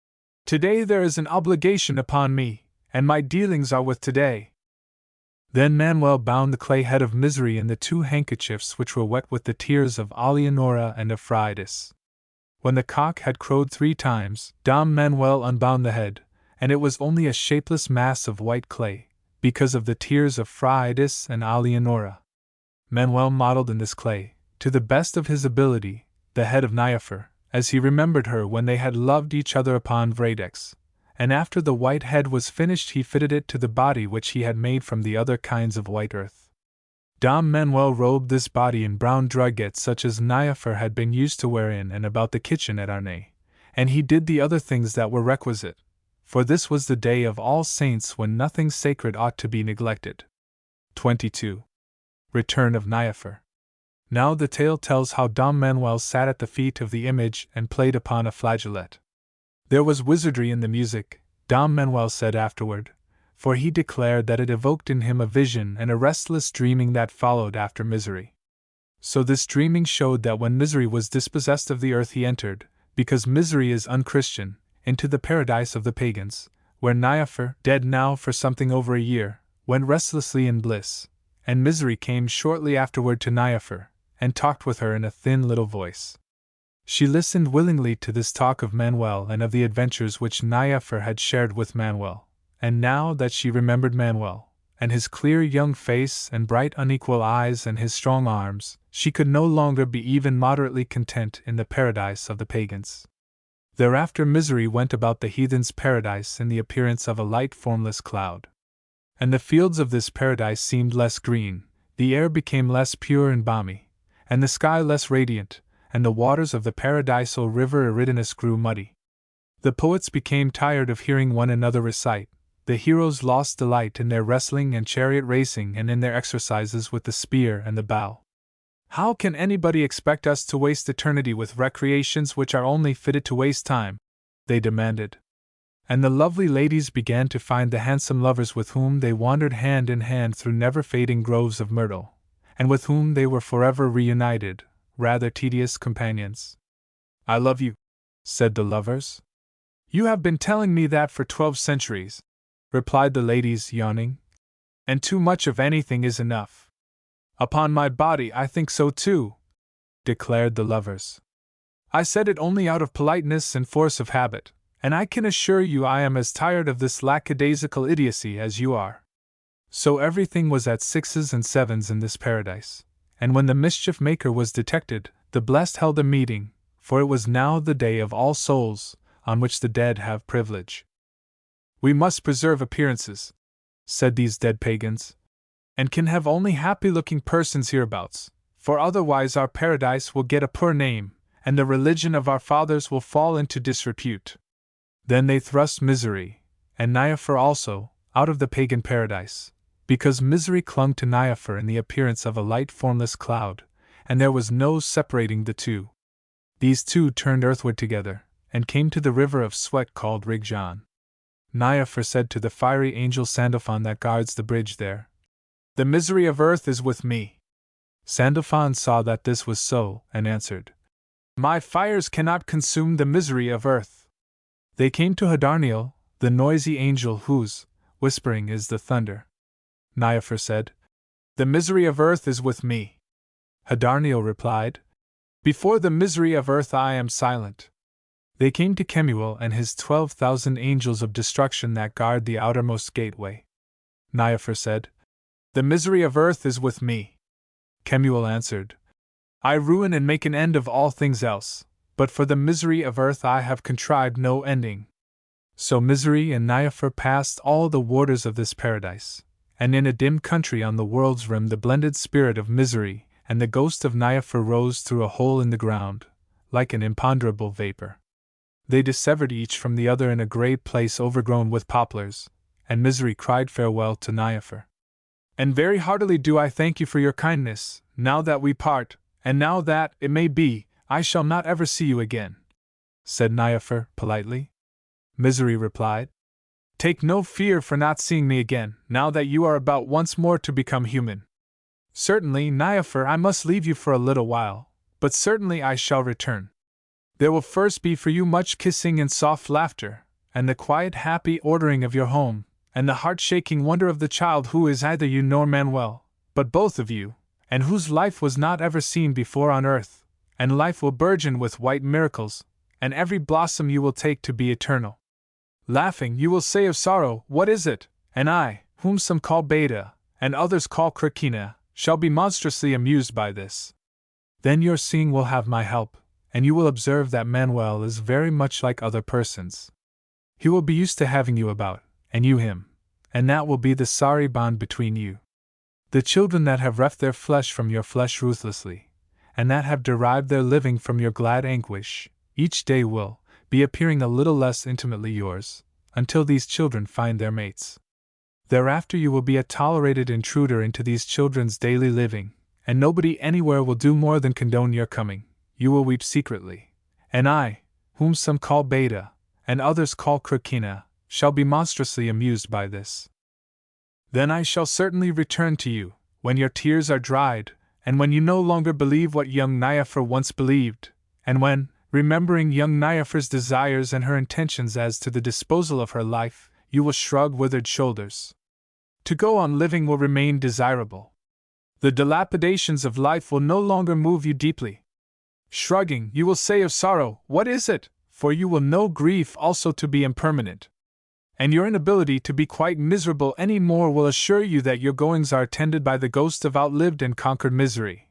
And I, whom some call Beta, and others call Krakina, shall be monstrously amused by this, said Niaphor impatiently.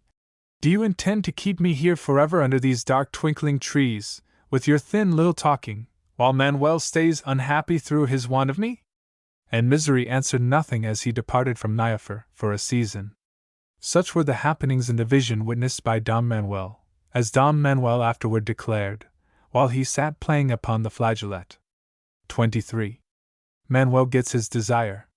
Now the tale tells that all this while, near the grey hut in Dunvlechlan, the earthen image of Niaphor lay drying out in the November sun, and that grey Dom Manuel, no longer the florid boy who had come into Dunvlechlan, sat at the feet of the image, and played upon a flageolet the air which Suskind had taught him, and with which he had been used to call young Suskind from her twilight places when Manuel was a peasant tending swine. Now Manuel was an aging nobleman, and Niaphor was now a homeless ghost, but the tune had power over them, none the less, for its burden was young love and the high-hearted time of youth, so that the melody which once had summoned Suskind from her low red-pillared palace in the doubtful twilight, now summoned Niaphor resistlessly from paradise. As Manuel thriftily made use of the odds and ends which he had learned from 3 women to win him a 4th woman, the spirit of Niaphor entered at the mouth of the image. Instantly the head sneezed and said, I am unhappy. But Manuel kept on playing. The spirit descended further, bringing life to the lungs and the belly, so that the image then cried, I am hungry. But Manuel kept on playing. So the soul was drawn further and further, until Manuel saw that the white image had taken on the colors of flesh, and was moving its toes in time to his playing, and so knew that the entire body was informed with life. He cast down the flageolet, and touched the breast of the image with the ancient formal gestures of the old Tulla mystery, and he sealed the mouth of the image with a kiss, so that the spirit of Niaphor was imprisoned in the image which Manuel had made. Under his lips the lips which had been Misery's cried, I love. And Niaphor rose, a living girl just such as Manuel had remembered for more than a whole year, but with that kiss all memories of paradise, and all the traits of angelhood departed from her. Well, well, dear Snip, said Manuel, the first thing of all, now it is certainly a comfort to have you back again. Niaphor, even in the rapture of her happiness, found this an unimpassioned greeting from one who had gone to unusual lengths to recover her companionship.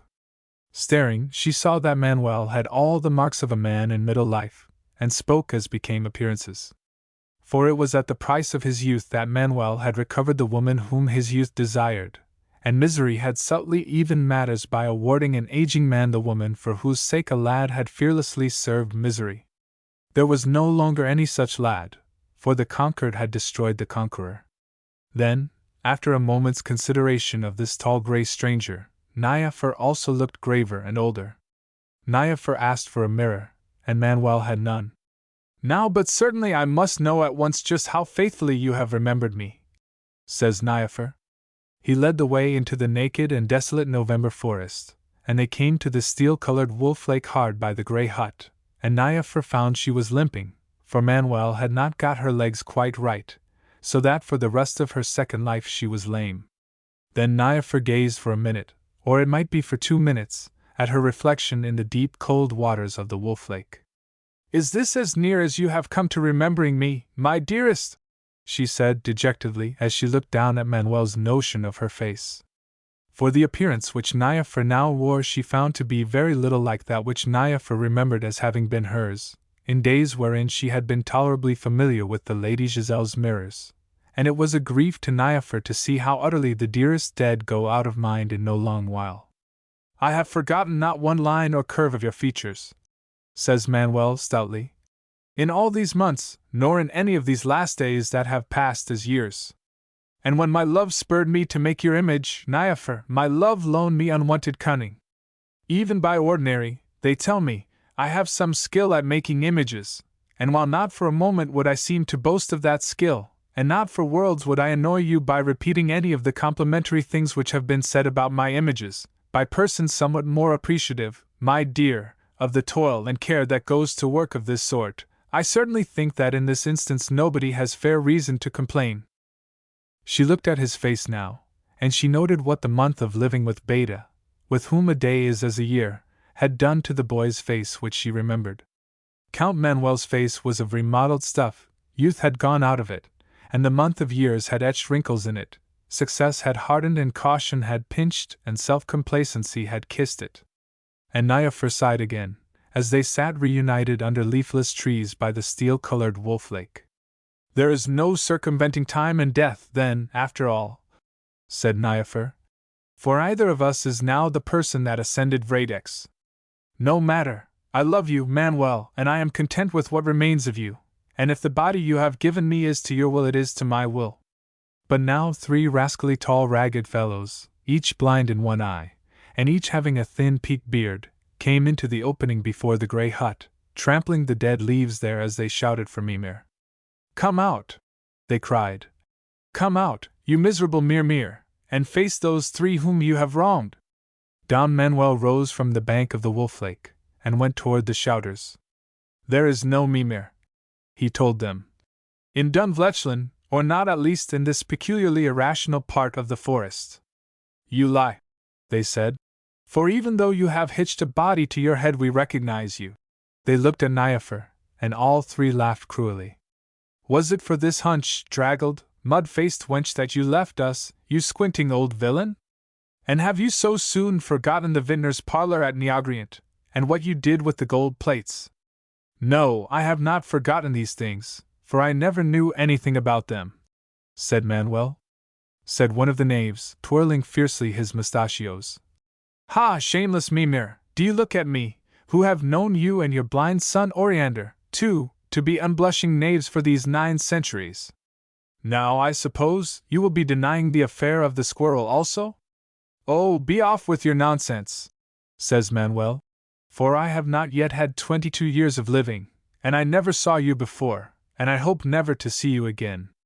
But they all set upon him with cutlasses, so there was nothing remaining save to have out his sword and fight. And when each of these one-eyed persons had vanished curiously under his death wound, Manuel told Niaphar it was a comfort to find that the month of years had left him a fair swordsman for all that his youth was gone, and that he thought they had better be leaving this part of the high woods of Dunvlechlan, wherein unaccountable things took place, and all persons behaved unreasonably. "Were these wood spirits unreasonable?" asked Niaphar, "in saying that the countenance and the body you have given me are ugly?" "My dear," replied Manuel, "it was their saying that which made me try to avoid the conflict, because it does not look well, not even in dealing with demons, to injure the insane." "Manuel, and can it be you who are considering appearances?" Dom Manuel said gravely, "My dealings with misery and with misery's kindred have taught me many things which I shall never forget nor very willingly talk about. One of these teachings, though, is that in most affairs there is a middle road on which there is little traffic and comparatively easy going. I must tell you that the company I have been in required a great deal of humoring, for of course it is not safe to trifle with any evil principle. No, one need not absolutely and openly defy convention, I perceive, in order to follow after one's own thinking," says Manuel, shrewdly, and waggling a grey beard. "I am so glad you have learned that at last." "At least I suppose I am glad," said Niaphar, a little wistfully, as she recalled young Manuel of the high head. "But, as I was saying, I now estimate that these tattered persons who would have prevented my leaving, as well as the red fellow that would have hindered my entering, this peculiarly irrational part of the forest, were spiritual intruders into misery's domain whom misery had driven out of their wits. No, Niaphar, I voice no criticism, because with us too this misery of earth, whom some call Beta, and others Krikina, has dealt very handsomely. It troubles me to suspect that he was also called Mimir, but of this we need not speak, because a thing done has an end, even a killed grandfather. Nevertheless, I think that Dunvlechlan is unwholesome, and I am of the opinion that you and I will be more comfortable elsewhere. But must we go back to looking after pigs, dear Manuel, or are you now too old for that?" Don Manuel smiled, and you saw that he retained at least his former lordliness. "No, now that every obligation is lifted, and we are reunited, dear Snip, I can at last go traveling everywhither, so that I may see the ends of this world and judge them. And we will do whatever else we choose, for, as I must tell you, I am now a nobleman with lackeys and meadowlands and castles of my own, if only I could obtain possession of them. This is excellent hearing, said Niafer, and much better than pig-stealing, and I am glad that the world has had sense enough to appreciate you, Manuel, and Hewitt. And we will have rubies in my coronet, because I always fancied them. Now do you tell me how it all happened, and what I am to be called Countess of. And we will talk about that traveling later, for I have already traveled a great distance today, but we must certainly have rubies. 24. 3 women. So Manuel put on his armor, and with Manuel telling as much as he thought wise of the adventures which he had encountered while Niafer was dead, they left this peculiarly irrational part of the forest, and fared out of the ruined November woods, and presently, in those barren fields that descend toward the sand dunes of Quentavik, came face to face with Queen Friedis and the Princess Alianora, where these 2 royal ladies and many other fine people rode toward the coast. Alianora went magnificently this morning, on a white horse, and wearing a kirtle of changeable green like the sea's green in sunlight. Her golden hair was bound with a gold frontlet wherein were emeralds. Friedis, dark and stately, was in crimson embroidered with small gold stars and inkhorns. A hooded falcon sat on her gloved wrist. Now Friedis and Alianora stared at the swarthy, flat-faced, limping peasant girl in brown drugget that was with Count Manuel. Then Alianora stared at Friedis. "Is it for this dingy cripple," says Alianora, with her proud fine face all wonder, "that Dom Manuel has forsaken us and has put off his youth? Why, the girl is out and out ugly. Our case is none the better for that," replied Friedis, the wise queen, whose gazing rested not upon Niafer but on Manuel. "Who are those disreputable-looking, bold-faced creatures that are making eyes at you?" says Niafer. And Manuel, marveling to meet these 2 sorceresses together, replied, as he civilly saluted them from a little distance, "2 royal ladies, who would be well enough were it not for their fondness for having their own way. And I suppose you think them handsome?" "Yes, Niafer, I find them very beautiful. But after looking at them with aesthetic pleasure, my gaze returns adoringly to the face I have created as I willed, and to the quiet love of my youth, and I have no occasion to be thinking of queens and princesses. Instead, I give thanks in my heart that I am faring contentedly toward the nearest priest with the one woman in the world who to my finding is desirable and lovely. It is very sweet of you to say that, Manuel, and I am sure I hope you are telling the truth, but my faith would be greater if you had not rattled it off so glibly." Then Alianora said, "Greetings, and for the while farewell, to you, Count Manuel. For all we ride to Quentavik, and thence I am passing over into England to marry the king of that island." "Now, but there is a lucky monarch for you," says Manuel, politely. He looked at Friedis, who had put off immortality for his kisses, and whom he had deserted to follow after his own thinking. These re-encounters are always awkward, and Dom Manuel fidgeted a little. He asked her, "And do you also go into England?" She told him very quietly, no, that she was only going to the coast, to consult with 3 or 4 of the water demons about enchanting one of the Red Islands, and about making her home there. She had virtually decided, she told him, to put a spell upon Sargel, as it seemed the most desirable of these islands from what she could hear, but she must first see the place. Queen Friedis looked at him with rather embarrassing intentness all the while, but she spoke quite calmly. "Yes, yes," Dom Manuel said cordially. "I dare say you will be very comfortable there, and I am sure I hope so. But I did not know that you 2 ladies were acquainted." "Indeed, our affairs are not your affairs," says Friedis, "any longer. And what does it matter, on this November day which has a thin sunlight and no heat at all in it? No, that girl yonder has today. But Alianora and I had each her yesterday, and it may be the one or it may be the other of us 3 who will have tomorrow, and it may be also that the disposal of that tomorrow will be remarkable." "Very certainly," declared Alianora, with that slow, lovely, tranquil smile of hers. "I shall have my portion of tomorrow. I would have made you a king, and by the most powerful of all kings, but you followed after your own thinking, and cared more for messing in wet mud than for a throne. Still, this nonsense of yours has converted you into a rather distinguished-looking old gentleman, so when I need you I shall summon you, with the token that we know of Dom Manuel, and then do you come post-haste. Fridas said, I would have made you the greatest of image-makers, but you followed after your own thinking, and instead of creating new and godlike beings you preferred to resurrect a dead servant girl. Nevertheless, do I bid you beware of the one living image you made, for it still lives and it alone you cannot ever shut out from your barred heart, Dom Manuel, and nevertheless do I bid you come to me, Dom Manuel, when you need me. Manuel replied, I shall always obey both of you. Niafer throughout this while said nothing at all. But she had her private thoughts, to the effect that neither of these high and mighty trollops was in reality the person whom henceforward Dom Manuel was going to obey. So the horns sounded. The gay cavalcade rode on, toward Cointavac. And as they went young Osmond Hillay, Lord Brudenel's son, asked for the gallant King of Navarre. But who, sire, was that time-battered grey vagabond, with the tarnished silver stallion upon his shield and the mud-colored cripple at his side, that our queens should be stopping for any conference with him?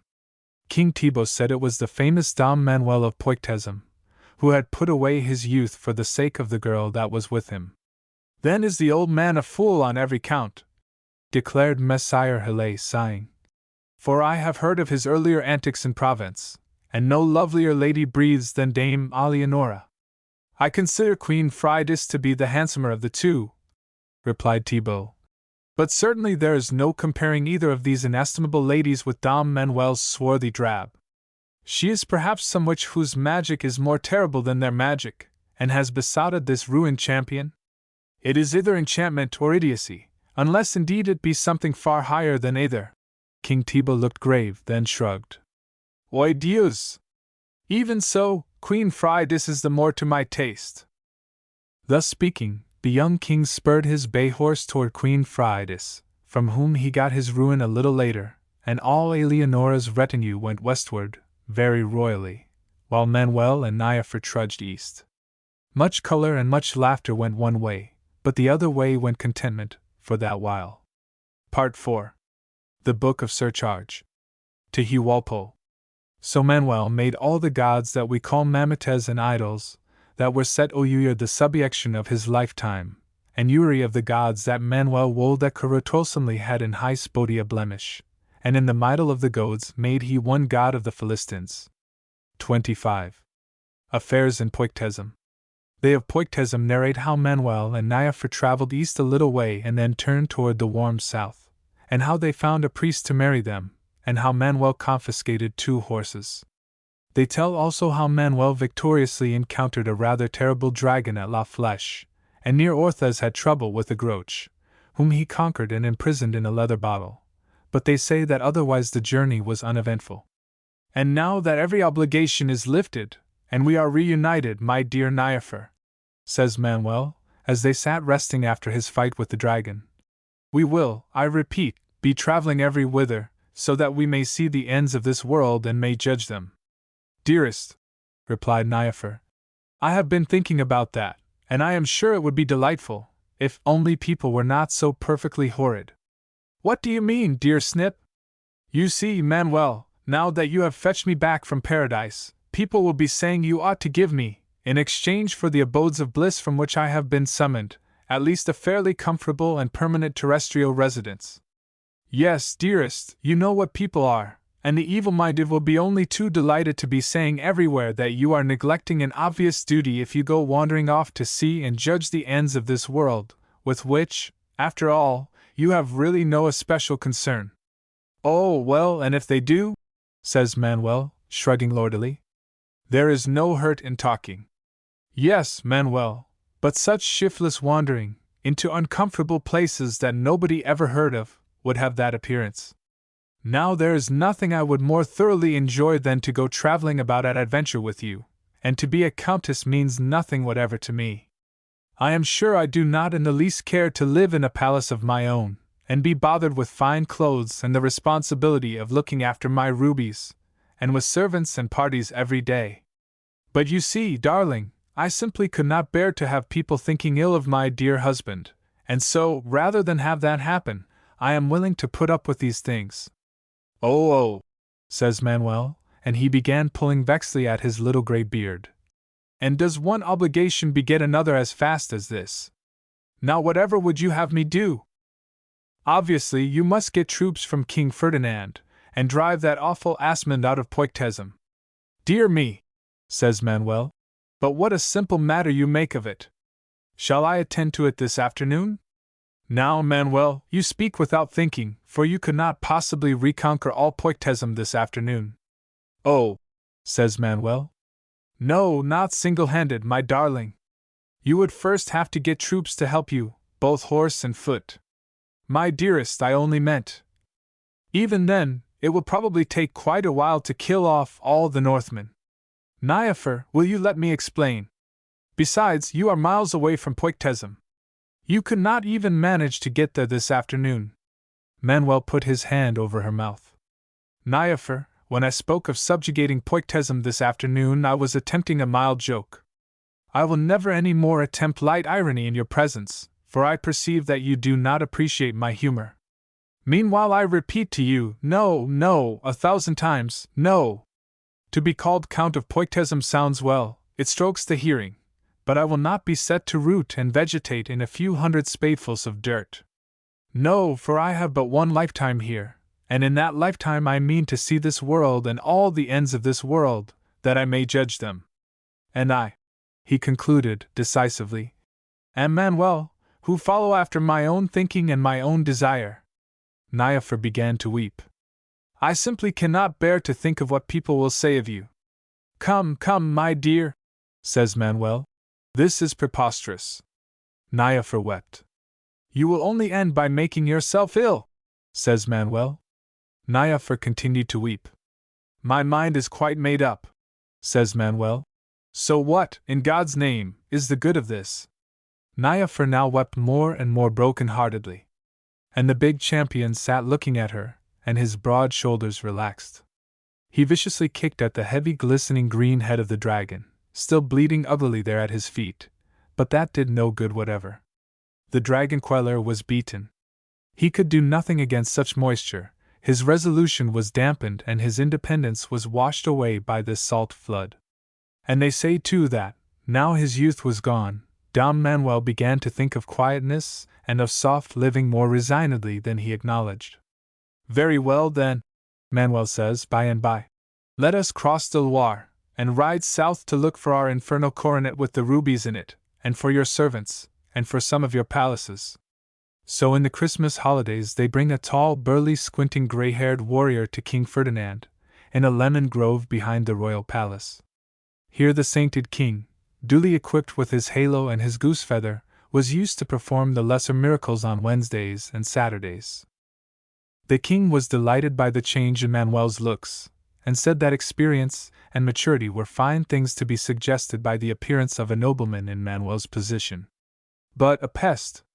As for giving him any troops with which to conquer Poictesum, that was quite another matter.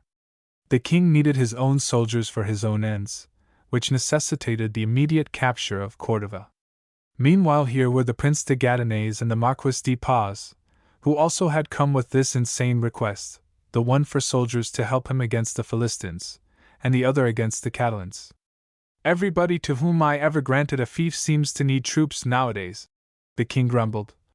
And if any one of you had any judgment whatever, you would have retained your lands once they were given you. Our deficiencies, sire, says the young Prince de Gadenais, with considerable spirit, have not been altogether in judgment, but rather in the support afforded us by our liege lord.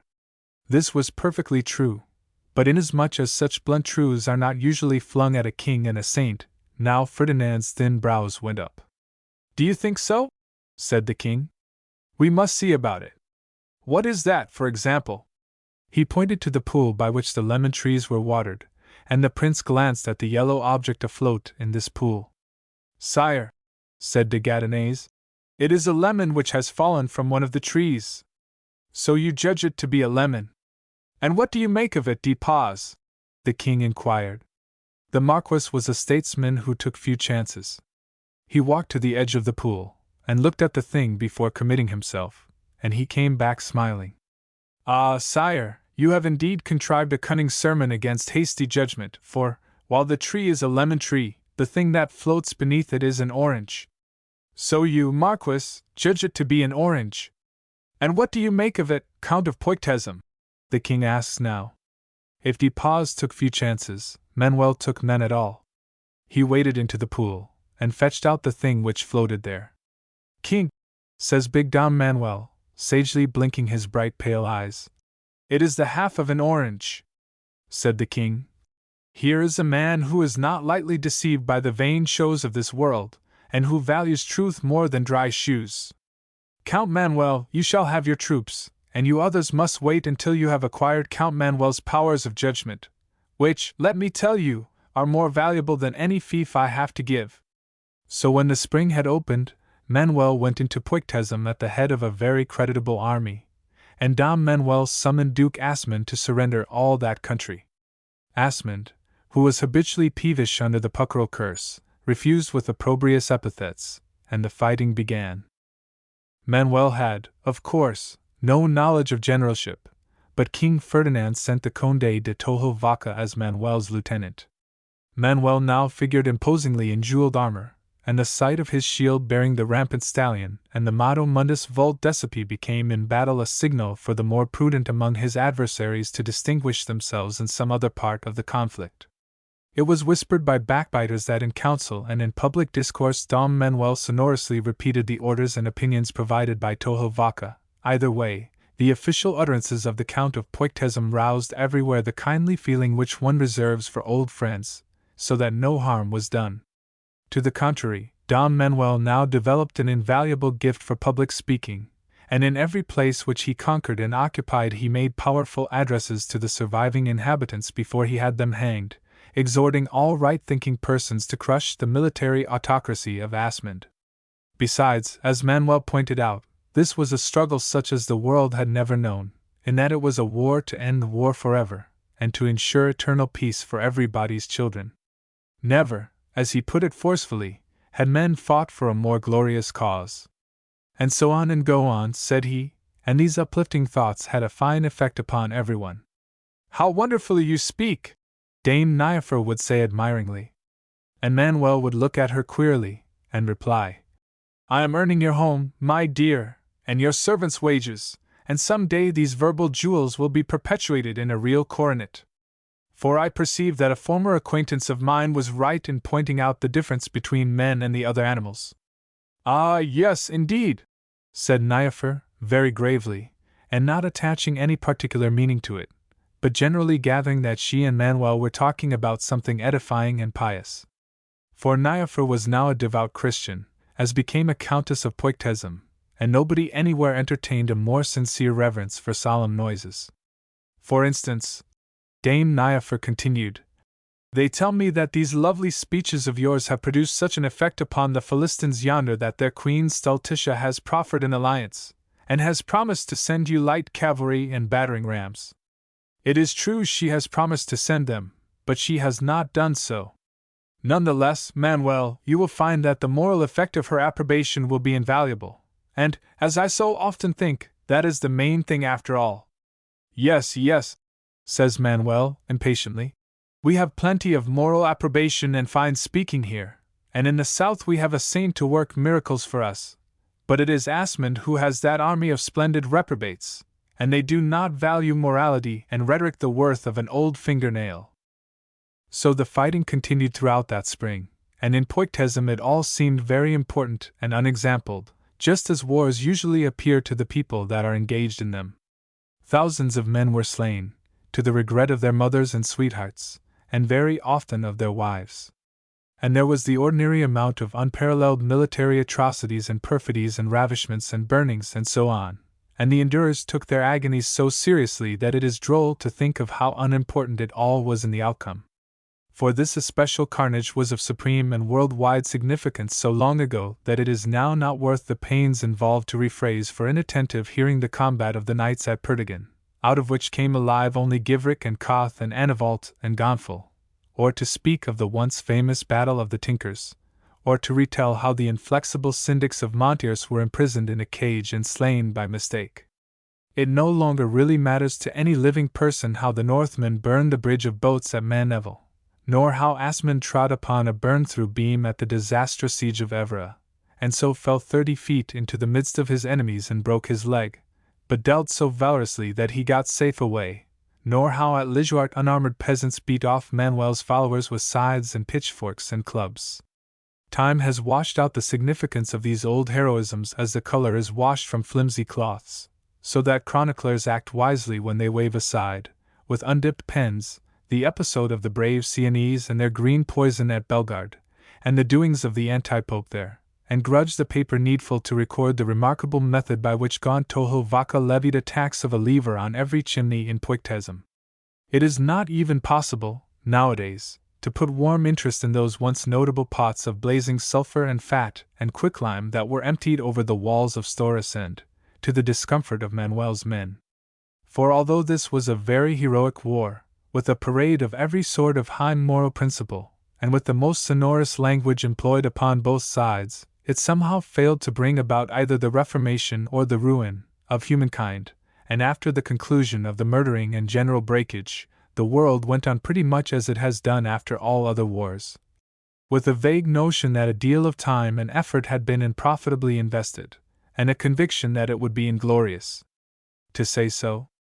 Therefore it suffices to report that there was much killing and misery everywhere, and that in June, upon Corpus Christi Day, the Conde de Toho Vaca was taken, and murdered, with rather horrible jocosity which used unusually a heated poker, and Manuel's forces were defeated and scattered.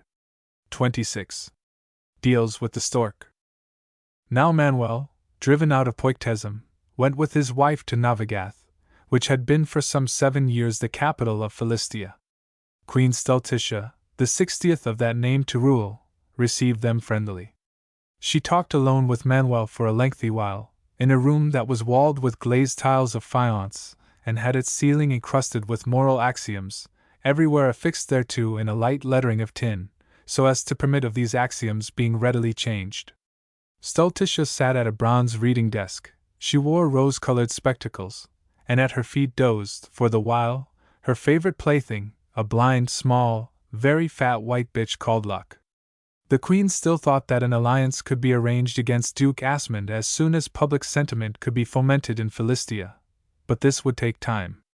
"Have patience, my friend," she said, and that was easy saying for a prosperous great lady sitting comfortably crowned and spectacled in her own palace, under her own chimneys and skylights and campaniles and domes and towers and battlements. But in the meanwhile Manuel and Niafer had not so much as a cowshed wherein to exercise this recommended virtue.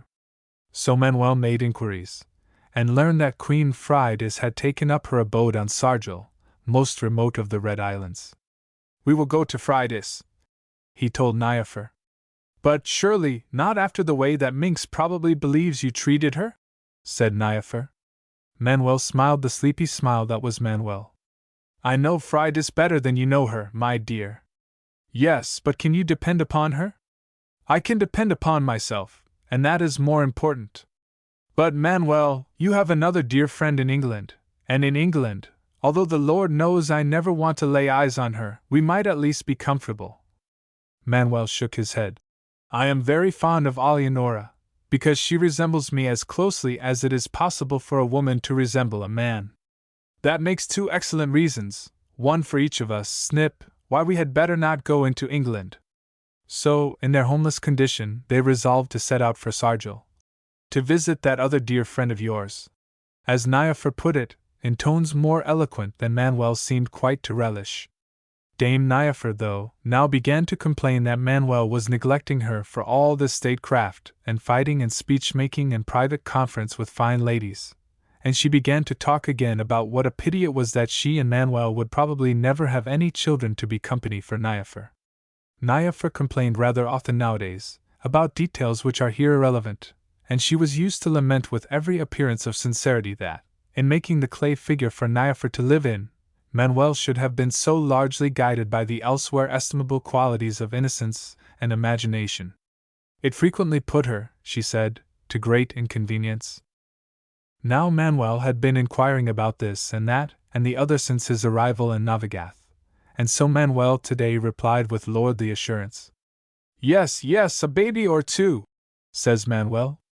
I think myself that would be an excellent idea, while we are waiting for Queen Stultitia to make up her subjects' minds, and have nothing else in particular to do. But Manuel, you know perfectly well, and I am sufficiently versed in the magic of the apsarases to be able to summon the stork, who by rare good luck is already indebted to me. What has the stork to do with this? Why, it is he who must bring the babies to be company for you. But Manuel, said Niafer dubiously, I do not believe that the people of Rathgar, or of Poictesum either, get their babies from the stork. Doubtless, like every country, they have their quaint local customs. We have no concern, however, with these provincialities just now, for we are in Philistia. Besides, as you cannot well have forgotten, our main dependence is upon the half-promised alliance with Queen Stultitia, who is, as far as I can foresee, my darling, the only monarch anywhere likely to support us. But what has Queen Stultitia to do with my having a baby? Everything, dear Snip. You must surely understand it is most important for one in my position to avoid in any way offending the sensibilities of the Philistines.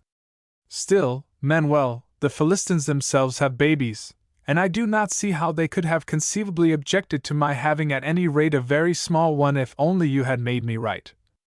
Not at all.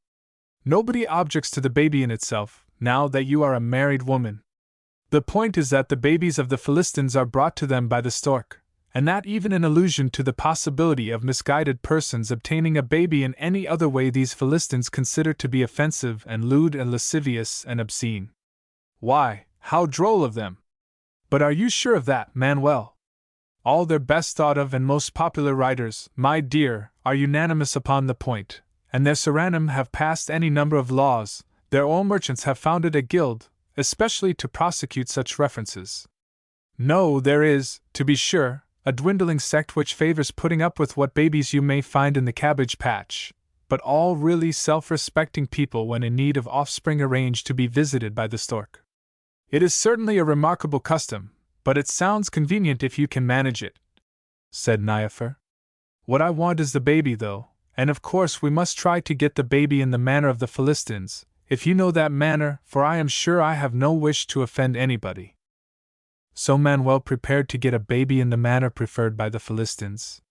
He performed the suitable incantation, putting this and that together in the manner formerly employed by the Thessalian witches and sorcerers, and he cried aloud a very ancient if indecent charm from the old Latin, saying, as Queen Stultitia had told him to say, without any mock-modest mincing of words, Dictum est antiqua Sandalio mulier habitavit, quae multos pueros habuit tum uti patrit nullum, quod faciendum erat cognoscere. Sic domina answer. Then Manuel took from his breast pocket a piece of blue chalk and 5 curious objects something like small black stars. With the chalk he drew upon the floor 2 parallel straight lines. Manuel walked on one of these chalk lines very carefully, then beckoned Niafer to him. Standing there, he put his arms about her and kissed her. Then he placed the 5 black stars in a row, and went over to the next line. The stork having been thus properly summoned, Manuel recalled to the bird the 3 wishes which had been promised when Manuel saved the stork's life, and Manuel said that for each wish he would take a son fetched to him by the stork in the manner of the Philistines. The stork thought it could be arranged. Not this morning, though, as you suggest, for, indebted as I am to you, Dom Manuel, I am also a very busy bird. No, I have any number of orders that were put in months before yours, and I must follow system in my business, for you have no notion what elaborate and exact accounts are frequently required by the married men that receive invoices from me. Come now, says Manuel, do you be accommodating, remembering how I once saved your life from the eagle, and my wife and I will order all our babies now, and spare you the trouble of keeping any accounts whatever, so far as we are concerned. Oh, if you care to deal with such wholesale irregularity, and have no more consideration than to keep casting old debts in my bill, I might stretch a point in order to be rid of you, the stork said, sighing. Now, but surely, Manuel considered, you might be a little more cheerful about this matter. And why should I? of all the birds that go about the heavens, be cheerful. Well, somehow one expects a reasonable gaiety in you who bring hilarity and teething rings into so many households. The stork answered, I bring the children, stainless and dear and helpless, and therewith I, they say, bring joy.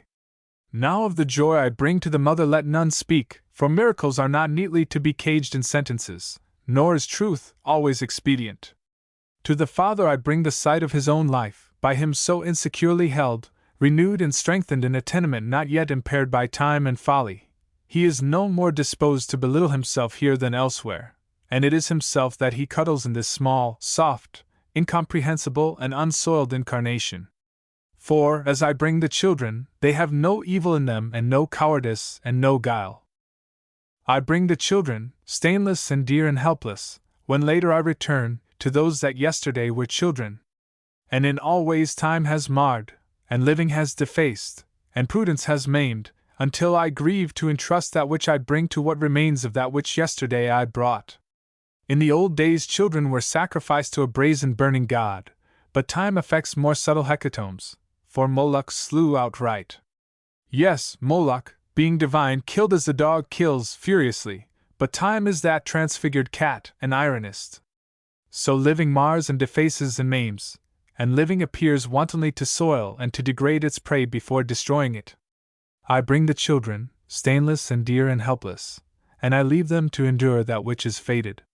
Daily I bring into this world the beauty and innocence and high-heartedness and faith of children, but life has no employment, or else life has no sustenance, for these fine things which I bring daily, for always I, returning, find the human usages of living have extinguished these excellences in those who yesterday were children, and that these virtues exist in no aged person. And I would that Yahweh had created me an eagle or a vulture or some other hateful bird of prey that furthers a less grievous slaying and a more intelligible wasting than I further. To this Dom Manuel replied, in that grave and matter-of-fact way of his, Now certainly I can see how your vocation may seem, in a manner of speaking, a poor investment, but, after all, your business is none of my business, so I shall not presume to criticize it. Instead, let us avoid these lofty generalities, and do you tell me when I may look for those 3 sons of mine. Then they talked over this matter of getting babies, Manuel walking on the chalk line all the while, and Manuel found he could have, if he preferred it so, 3 girls in place of one of the boys, since the demand for sons was thrice that for daughters. To Niaphor it was at once apparent that to obtain 5 babies in place of 3 was a clear bargain. Manuel said he did not want any daughters, they were too much of a responsibility, and he did not intend to be bothered with them. He was very firm and lordly about it. Then Niaphor spoke again, and when she had ended, Manuel wished for 2 boys and 3 girls. Thereafter the stork subscribed 5 promissory notes, and they executed all the other requisite formalities. The stork said that by a little management he could let them have one of the children within a day or so. But how long have you 2 been married? He asked. Oh, ever so long, said Manuel, with a faint sigh. Why, no, my dearest, said Niaphor. We have been married only 7 months. In that event, declared the stork, you had better wait until month after next, for it is not the fashion among my patrons to have me visiting them quite so early. Well, said Manuel, we wish to do everything in conformance to the preferences of Philistia, even to the extent of following such incomprehensible fashions. So he arranged to have the promised baby delivered at Sargil, which, he told the stork, would be their address for the remainder of the summer. 27. They come to Sargil. Then Manuel and Niaphor put out to sea, and after 2 days' voyaging they came to Sargil and to the hospitality of Queen Phraidis. Phraidis was much talked about at that time on account of the way in which King Thibaut had come to his ruin through her, and on account of her equally fatal dealings with the Duke of Istria and the Prince of Camwy and 3 or 4 other lords. So the ship captains whom Dom Manuel first approached preferred not to venture among the Red Islands. Then the Jewish master of a trading vessel, a lean man called Ahasuerus, said, Who forbids it? And carried them uneventfully from Navagath to Sargil. They narrate how Oriander the swimmer followed after the yellow ship, but he attempted no hurt against Manuel, at least not for that turn. Thus Manuel came again to Fridas. He had his first private talk with her in a room that was hung with black and gold brocade. White mats lay upon the ground, and placed irregularly about the room were large brass vases filled with lotus blossoms. Here Fridas sat on a three-legged stool, in conference with a panther. From the ceiling hung rigid blue and orange and reddish-brown serpents, all dead and embalmed, and in the middle of the ceiling was painted a face which was not quite human, looking downward, with evil eyes half closed, and with its mouth half open in discomfortable laughter. Fridas was clad in scarlet completely, and, as has been said, a golden panther was talking to her when Dom Manuel came in. She at once dismissed the beast, which smiled amicably at Dom Manuel, and then arched high its back in the manner of all the cat tribe, and so flattened out into a thin transparent goldness, and flickering, vanished upward as a flame leaves a lampwick. "Well, well, you bade me come to you, dear friend, when I had need of you," says Manuel, very cordially shaking hands. "And nobody's need could be more great than mine. Different people have different needs," Fridas replied, rather gravely. "But all passes in this world. Friendship, however, does not pass, I hope," she answered slowly. "It is we who pass, so that the young Manuel whom I loved in a summer that is gone, is nowadays as perished as that summer's gay leaves. What, grizzled fighting man, have you to do with that young Manuel who had comeliness and youth and courage, but no human pity and no constant love? And why should I be harboring his light-hearted mischiefs against you? Ah, no, Grey Manuel, you are quite certain no woman would do that, and people say you are shrewd. So I bid you very welcome to Sargil, where my will is the only law." "You at least have not changed," Dom Manuel replied, with utter truth. "For you appear today, if anything, more fair and young than you were that first night upon Morven when I evoked you from tall flames to lend life to the image I had made. Well, that seems now a lengthy while ago, and I make no more images. Your wife would be considering it a waste of time," Queen Fridas estimated. "No, that is not quite the way it is. For Niafer is the dearest and most dutiful of women, and she never crosses my wishes in anything." Fridas now smiled a little, for she saw that Manuel believed he was speaking veraciously. "At all events," said Fridas, "it is a queer thing surely that in the month which is to come the stork will be fetching your second child to a woman resting under my roof and in my golden bed. Yes, Thurinel has just been telling me of your plan, and it is a queer thing. Yet it is a far queerer thing that your first child, whom no stork fetched nor had any say in shaping, but whom you made of clay to the will of your proud youth and in your proud youth's likeness, should be limping about the world somewhere in the appearance of a strapping tall young fellow, and that you should know nothing about his doings.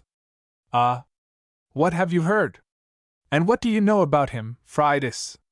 I suspicion many things, Grey Manuel, by virtue of my dabblings in that grey art which makes either for good nor evil." "Yes," said Manuel, practically. "But what do you know?" She took his hand again.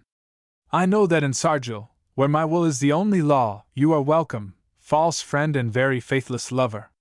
He could get no more out of her, as they stood there under the painted face which looked down upon them with discomfortable laughter. So Manuel and Niafer remained at Sargil until the baby should be delivered. King Ferdinand, then in the midst of another campaign against the Moors, could do nothing for his vassal just now. But glittering messengers came from Raymond Berenger, and from King Helmas, and from Queen Stultitia, each to discuss this and that possible alliance and aid by and by. Everybody was very friendly if rather vague. But Manuel for the present considered only Niafer and the baby that was to come, and he let statecraft bide. Then 2 other ships, that were laden with Duke Asmund's men, came also, in an attempt to capture Manuel. So Fridas dispatched a sending which caused these soldiers to run about the decks howling like wolves, and to fling away their swords and winged helmets, and to fight one against the other with hands and teeth until all were slain. The month passed thus uneventfully.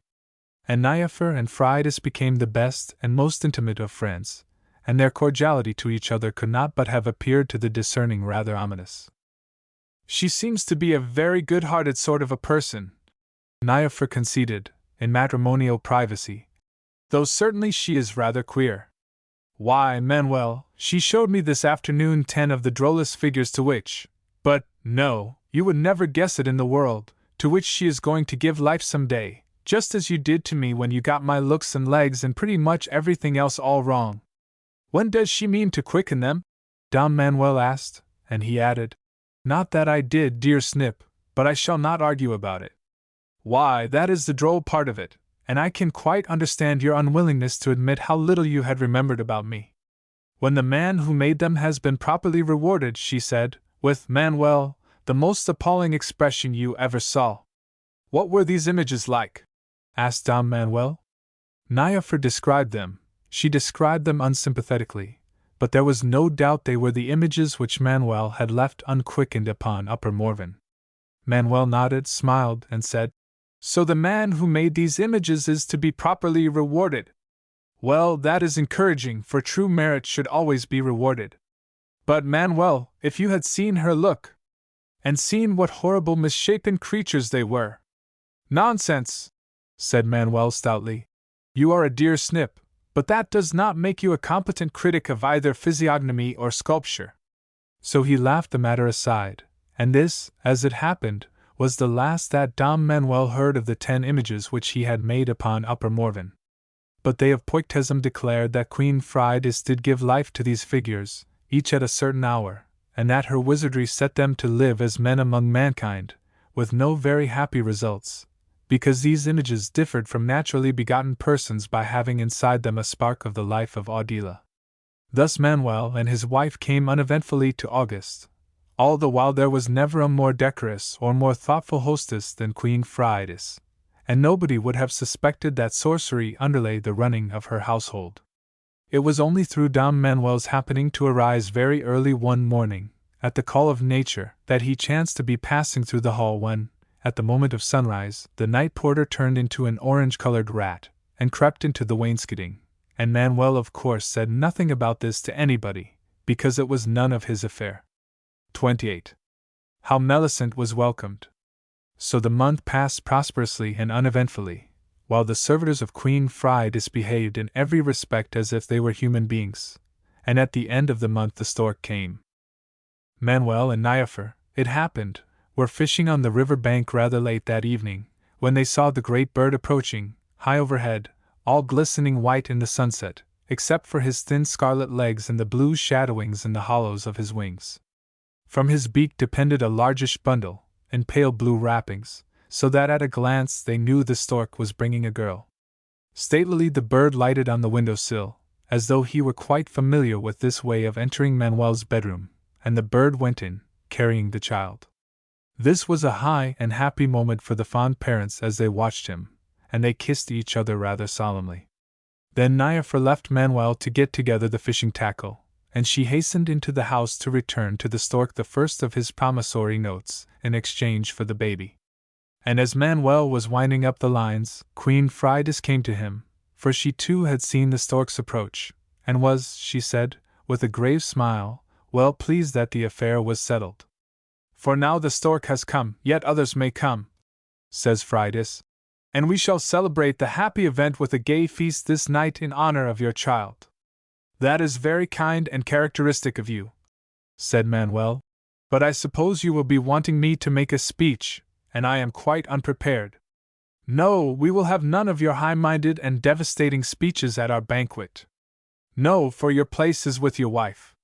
No, Manuel, you are not bidden to this feast, for all that it is to do honor to your child. No, no, Grey Manuel, you must remain upstairs this evening and throughout the night, because this feast is for them that serve me, and you do not serve me any longer, and the ways of them that serve me are not your ways. Ah, says Manuel, so there is sorcery afoot. Yes, Frides, I have quite given over that sort of thing. And while not for a moment would I seem to be criticizing anybody, I hope before long to see you settling down, with some fine solid fellow, and forsaking these empty frivolities for the higher and real pleasures of life. And what are these delights, Grey Manuel? The joy that is in the sight of your children playing happily about your hearth, and developing into honorable men and gracious women, and bringing their children in turn to cluster about your tired old knees, as the winter evenings draw in, and in the cozy firelight you smile across the curly heads of these children's children at the dear wrinkled white-haired face of your beloved and time-tested helpmate, and are satisfied, all in all, with your life, and know that, by and large, heaven has been rather undeservedly kind to you, says Manuel, sighing. Yes, Fridas, yes, you may believe me that such are the real joys of life, and that such pleasures are more profitably pursued than are the idle gaieties of sorcery and witchcraft, which indeed at our age, if you will permit me to speak thus frankly, dear friend, are hardly dignified. Fridas shook her proud dark head. Her smiling was grim. Decidedly, I shall not ever understand you. Doddering patriarch, do you not comprehend you are already discoursing about a score or two of grandchildren on the ground of having a 5-minute-old daughter, whom you have not yet seen? Nor is that child's future, it may be, yours to settle, but go to your wife, for this is Niaphor's man who is talking, and not mine. Go up, Methuselah, and behold the new life which you have created and cannot control. Manuel went to Niaphor, and found her sewing. My dear, this will not do at all, for you ought to be in bed with the newborn child, as is the custom with the mothers of Philistia. What nonsense, says Niaphor, when I have to be changing every one of the pink bows on Millicent's caps for blue bows. Still, Niaphor, it is eminently necessary for us to be placating the Philistines in all respects, in this delicate matter of your having a baby.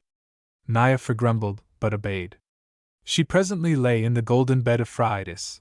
Then Manuel duly looked at the contents of the small heaving bundle at Niaphor's side, and whether or no he scaled the conventional peaks of emotion was nobody's concern save Manuel's. He began, in any event, to talk in the vein which fathers ordinarily feel such high occasions to demand. But Niaphor, who was never romantic nowadays, merely said that, anyhow, it was a blessing it was all over, and that she hoped, now, they would soon be leaving Sargel. But Fridas is so kind, my dear, said Manuel, and so fond of you.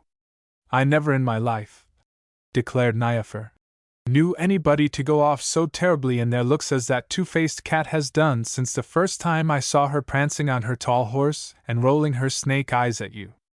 As for being fond of me, I trust her exactly as far as I can see her. Yet, Niaphor, I have heard you declare, time and again. But if you did, Manuel, one has to be civil. Manuel shrugged, discreetly. You women, he observed, discreetly.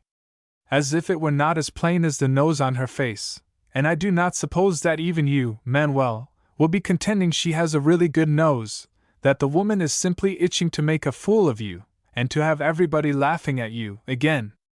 Manuel, I declare I have no patience with you when you keep arguing about such unarguable facts. Manuel, exercising augmented discretion, now said nothing whatever.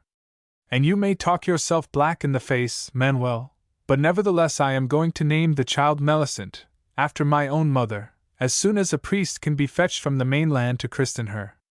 No, Manuel, it is all very well for your dear friend to call herself a grey witch, but I do not notice any priests coming to this house unless they are especially sent for, and I draw my own conclusions.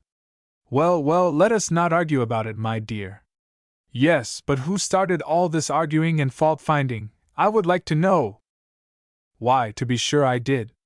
But I spoke without thinking. I was wrong. I admit it.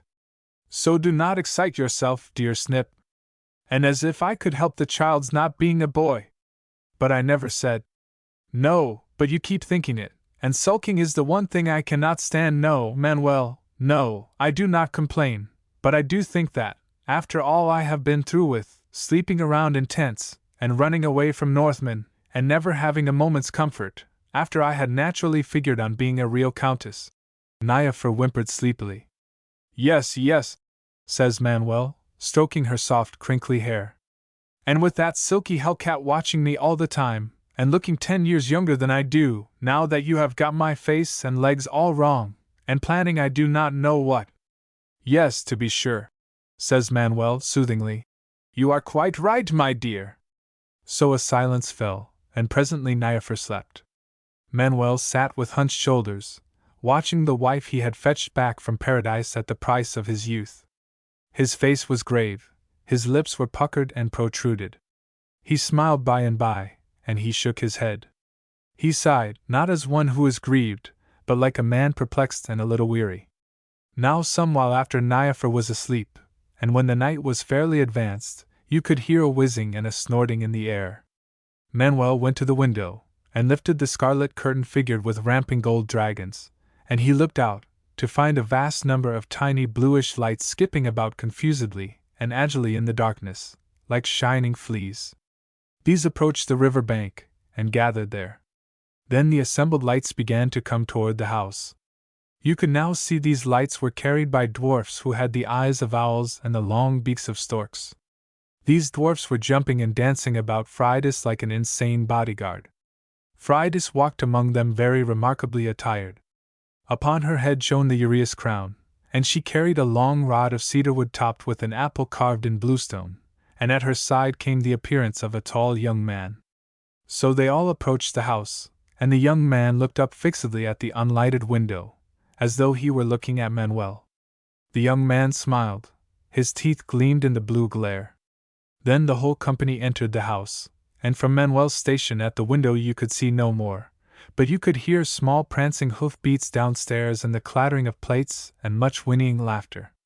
Manuel was plucking irresolutely at his grizzled short beard, for there was no doubt as to the strapping tall young fellow. Presently you could hear music. It was the ravishing Nis air, which charms the mind into sweet confusion and oblivion, and Manuel did not make any apparent attempt to withstand its wooing. He hastily undressed, knelt for a decorous interval, and climbed vexedly into bed. 29. Sesfra of the Dreams. In the morning Dom Manuel arose early, and left Niafer still sleeping with the baby. Manuel came down through the lower hall, where the table was as the revelers had left it. In the middle of the disordered room stood a huge copper vessel half full of liquor, and beside it was a drinking horn of gold. Manuel paused here, and drank of the sweet heather wine as though he had need to hearten himself. He went out into the bright windy morning, and as he crossed the fields he came up behind a red cow who was sitting upon her haunches, intently reading a largish book bound in green leather, but at sight of Manuel she hastily put aside the volume, and began eating grass. Manuel went on, without comment, toward the river bank, to meet the image which he had made of clay, and to which through unholy arts he had given life. The thing came up out of the glistening ripples of brown water, and the thing embraced Manuel and kissed him. "I am pagan," the thing said, in a sweet, mournful voice, "and therefore I might not come to you until your love was given to the unchristened. For I was not ever christened, and so my true name is not known to anybody. But in the far lands where I am worshipped as a god I am called Sesfra of the Dreams." "I did not give you any name," said Manuel, and then he said, "Sesfra, you that have the appearance of Alienora and of my youth. Sesfra, how beautiful you are! Is that why you are trembling, Manuel?" "I tremble because the depths of my being have been shaken. Since youth went out of me, in the high woods of Dunvlechlan, I have lived through days made up of small frettings and little pleasures and only half-earnest desires, which moved about upon the surface of my being like minnows in the shoals of a still lake. But now that I have seen and heard you, Sesfra of the Dreams, and your lips have touched my lips, a passion moves in me that possesses all of me, and I am frightened. It is the passion which informs those who make images. It is the master you denied, poor foolish Manuel, and the master who will take no denial. Sesfra, what is your will with me? It is my will that you and I go hence on a long journey, into the far lands where I am worshipped as a god. For I love you, my Creator, who gave life to me, and you love me more than aught else, and it is not right that we be parted. I cannot go on any journey, just now, for I have my lands and castles to regain, and my wife and my newborn child to protect." Sesfra began to smile adorably. You saw that his teeth were strangely white and very strong. "What are these things to me or you, or to anyone that makes images? We follow after our own thinking and our own desires. I lived thus once upon a time," said Manuel, sighing. "But nowadays there is a bond upon me to provide for my wife, and for my child too, and I have not much leisure left for anything else." Then Sesfra began to speak adorably, as he walked on the river bank, with one arm about Dom Manuel. Always Sesfra limped as he walked. A stiff and obdurate wind was ruffling the broad brown shining water, and as they walked, this wind buffeted them, and tore at their clothing. Manuel clung to his hat with one hand, and with the other held to lame Sesfra of the dreams. Sesfra talked of matters not to be recorded. "That is a handsome ring you have there," says Sesfra by and by. "It is the ring my wife gave me when we were married," Manuel replied. "Then you must give it to me, dear Manuel." "No, no, I cannot part with it." "But it is beautiful, and I want it," Sesfra said. So Manuel gave him the ring. Now Sesfra began again to talk of matters not to be recorded. "Sesfra of the dreams," says Manuel, presently, "you are bewitching me, for when I listen to you I see that Manuel's imperiled lands make such a part of earth as one grain of sand contributes to the long narrow beach we are treading. I see my fond wife Niafer as a plain-featured and dull woman, not in any way remarkable among the millions of such women as are at this moment preparing breakfast or fretting over other small tasks. I see my newborn child as a mewing lump of flesh. And I see Sesfra whom I made so strong and strange and beautiful, and it is as if in a half-daze I hear that obdurate wind commingled with the sweet voice of Sesfra while you are talking of matters which it is not safe to talk about. Yes, that is the way it is, Manuel, and the way it should be, and the way it always will be as long as life is spared to you, now. So let us go into the house, and write droll letters to King Helmaz and Raymond Berenger and Queen Stultitia, in reply to the fine offers they have been making you."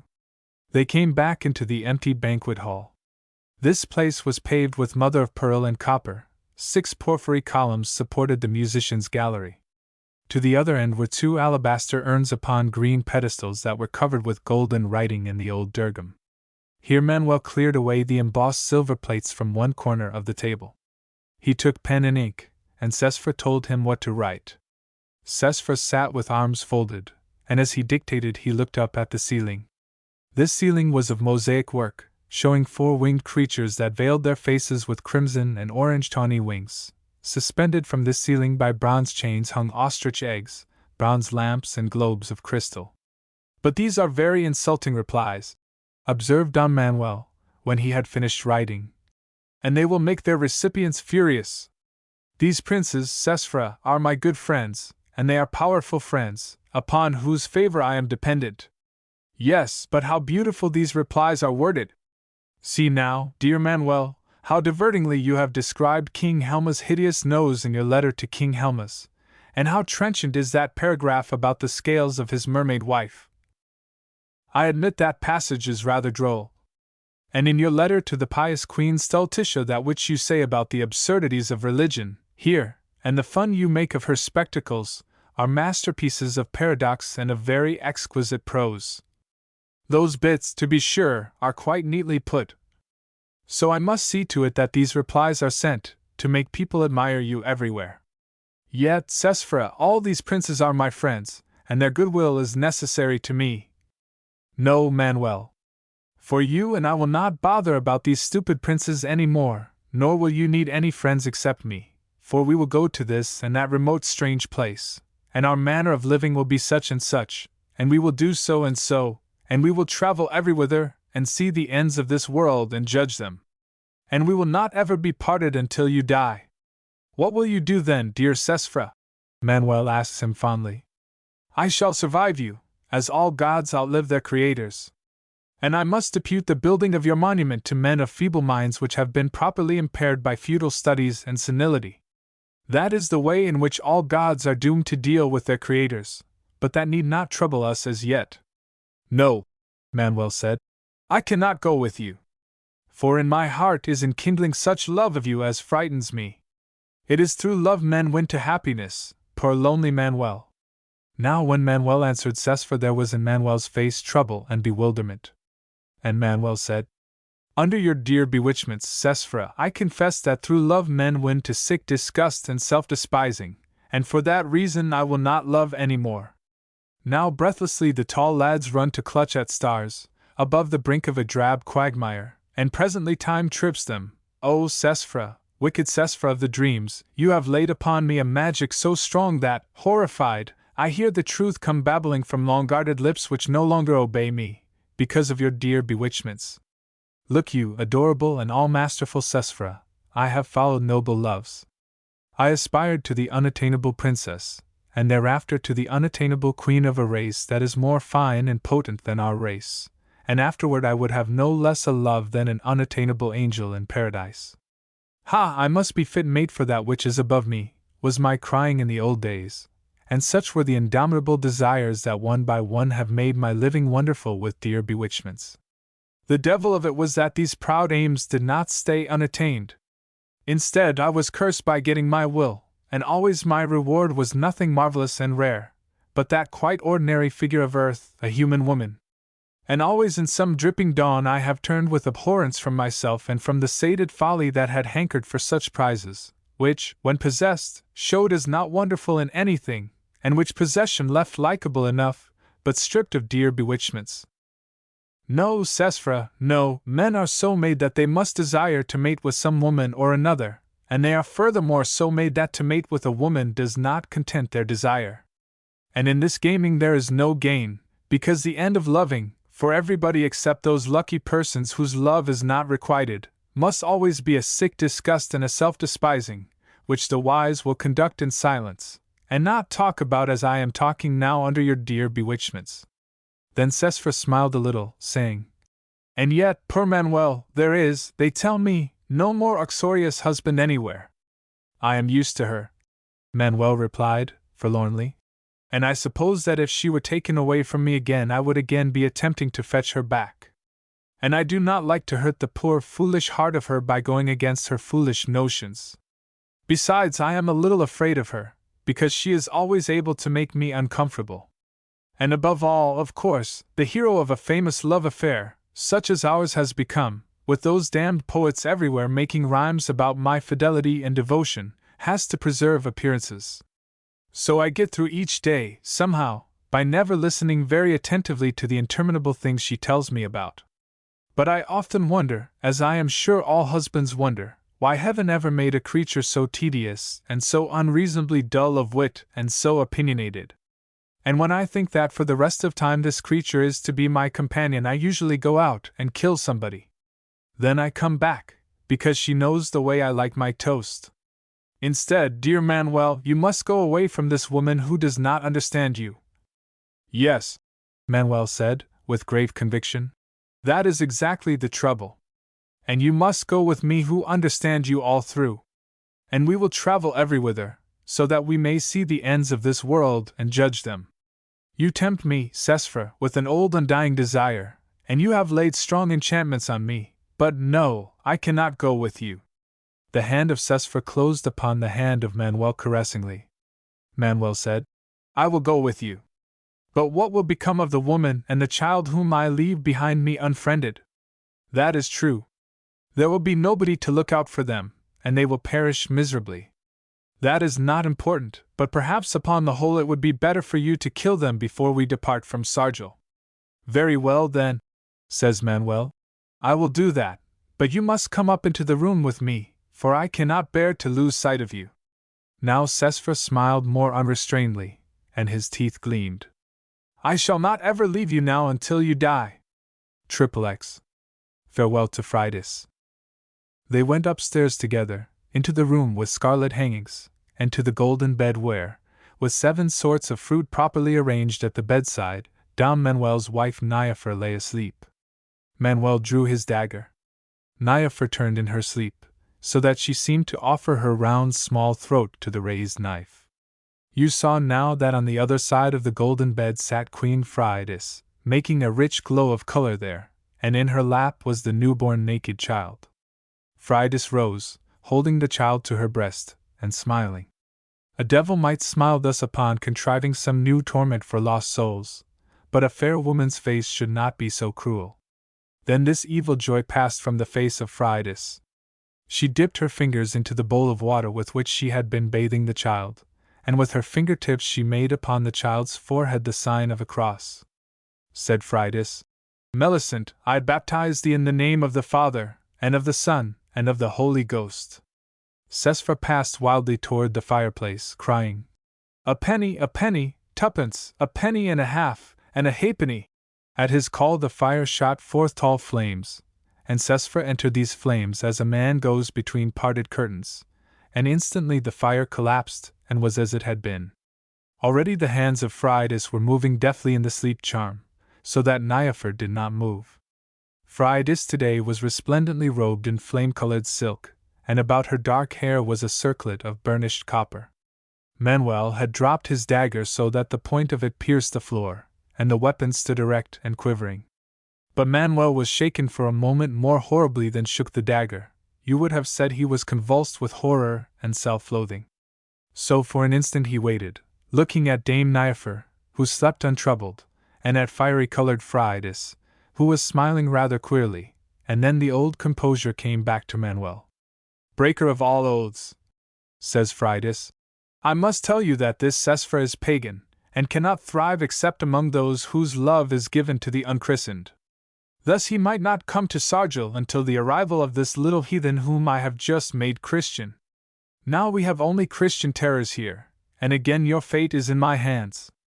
Dom Manuel looked grave. "Fridas," he said, "you have rescued me from very unbecoming conduct. A moment more and I would have slain my wife and child because of this Sesfra's resistless magic," says Fridas, still smiling a queer secret smile.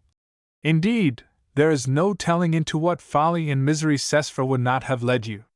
For you fashioned his legs unevenly, and he has not ever pardoned you his lameness." "The thing is a devil," Manuel said. "And this is the figure I desired to make, this is the child of my long dreams and labors.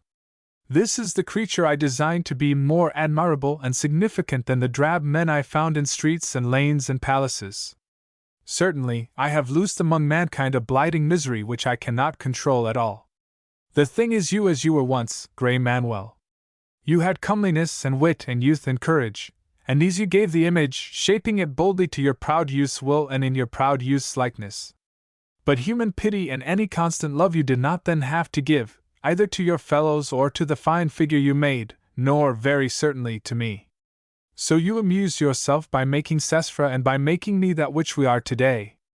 Now again showed subtly evil thoughts in the face of this shrewd flaming woman who had so recently brought about the destruction of King Thibaut, and of the Duke of Istria, and of those other enamored lords. And Dom Manuel began to regard her more intently. In Manuel's sandals the average person would have reflected, long before this, that Manuel and his wife and child were in this sorcerous place at the mercy of the whims and the unwholesome servitors of this not very dependable-looking witchwoman. The average person would have recollected distastefully that unusual panther and that discomfortable night porter and the madness which had smitten Duke Asmund's men, and the clattering vicious little hoofs of the shrill dwarfs, and to the average person this room would have seemed a desirable place to be many leagues away from. But candid blunt Dom Manuel said, with jovial laughter, "You speak as if you had not grown more adorable every day, dear Fridas, and as though I would not be vastly flattered to think I had any part in the improvement. You should not fish thus unblushingly for compliments." The somber glitterings that were her eyes had narrowed, and she was looking at his hands. Then Fridas said, "There are pinpoints of sweat upon the back of your hands, Grey Manuel, and so alone do I know that you are badly frightened. Yes, you are rather wonderful, even now. I am not unduly frightened, but I am naturally upset by what has just happened. Anybody would be. For I do not know what I must anticipate in the future, and I wish that I had never meddled in this mischancy business of creating things I cannot manage." Queen Fridas moved in shimmering splendor toward the fireplace. She paused there, considerately looking down at the small contention of flames. "Did you not, though, again create much misery when for your pleasure you gave life to this girl child? Certainly you must know that there will be in her life, if life indeed be long spared to her," said Fridas reflectively, "far less of joy than of sorrow, for that is the way it is with the life of everybody. But all this likewise is out of your hands. In Sesfra and in the child and in me you have lightly created that which you cannot control. No, it is I who controlled the outcome." Now a golden panther came quite noiselessly into the room, and sat to the right of Fridas, and looked at Dom Manuel. "Why, to be sure," says Manuel, heartily. "And I am sure, too, that nobody is better qualified to handle it. Come now, Fridas, just as you say, this is a serious situation, and something really ought to be done about this situation. Come now, dear friend, in what way can we take back the life we gave this lovely fiend? And would I be wanting to kill my husband? Queen Fridas asked, and she smiled wonderfully. Why, but yes, this fair lame child of yours is my husband today, poor, frightened, fidgeting grey Manuel, and I love him, for Sesfra is all that you were when I loved you, Manuel, and when you condescended to take your pleasure of me. Now an orange-colored rat came into the room, and sat down upon the hearth to the left hand of Fridas, and looked at Dom Manuel. And the rat was as large as the panther. Then Fridas said, No, Manuel, Sesfra must live for a great while, long after you have been turned to graveyard dust, and he will limp about wherever pagans are to be found, and he will always win much love from the high-hearted pagans because of his comeliness and because of his unfading jaunty youth. And whether he will do any good anywhere is doubtful, but it is certain he will do harm, and it is equally certain that already he weighs my happiness as carelessly as you once weighed it. Now came into the room another creature, such as no man has ever seen or imagined, and it lay down at the feet of Fridas, and it looked at Dom Manuel. Couched thus, this creature yawned and disclosed unreassuring teeth. Well, Fridas, says Dom Manuel, handsomely, but to be sure, what you tell me puts a new complexion upon matters, and not for worlds would I be coming between husband and wife. Queen Fridas looked up from the flames, toward Dom Manuel, very sadly. Fridas shrugged, flinging out her hands above the heads of the accursed beasts. And at the last I cannot do that either. So do you two dreary, unimportant, well-mated people remain undestroyed, now that I go to seek my husband, and now I endeavor to win my pardon for not letting him torment you. I was tempted, Grey Manuel, to let my masterful fine husband have his pleasure of you, and of this lean ugly hobbling creature and her brat, too, as formerly you had your pleasure of me. But women are so queerly fashioned that at the last I cannot, quite, consent to harm this grey, staid, tedious fellow, nor any of his chattels. For all passes in this world save one thing only, and though the young Manuel whom I loved in a summer that is gone, be nowadays as perished as that summer's gay leaves, it is certain a woman's folly does not ever perish. Indeed, I did not merit that you should care for me, says Manuel, rather unhappily. But I have always been, and always shall be sincerely fond of you, Fridas, and for that reason I rejoice to deduce that you are not, now, going to do anything violent and irreparable and such as your better nature would afterward regret. I loved you once, she said, and now I am assured the core of you was always a cold and hard and colorless and very common pebble. But it does not matter now that I am a mortal woman. Either way, you have again made use of me. I have afforded you shelter when you were homeless. And now again you will be getting your desire. Queen Fridas went to the window, and lifted the scarlet curtain figured with ramping gold dragons. But the couching beast stayed by the hearth, and they continued to look at Dom Manuel. Yes, now again, Grey Manuel, you will be getting your desire. That ship which shows at the river bend, with serpents and castles painted on its brown sails, is Miramon Lugor's ship, which he has sent to fetch you from Sargel, and the last day of your days of exile is now over. For Miramon is constrained by one who is above us all, therefore Miramon comes gladly and very potently to assist you. And I, who have served your turn, I may now depart, to look for Sesfra, and for my pardon if I can get it. But whither do you go, dear Fridas? Dom Manuel spoke as though he again felt quite fond of her. What does that matter? She answered, looking long and long at him. Now that Count Manuel has no further need of me? Then Fridas looked at Niafer, lying there in a charmed sleep. I neither love nor entirely hate you, ugly and lame and lean and fretful Niafer, but assuredly I do not envy you. You are welcome to your fidgeting grey husband. My husband is a ruthless god. My husband does not grow old and tender-hearted and subservient to me, and he never will. Thereafter Fridas bent downward, and Fridas kissed the child she had christened. Some day you will be a woman, Melisent, and then you will be loving some man or another man. I could hope that you will then love the man who will make you happy, but that sort of man has not yet been found. Dom Manuel came to her, not heeding the accursed beasts at all, and he took both the hands of Fridas in his hands. My dear, and do you think I am a happy man? She looked up at him. When she answered, her voice trembled. I made you happy, Manuel. I would have made you happy always. I wonder if you would have? Ah, well, at all events, the obligation was upon me. At no time in a man's life, I find, is there lacking some obligation or another, and we must meet each as we best can, not hoping to succeed, just aiming not to fall short too far. No, it is not a merry pursuit. And it is a ruining pursuit, she said. I had not thought ever to be sorry for you. Why should I grieve for you, great traitor? Harshly he answered. Oh ho, I am not proud of what I have made of my life, and of your life, and of the life of that woman yonder, but do you think I will be whining about it? No, Fridas, the boy that loved and deserted you is here. He beat upon his breast. Locked in prison while time lasts, dying very lonely.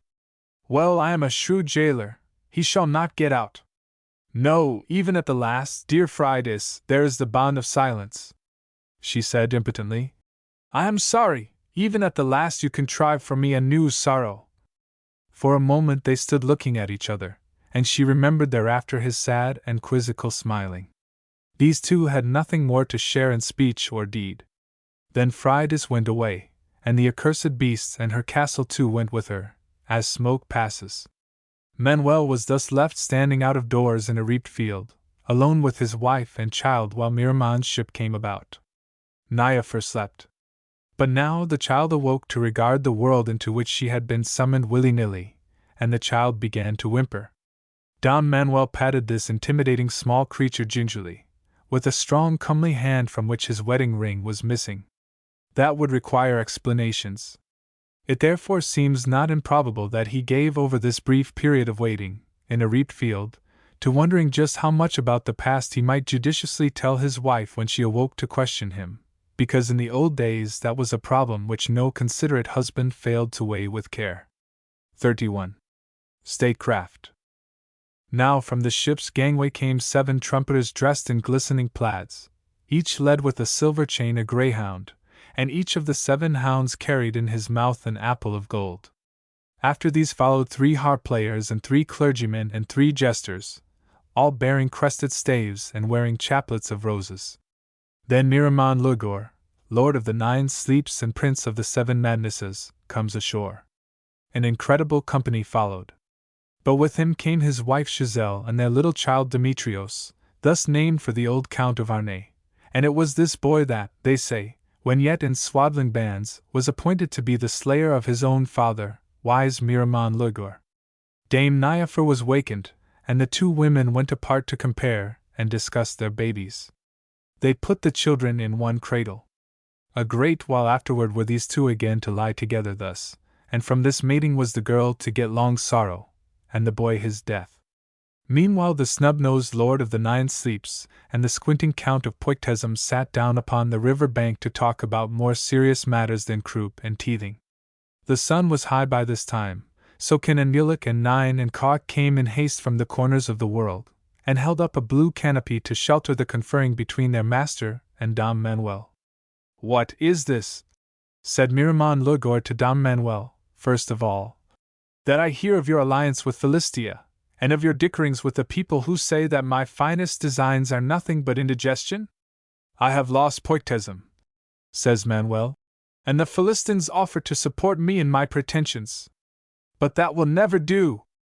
I who design all dreams can never consent to that, and no Philistin must ever enter Poictesum.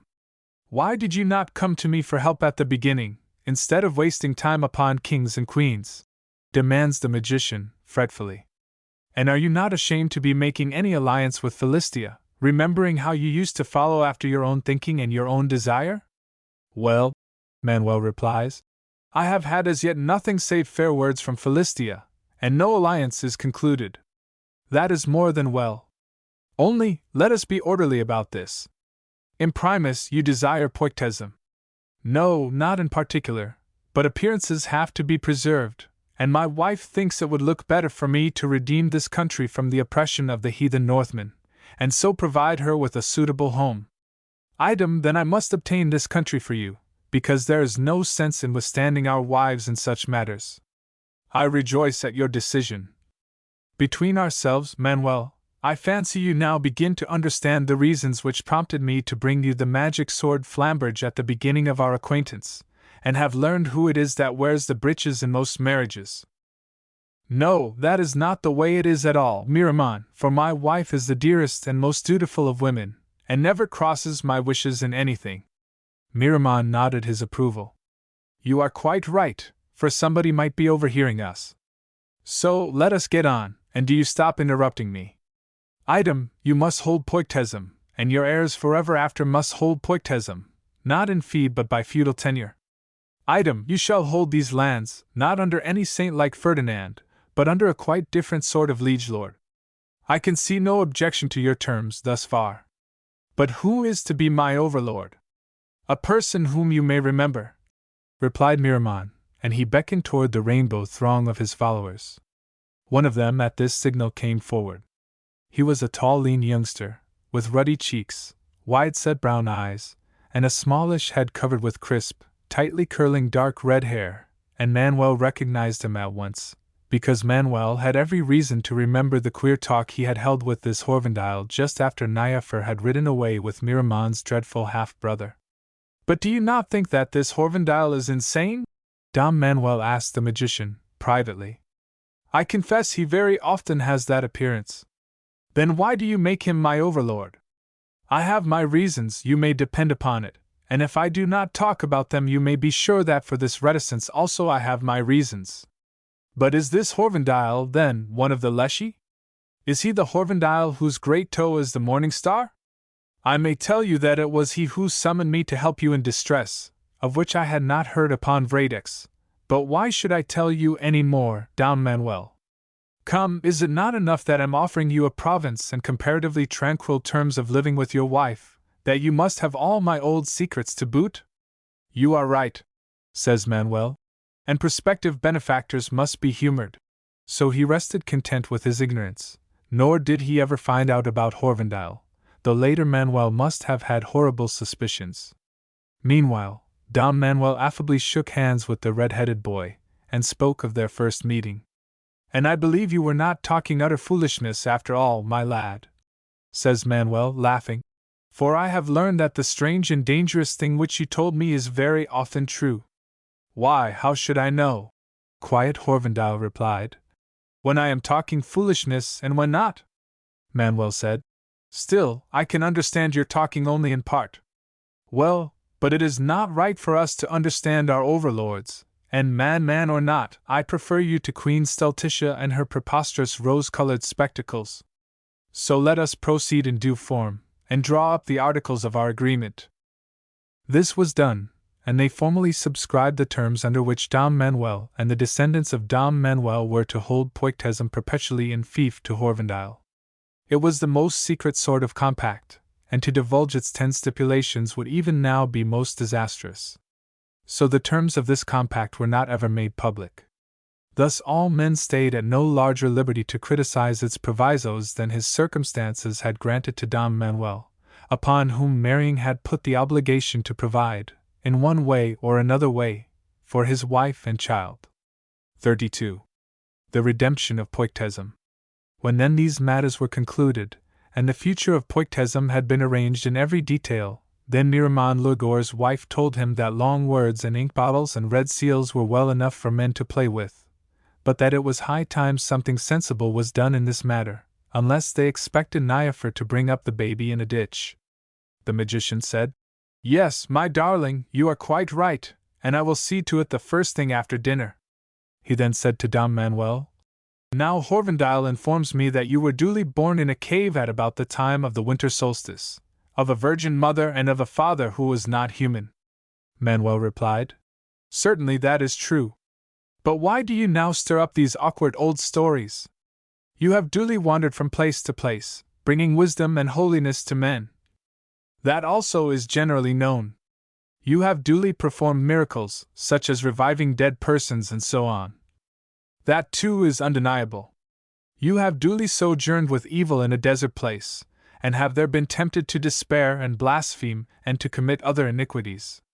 Yes, something of the sort did occur in Dunvlechlan. And as I well know, you have by your conduct of affairs upon Vradex duly disconcerted me, who am the power of darkness. You, Miramon, are then the power of darkness. I control all dreams and madnesses, Don Manuel, and these are the main powers of darkness. Manuel seemed dubious, but he only said, Well, let us get on. It is true that all these things have happened to me, somehow. The magician looked at the tall warrior for a while, and in the dark, soft eyes of Miramon Lugor was a queer sort of compassion. Miramon said, Yes, Manuel, these portents have marked your living thus far, just as they formerly distinguished the beginnings of Mithras and of Huitzilopochtli and of Tammuz and of Heracles. Yes, but what does it matter if these accidents did happen to me, Miramon? As they happened to Gautama and to Dionysus and to Krishna and to all other reputable redeemers. Miramon continued. Well, all this is granted. But what, pray, am I to deduce from all this? Miramon told him. Don Manuel, at the end of Miramon's speaking, looked peculiarly solemn, and Manuel said, I had thought the transformation surprising enough when King Ferdinand was turned into a saint, but this tops all. Either way, Miramon, you point out an obligation so tremendous that the less said about it, the wiser, and the sooner this obligation is discharged and the ritual fulfilled, the more comfortable it will be for everybody. So Manuel went away with Miramon Lugor into a secret place, and there Don Manuel submitted to that which was requisite, and what happened is not certainly known. But this much is known, that Manuel suffered, and afterward passed 3 days in an underground place, and came forth on the 3rd day. Then Miramon said, All this being duly performed and well rid of, we do not now violate any messianic etiquette if we forthwith set about the redemption of Poiktesm. Now then, would you prefer to redeem with the forces of good or with the forces of evil? Not with the forces of evil, said Manuel, for I saw many of these in the high woods of Dunvlechlan, and I do not fancy them as allies. But are good and evil all one to you of the Leshy? Why should we tell you, Manuel? Says the magician. That, Miramon, is a musty reply. It is not a reply, it is a question. And the question has become musty because it has been handled so often, and no man has ever been able to dispose of it. Manuel gave it up, and shrugged. Well, let us conquer as we may, so that God be on our side. Miramon replied, Never fear! He shall be, in every shape and attribute. So Miramon did what was requisite, and from the garrets and dust heaps of Vradex came strong allies. For, to begin with, Miramon dealt unusually with a little fish, and as a result of these dealings came to them, during the afternoon of the last Thursday in September, as they stood on the seashore north of Manevel, a darkly colored champion clad in yellow. He had 4 hands, in which he carried a club, a shell, a lotus and a discus, and he rode upon a stallion whose hide glittered like new silver. Manuel said, This is a good omen, that the stallion of Poiktesm should have aid brought to it by yet another silver stallion. Let us not speak of this bright stallion, Miramon hastily replied, for until this yuga is over he has no name. But when the minds of all men are made clear as crystal, then a christening will be appointed for this stallion, and his name will be Kulki, and by the rider upon this stallion Anton will be redeemed.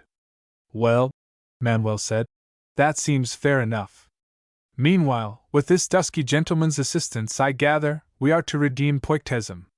Oh no, Don Manuel, he is but the first of our redeemers, for there is nothing like the decimal system. And you will remember it was in our treaty that in Poiktesm all things are to go by tens forever. Thereafter Miramon did what was requisite with some acorns, and the splutterings were answered by low thunder. So came a second champion to aid them. This was a pleasant-looking young fellow with an astonishingly red beard. He had a basket slung over his shoulder, and he carried a bright hammer. He rode in a chariot drawn by 4 goats. Come, this is certainly a fine stalwart fighting man, says Manuel, and today is a lucky day for me, and for this ruddy gentleman also, I hope. Today is always his day, Miramon replied. And do you stop interrupting me in my incantations, and hand me that flute. So Manuel stayed as silent as that brace of monstrous allies while Miramon did yet another curious thing with a flute and a palm branch. Thereafter came an amber-colored champion clad in dark green, and carrying a club and a noose for the souls of the dead. He rode upon a buffalo, and with him came an owl and a pigeon. "I think," said Manuel. "You do not," said Miramon. "You only talk and fidget, because you are upset by the appearance of your allies, and such talking and fidgeting is very disturbing to an artist who is striving to reanimate the past." Thus speaking, Miramon turned indignantly to another evocation. It summoned a champion in a luminous chariot drawn by scarlet maras. He was golden-haired, with ruddy limbs, and was armed with a bow and arrows. He too was silent, but he laughed, and you saw that he had several tongues. After him came a young shining man who rode on a boar with golden bristles and bloodied hoofs. This warrior carried a naked sword, and on his back, folded up like a cloth, was a ship to contain the gods and all living creatures. And the sixth Redeemer was a tall shadow-colored person with 2 long gray plumes affixed to his shaven head. He carried a scepter and a thing which, Miramon said, was called an ankh, and the beast he rode on was surprising to observe, for it had the body of a beetle, with human arms, and the head of a ram, and the 4 feet of a lion. "Come," Manuel said, "but I have never seen just such a steed as that." "No," Miramon replied, "nor has anybody else, for this is the hidden one. But do you stop your eternal talking, and pass me the salt and that young crocodile." With these 2 articles Miramon dealt so as to evoke a 7th ally. Serpents were about the throat and arms of this champion, and he wore a necklace of human skulls. His long black hair was plaited remarkably. His throat was blue, his body all a livid white except where it was smeared with ashes. He rode upon the back of a beautiful white bull. Next, riding on a dappled stag, came one apparelled in vivid stripes of yellow and red and blue and green. His face was dark as a rain cloud, he had 1 large round eye, white tusks protruded from his lips, and he carried a gaily painted urn. His unspeakable attendants leaped like frogs. The jolliest looking of all the warriors came thereafter, with a dwarfish body and very short legs. He had a huge black-bearded head, a flat nose, and his tongue hung from his mouth and waggled as he moved. He wore a belt and a necklace, and nothing else whatever except the plumes of the hawk arranged as a headdress, and he rode upon a great sleek tortoise-shell cat. Now when these unusual-appearing allies stood silently aligned before them on the seashore, Dom Manuel said, with a polite bow toward this appalling host, that he hardly thought Duke Asmund would be able to withstand such redeemers. But Miramon repeated that there was nothing like the decimal system. "That half-brother of mine, who is lord of the 10th kind of sleeping, would nicely round off this design," says Miramon, scratching his chin. "If only he had not such a commonplace, black and white appearance, apart from being one of those dreadful realists, without a scrap of aesthetic feeling. No, I like color, and we will levy now upon the West." So Miramon dealt next with a little ball of bright feathers. Then a last helper came to them, riding on a jaguar, and carrying a large drum and a flute from which his music issued in the shape of flames. This champion was quite black, but he was striped with blue paint, and golden feathers grew all over his left leg. He wore a red coronet in the shape of a rose, a short skirt of green paper, and white sandals, and he carried a red shield that had in its center a white flower with the 4 petals placed crosswise. Such was he who made up the 10th. Now when this terrible design was completed, the Lord of the 7 Madnesses laid fire to a wisp of straw, and he cast it to the winds, saying that thus should the anger of Miramon Lugor pass over the land. Then he turned to these dreadful 10 whom he had revivified from the dust heaps and garrets of Radex, and it became apparent that Miramon was deeply moved. Said Miramon, "You, whom I made for man's worship when earth was younger and fairer, hearken, and learn why I breathe new life into husks from my scrap heaps. Gods of old days, discrowned, disjected, and treated as rubbish, hark to the latest way of the folk whose fathers you succored. They have discarded you utterly. Such as remember deride you, saying, 'The brawling old lords that our grandfathers honored have perished, if they indeed were ever more than some curious notions bred of our grandfathers' questing, that looked to find God in each rainstorm coming to nourish their barley, and God in the heat-bringing sun, and God in the earth which gave life. Even so was each hour of their living touched with odd notions of God and with lunacies as to God's kindness. We are more sensible people, for we understand all about the freaks of the wind and the weather, and find them in no way astounding. As for whatever gods may exist, they are civil, in that they let us alone in our lifetime, and so we return their politeness, knowing that what we are doing on earth is important enough to need undivided attention. Such are the folk that deride you, such are the folk that ignore the gods whom Mirman fashioned, such are the folk whom today I permit you freely to deal with after the manner of gods.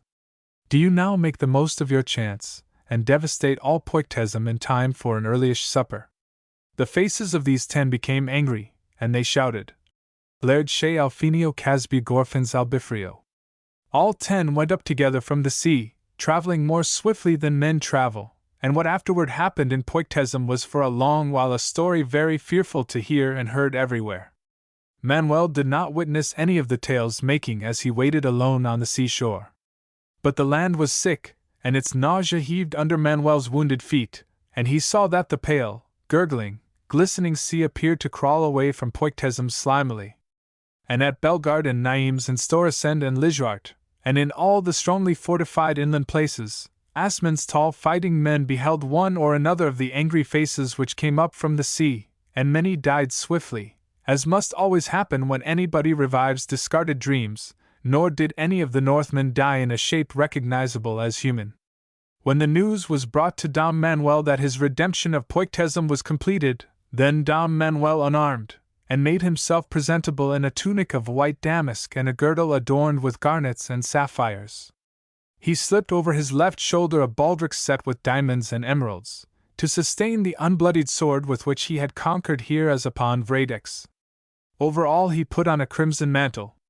Then the former swineherd concealed his hands, not yet quite healed, with white gloves, of which the one was adorned with a ruby, and the other was a sapphire, and sighing, Manuel the Redeemer, as he was called thereafter, entered into his kingdom, and they of Poictesm received him far more gladly than he them. Thus did Dom Manuel enter into the imprisonment of his own castle and into the bonds of high estate, from which he might not easily get free to go a-travelling everywhither, and see the ends of this world and judge them. And they say that in her low red-pillared palace Susskind smiled contentedly, and made ready for the future. Part 5. The Book of Settlement. To Joseph Hergesheimer. Thus Manuel reigned in virtue and honor with that noble lady his wife, and he was bellowed and drad of high and low degree, for he died right and iestus according to the ancient manner, keppinge highest land in dignity and good appearance, and haunge the highest place in highest time. 33. Now Manuel prospers. They of Poictesm narrate fine tales as to the deeds that Manuel the Redeemer performed and incited in the days of his reign.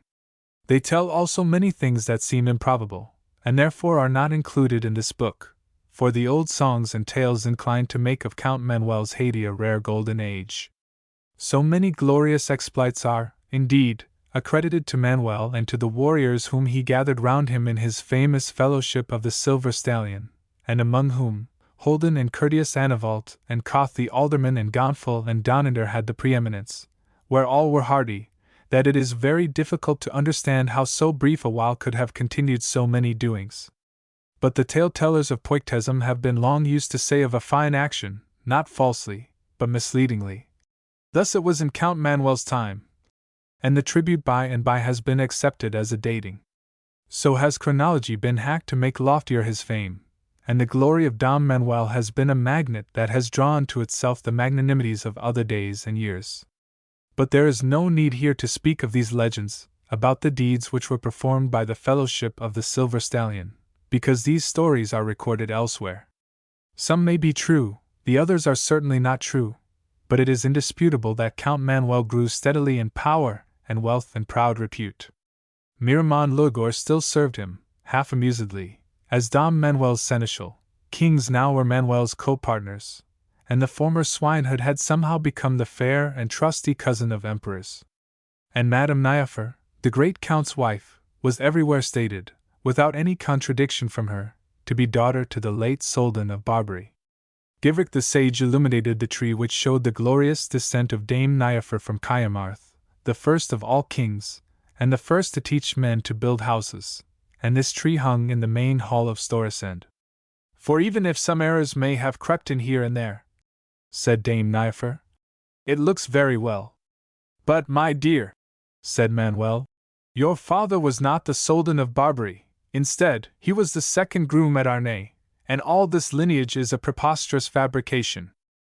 I said just now that some errors may have crept in here and there, assented Dame Niafer composedly. But the point is that the thing really looks very well, and I do not suppose that even you deny that. No, I do not deny that this glowing mendacity adds to the hall's appearance. So now you see for yourself, said Niafer triumphantly. And after that her new ancestry was never questioned. And in the meanwhile Dom Manuel had sent messengers overland and sea to his half-sister Math at Rathger, bidding her sell the mill for what it would fetch. She obeyed, and brought to Manuel's court her husband and their 2 boys, the younger of whom rose later to be Pope of Rome. Manuel gave the miller the vacant fief of Montiers, and thereafter you could nowhere have found a statelier fine lady than the Countess Mathiette de Montiers. She was still used to speak continually of what was becoming to people of our station in life, but it was with a large difference, and she got on with Niafer as well as could be expected, but no better. And early in the summer of the first year of Manuel's reign, just after Dom Manuel fetched to Storesend the seagull of Scotiae, as the spoils of his famous fight with Oriander the swimmer, the stork brought to Niafer the first of the promised boys. For the looks of the thing, this child was named, not after the father whom Manuel had just killed, but after the Emmerich who was Manuel's nominal father, and it was this Emmerich that afterward reigned long, and notably in Poictesum. So matters went prosperously with Dom Manuel, and there was nothing to trouble his peace of mind, unless it were some feeling of responsibility for the cult of Sesfra, whose worship was now increasing everywhere among the nations. In Philistia, in particular, Sesfra was now worshipped openly in the legislative halls and churches, and all other religion, and all decency, was smothered under the rituals of Sesfra. Everywhere to the west and north his followers were delivering windy discourses and performing mad antics, and great hurt came of it all by and by. But if this secretly troubled Dom Manuel, the Count, here as elsewhere, exercised to good effect his invaluable gift for holding his tongue. Nor did he ever speak of Fridas either, though it is recorded that when news came of the end which she had made in Team Hare under the oppression of the Druids and the Satirists, Dom Manuel went silently into the room of Aegis, and was not seen any more that day. That in such solitude he wept is improbable, for his hard vivid eyes had forgotten this way of exercise, but it is highly probable that he remembered many things, and found not all of them to his credit. So matters went prosperously with Grey Manuel. He had lofty palaces and fair woods and pastures and ease and content, and whensoever he went into battle attended by his 9 lords of the Silver Stallion, his adversaries perished. He was esteemed everywhere the most lucky and the least scrupulous rogue alive, to crown all which the stork brought by and by to Storesend the second girl, whom they named Dorothy, for Manuel's mother. And about this time, too, came a young poet from England, Ribaut they called him, and he met an evil end at Coventry not long thereafter, bringing to Dom Manuel, where the High Count sat at supper, a goose-feather. The Count smiled, and he twirled the thing between his fingers, and he meditated. He shrugged and said, "Needs must. But for her ready wit, my head would have been set to dry on a silver pike. I cannot well ignore that obligation, if she, as it now seems, does not intend to ignore it." Then he told Niafer he must go into England. Niafer looked up from the marmalade with which she was finishing off her supper, to ask placidly, "And what does that dear yellow-haired friend of yours want with you now?" "My dear, if I knew the answer to that question it would not be necessary for me to travel oversea. It is easy enough to guess, though," Dame Niafer said darkly, although, in point of fact, she too was wondering why Alianora should have sent for Manuel. "And I can quite understand how in your sandals you prefer not to have people know about such doings, and laughing at you everywhere, again." Dom Manuel did not reply, but he sighed. "And if any importance whatever were attached to my opinion in this house I might be saying a few things, but as it is much more agreeable, all around, to let you go your own hard-headed way and find out by experience that what I say is true. So now, Manuel, if you do not mind, I think we had better be talking about something else a little more pleasant." Dom Manuel still did not say anything. The time, as has been noted, was just after supper, and as the High Count and his wife sat over the remnants of this meal, a minstrel was making music for them. "You are not very cheerful company, I must say," Niafer observed in a while, "although I do not for a moment doubt your yellow-haired friend will find you gay enough." "No, Niafer, I am not happy tonight." "Yes, and whose fault is it?" "I told you not to take 2 helpings of that beef." "No, no, dear Snip, it is not indigestion, but rather it is that music, which is plaguing me." "Now, Manuel, how can music bother anybody?" "I am sure the boy plays his violin very nicely indeed, especially when you consider his age," said Manuel. "Yes, but the long low sobbing of the violin, troubling as the vague thoughts begotten by that season wherein summer is not yet perished from the earth, but lingers warmly in the tattered shrines of summer, speaks of what was and of what might have been. A blind desire, the same which on warm moonlit nights was used to shake like fever in the veins of a boy whom I remember, is futilely plaguing a grey fellow with the grey wraiths of innumerable old griefs and with small stinging memories of long-dead delights.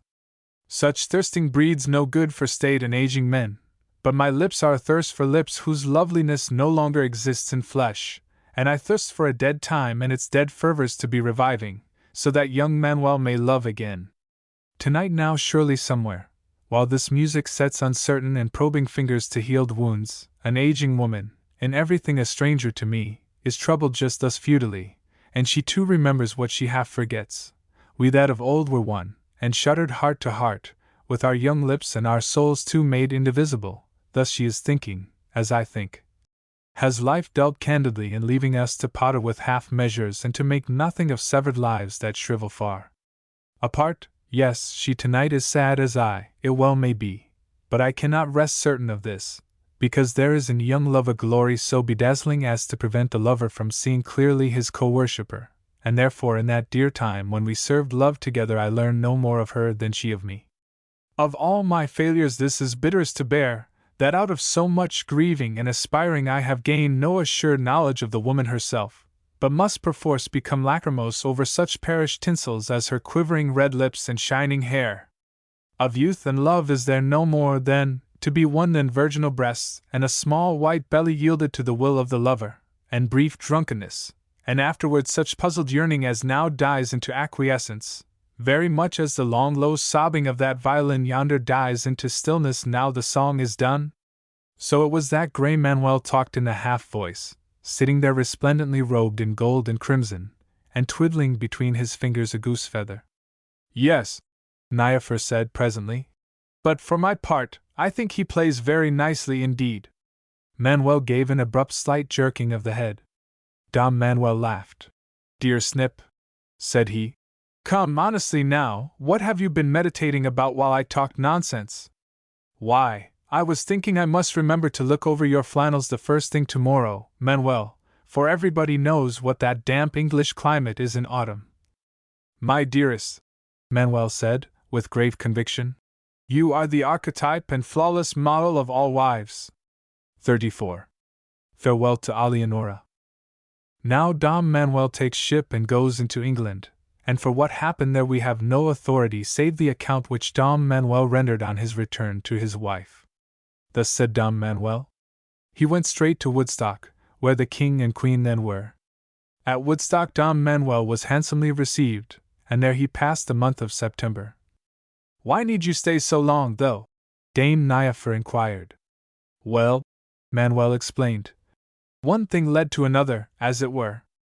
"Hum," Niafer remarked. He had presently a private talk with the queen. How was she dressed? As near as Manuel recalled, she wore a green mantle fastened in front with a square fermoir of gems and wrought gold, under it, a close-fitting gown of gold-diapered brocade, with tight sleeves so long that they half covered her hands, something like mitts. Her crown was of floriated trefoils surmounting a band of rubies. Of course, though, they might have been only garnets. "And where was it that she dressed up in all this finery to talk with you in private?" Why, at Woodstock, naturally. I know it was at Woodstock, but whereabouts at Woodstock? It was by a window, my dear, by a window with panes of white glass and wooden lattices and a pent covered with lead. Your account is very circumstantial, but where was the window? Oh, now I understand you. It was in a room. What sort of room? Well, the walls were covered with gay frescoes from Saxon history. The fireplace was covered with very handsomely carved stone dragons, and the floor was covered with new rushes. Indeed, the Queen has one of the neatest bedrooms I have ever seen. Ah, yes, said Niafer. And what did you talk about during the time that you spent in your dear friend's bedroom? Well, he found all going well with Queen Alianora, Dom Manuel continued, except that she had not yet provided an heir for the English throne, and it was this alone which was troubling her. It was on account of this that she had sent for Count Manuel. It is considered not to look at all well, after 3 years of marriage, the Queen told him. And people are beginning to say a number of unkind things. It is the common fate of queens, Dom Manuel replies, to be exposed to the criticism of envious persons. No, do not be brilliant and aphoristic, Manuel, for I want you to help me more practically in this matter. Very willingly will I help you if I can. But how can I? Why, you must assist me in getting a baby, a boy baby, of course. I am willing to do all that I can, because certainly it does not look well for you to have no son to be King of England. But how can I, of all persons, help you in this affair? Now, Manuel, after getting 3 children you surely ought to know what is necessary. Dom Manuel shook a gray head. My children came from a source which is exhausted. That would be deplorable news if I believed it, but I am sure that if you will let me take matters in hand I can convince you to the contrary. Well, I am open to conviction. Although I scarcely know how to begin, because I know that you will think this hard on you. He took her hand. Dom Manuel admitted to Niafer without reserve that here he took the Queen's hand, saying, Do not play with me any longer, Alianora, for you must see plainly that I am now eager to serve you. So do not be embarrassed, but come to the point, and I will do what I can.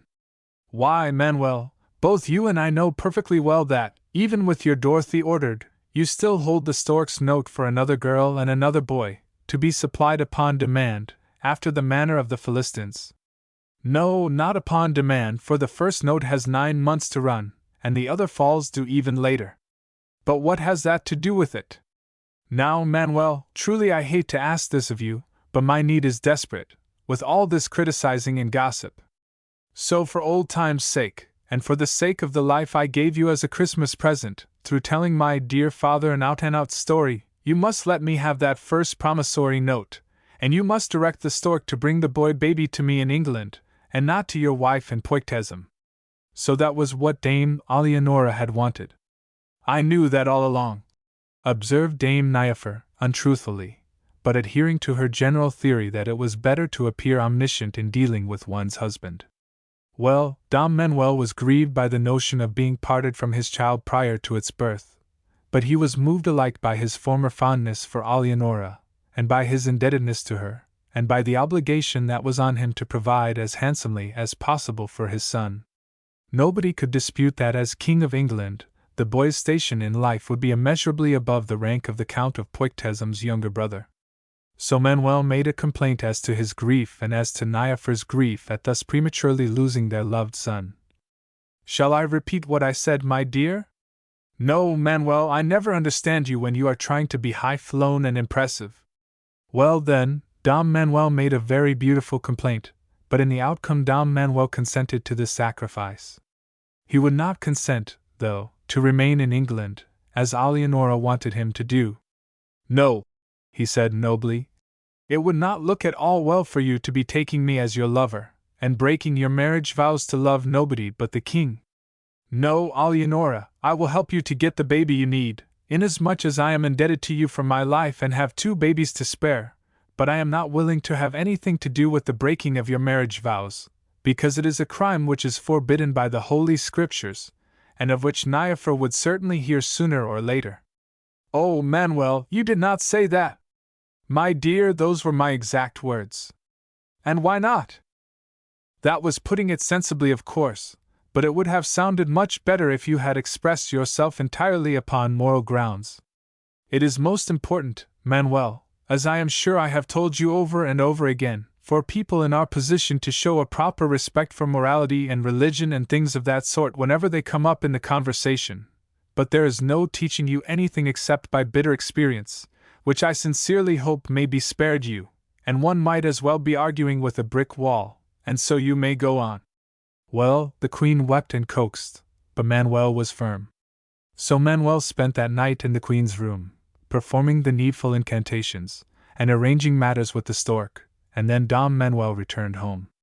And that, well, really that was all. Such was the account which Dom Manuel rendered his wife. And upon the whole, Niafer, I consider it a very creditable stroke of business, for as King of England the child will enjoy advantages which we could never have afforded him. Yes, said Niafer. And what does that dear friend of yours look like nowadays? Besides, should the boy turn out badly, our grief will be considerably lessened by the circumstance that, through never seeing this son of ours, our affection for him will never be inconveniently great.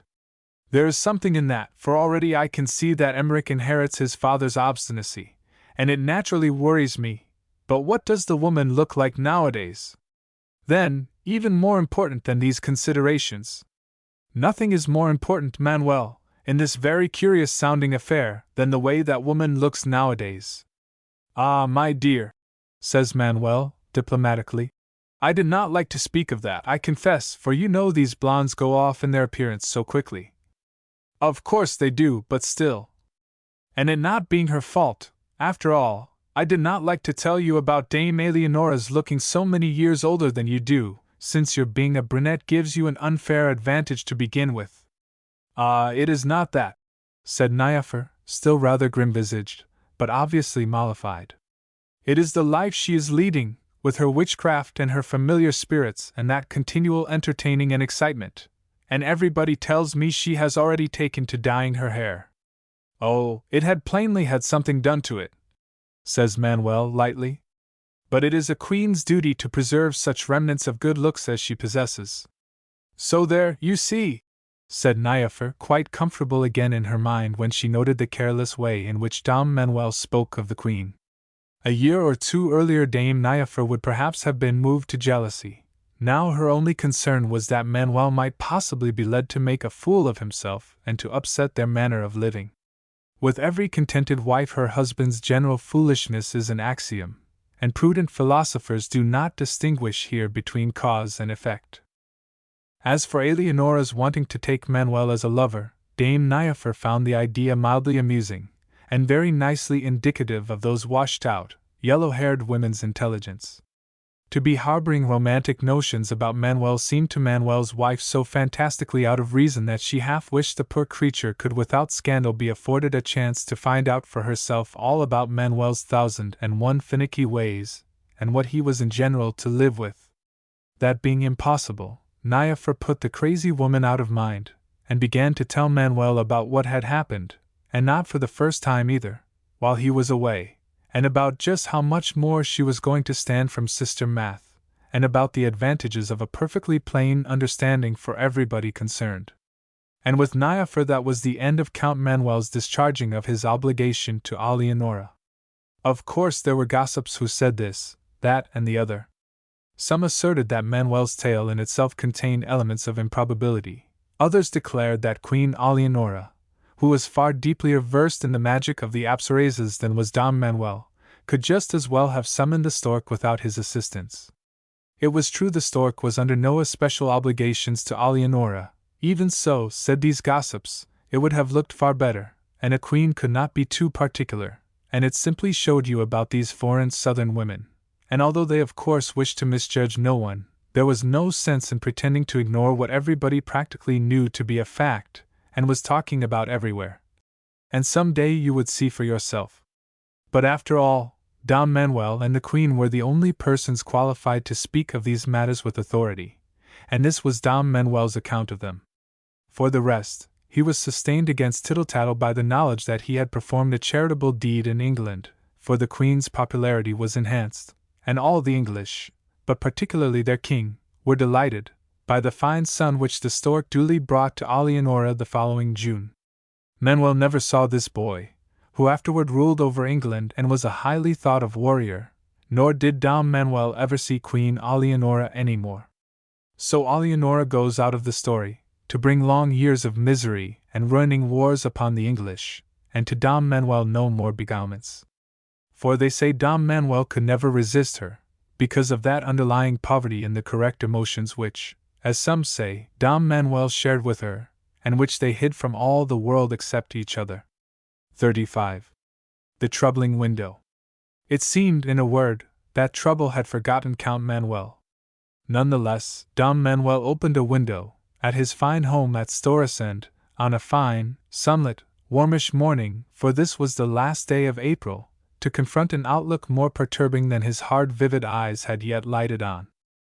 So he regarded it for a while. Considerately Dom Manuel now made experiments with 3 windows in this room of ages, and found how, in so far as one's senses could be trusted, the matter stood. Thereafter, as became an intelligent person, he went back to his writing table, and set about signing the requisitions and warrants, and other papers which Rurik the clerk had left there. Yet all the while Dom Manuel's gaze kept lifting to the windows. There were 3 of them, set side by side, each facing south. They were of thick clear glass, of a sort whose manufacture is a lost art, for these windows had been among the spoils brought back by Duke Asmund from nefarious raidings of Philistia, in which country these windows had once been a part of the Temple of Aegis, an immemorial god of the Philistines. For this reason the room was called the Room of Aegis. Through these windows Count Manuel could see familiar fields, the long avenue of poplars and the rising hills beyond. All was as it had been yesterday, and as all had been since, nearly 3 years ago, Count Manuel first entered Storesend. All was precisely as it had been, except, to be sure, that until yesterday Dom Manuel's table had stood by the farthest window. He could not remember that until today this window had ever been opened, because since his youth had gone out of him Count Manuel was becoming more and more susceptible to draughts. "It is certainly very curious," Dom Manuel said aloud, when he had finished with his papers. He was again approaching the very curious window when his daughter Melisande, now nearly 3 years old, came noisily, and in an appallingly soiled condition, to molest him. She had bright beauty later, but at 3 she was one of those children whom human powers cannot keep clean for longer than 3 minutes. Dom Manuel kept for her especial delectation a small flat paddle on his writing table, and this he now caught up. "Out of the room with you, little pest!" he blustered, "for I am busy." So the child, as was her custom, ran back into the hallway, and stood there, no longer in the room, but with one small foot thrust beyond the door's sill, while she laughed up at her big father, and derisively stuck out a tiny curved red tongue at the famed overlord of Poictesm. Then Dom Manuel, as was his custom, got down upon the floor to slap with his paddle at the intruding foot, and Melisande squealed with delight, and pulled back her foot in time to dodge the paddle, and thrust out her other foot beyond the sill, and tried to withdraw that too before it was spanked. So it was they gave over a quarter of an hour to riding, and so it was that grave young Rurik found them. Count Manuel rather sheepishly arose from the floor, and dusted himself, and sent Melisande into the buttery for some sugar cakes. He told Rurik what were the most favorable terms he could offer the burgesses of Narenta, and he gave Rurik the signed requisitions. Presently, when Rurik had gone, Dom Manuel went again to the farthest window, opened it, and looked out once more.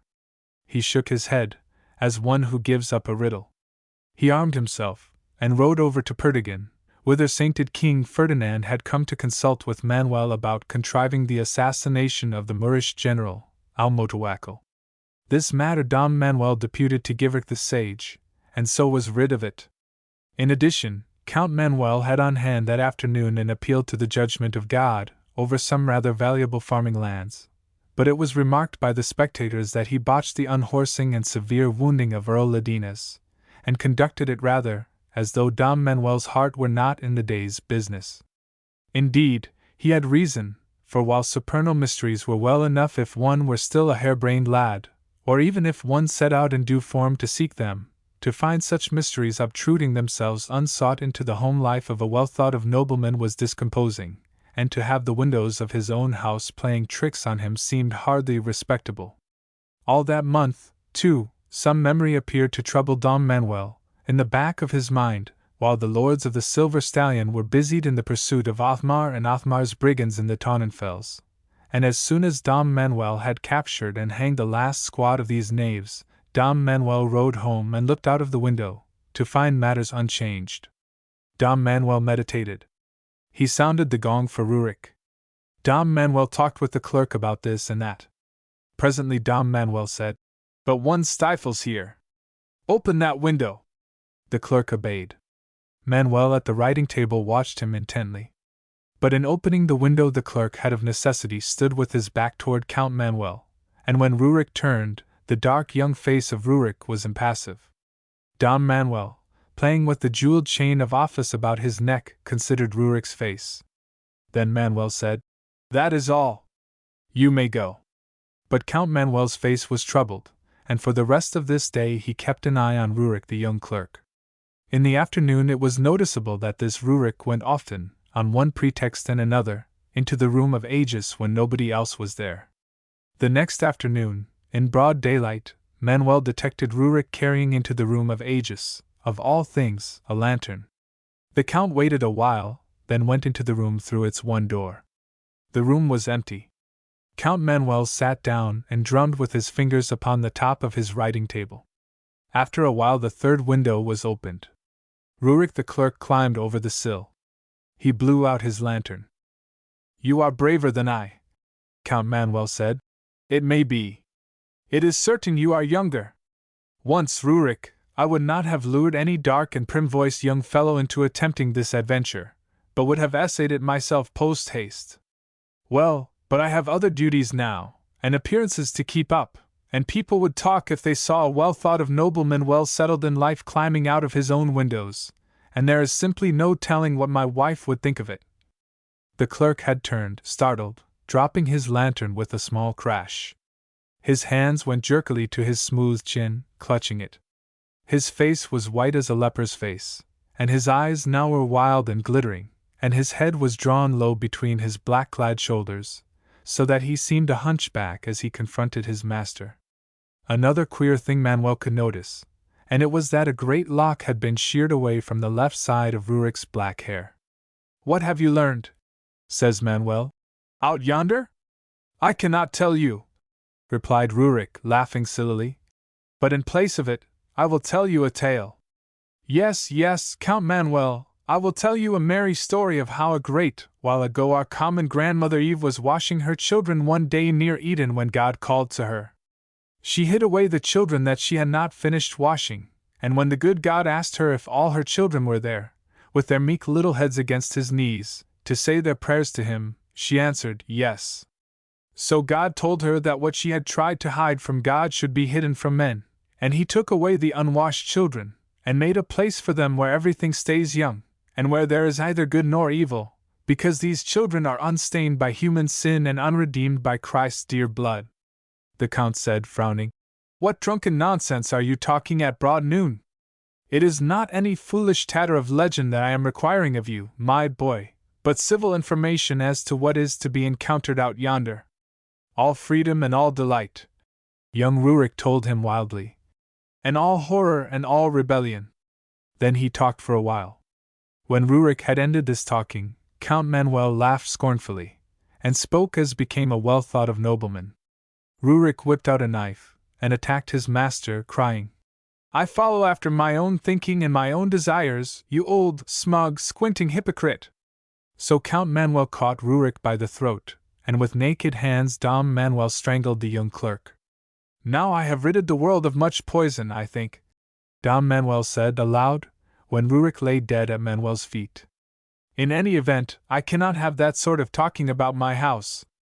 Yet I wish I had not trapped the boy into attempting this adventure, which by rights was my adventure. I did not always avoid adventures."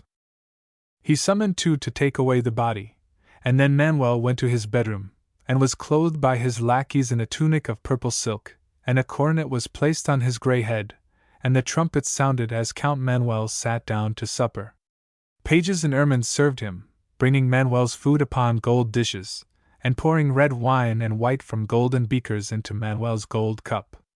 Skilled music men played upon viols and harps and flutes while the High Count of Poicteza ate richly seasoned food and talked sedately with his wife.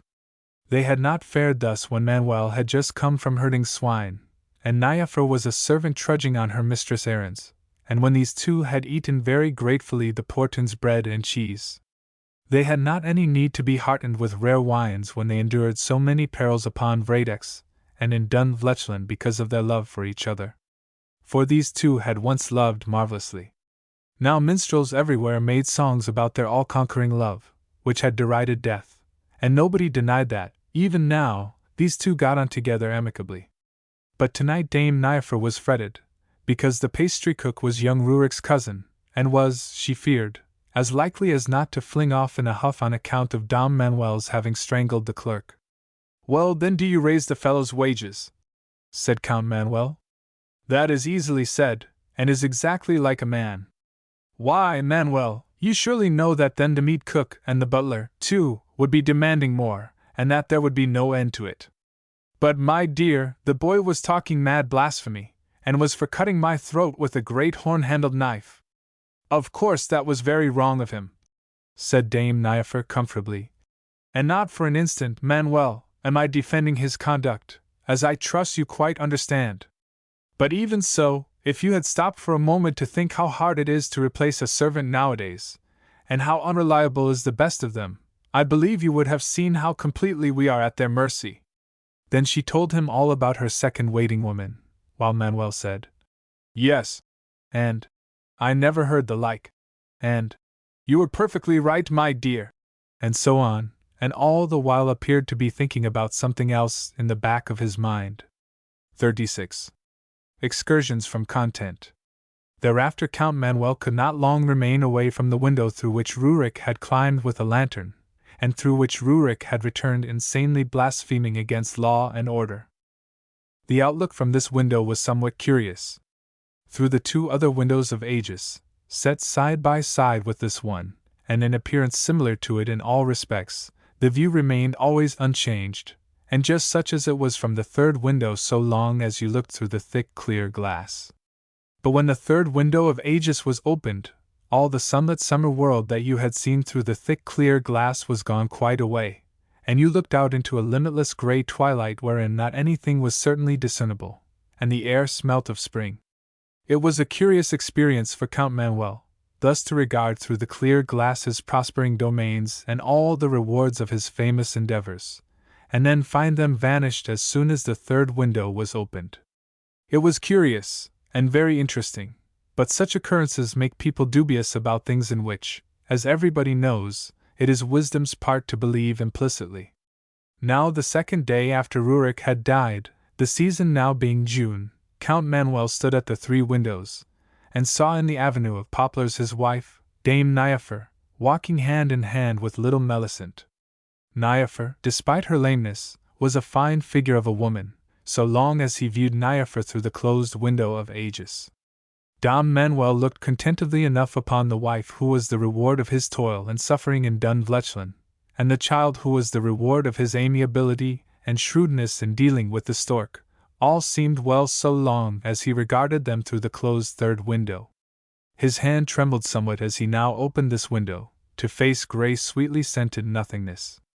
But in the window glass, you saw, the appearance of his flourishing gardens remained unchanged, and in the half of the window to the right hand were quivering poplars, and Niafer and little Melisande were smiling at him, and the child was kissing her hand to him.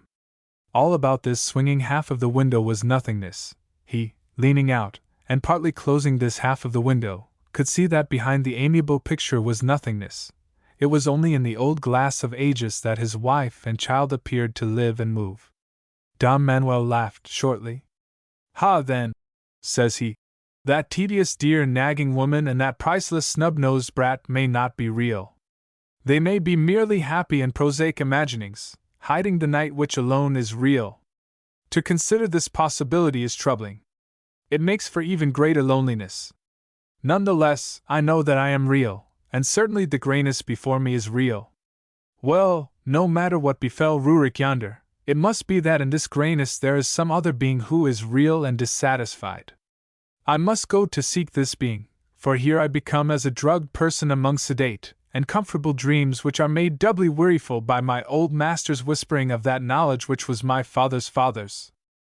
Then in the grey dusk was revealed a face that was not human, and the round toothless mouth of it spoke feebly, saying, I am Lubrican, and I come to guide you if you dare follow. I have always thought that dare was a quaint word, says Manuel, with the lordly swagger which he kept for company. So he climbed out of the third window of Aegis. When later he climbed back, a lock had been sheared from the side of his grey head. Now the tale tells that thereafter Don Manuel was changed, and his attendants gossiped about it. Dame Niafer also was moved to mild wonderment over the change in him, but did not think it very important, because there is never any accounting for what a husband will do. Besides, there were other matters to consider, for at this time Easterlings came up from Piaggia, which they had sacked, into the territories of King Theodoret, and besieged Megaris, and the harried king had sent messengers to Don Manuel. But this is none of my affair, said Manuel, and I begin to tire of warfare, and of catching cold by sleeping on hard-won battlefields. You would not take cold, as I have told you any number of times, declared Niafer, if you would eat more green vegetables instead of stuffing yourself with meat, and did not insist on overheating yourself at the fighting. Still, you had better go.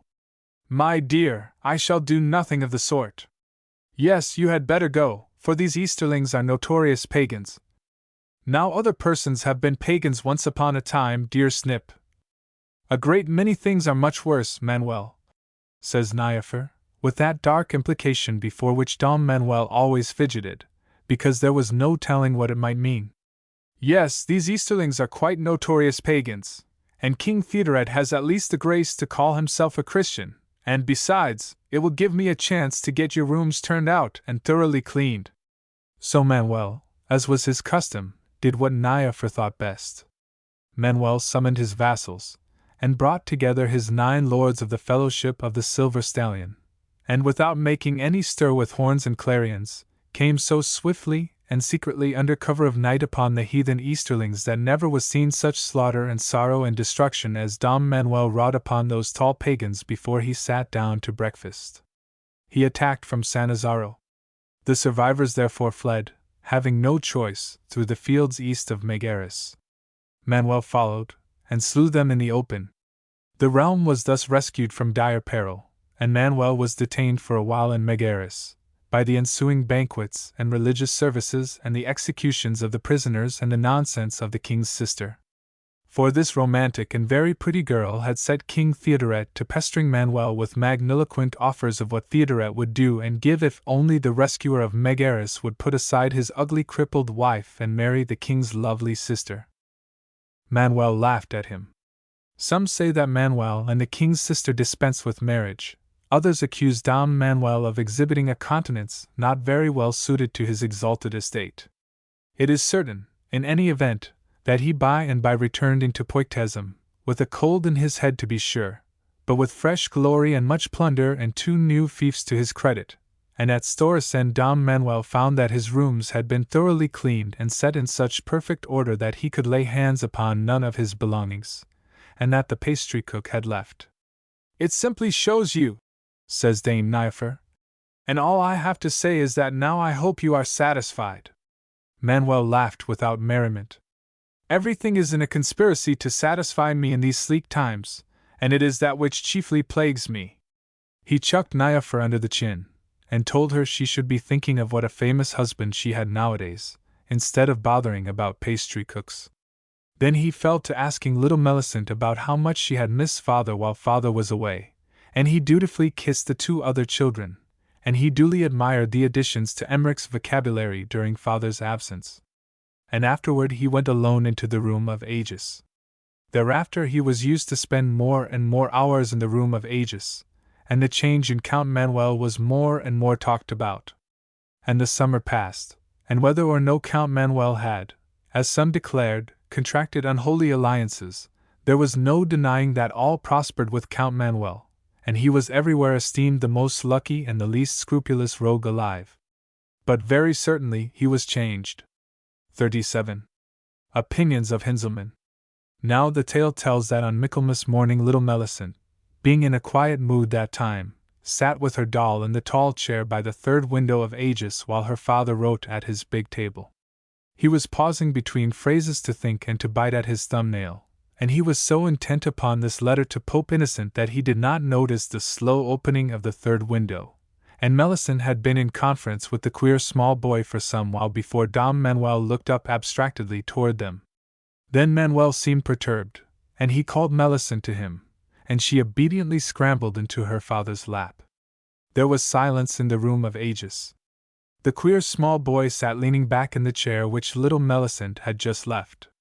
He sat with his legs crossed, and with his gloved hands clasping his right knee, as he looked appraisingly at Melisande. He displayed a beautiful sad face, with curled yellow hair hanging about his shoulders, and he was dressed in a vermilion silk coat. At his left side, worn like a sword, was a vast pair of shears. He wore also a pointed hat of 4 interblended colors, and his leather gloves were figured with pearls. "She will be a woman by and by," the strange boy said, with a soft and delicate voice. "And then she too will be coming to us, and we will provide fine sorrows for her." "No, Hinzelmann," Count Manuel replied, as he stroked the round straw-colored head of little Melisande. "This is the child of Niafer. She comes of a race that has no time to be peering out of dubious windows.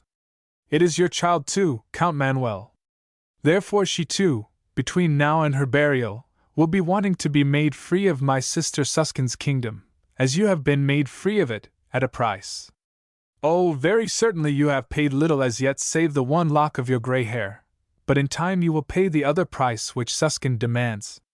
I know, for it is I who collect my sister Suskin's revenues, and when the proper hour arrives, believe me, Count Manuel, I shall not be asking your leave, nor is there any price which you, I think, will not be paying willingly.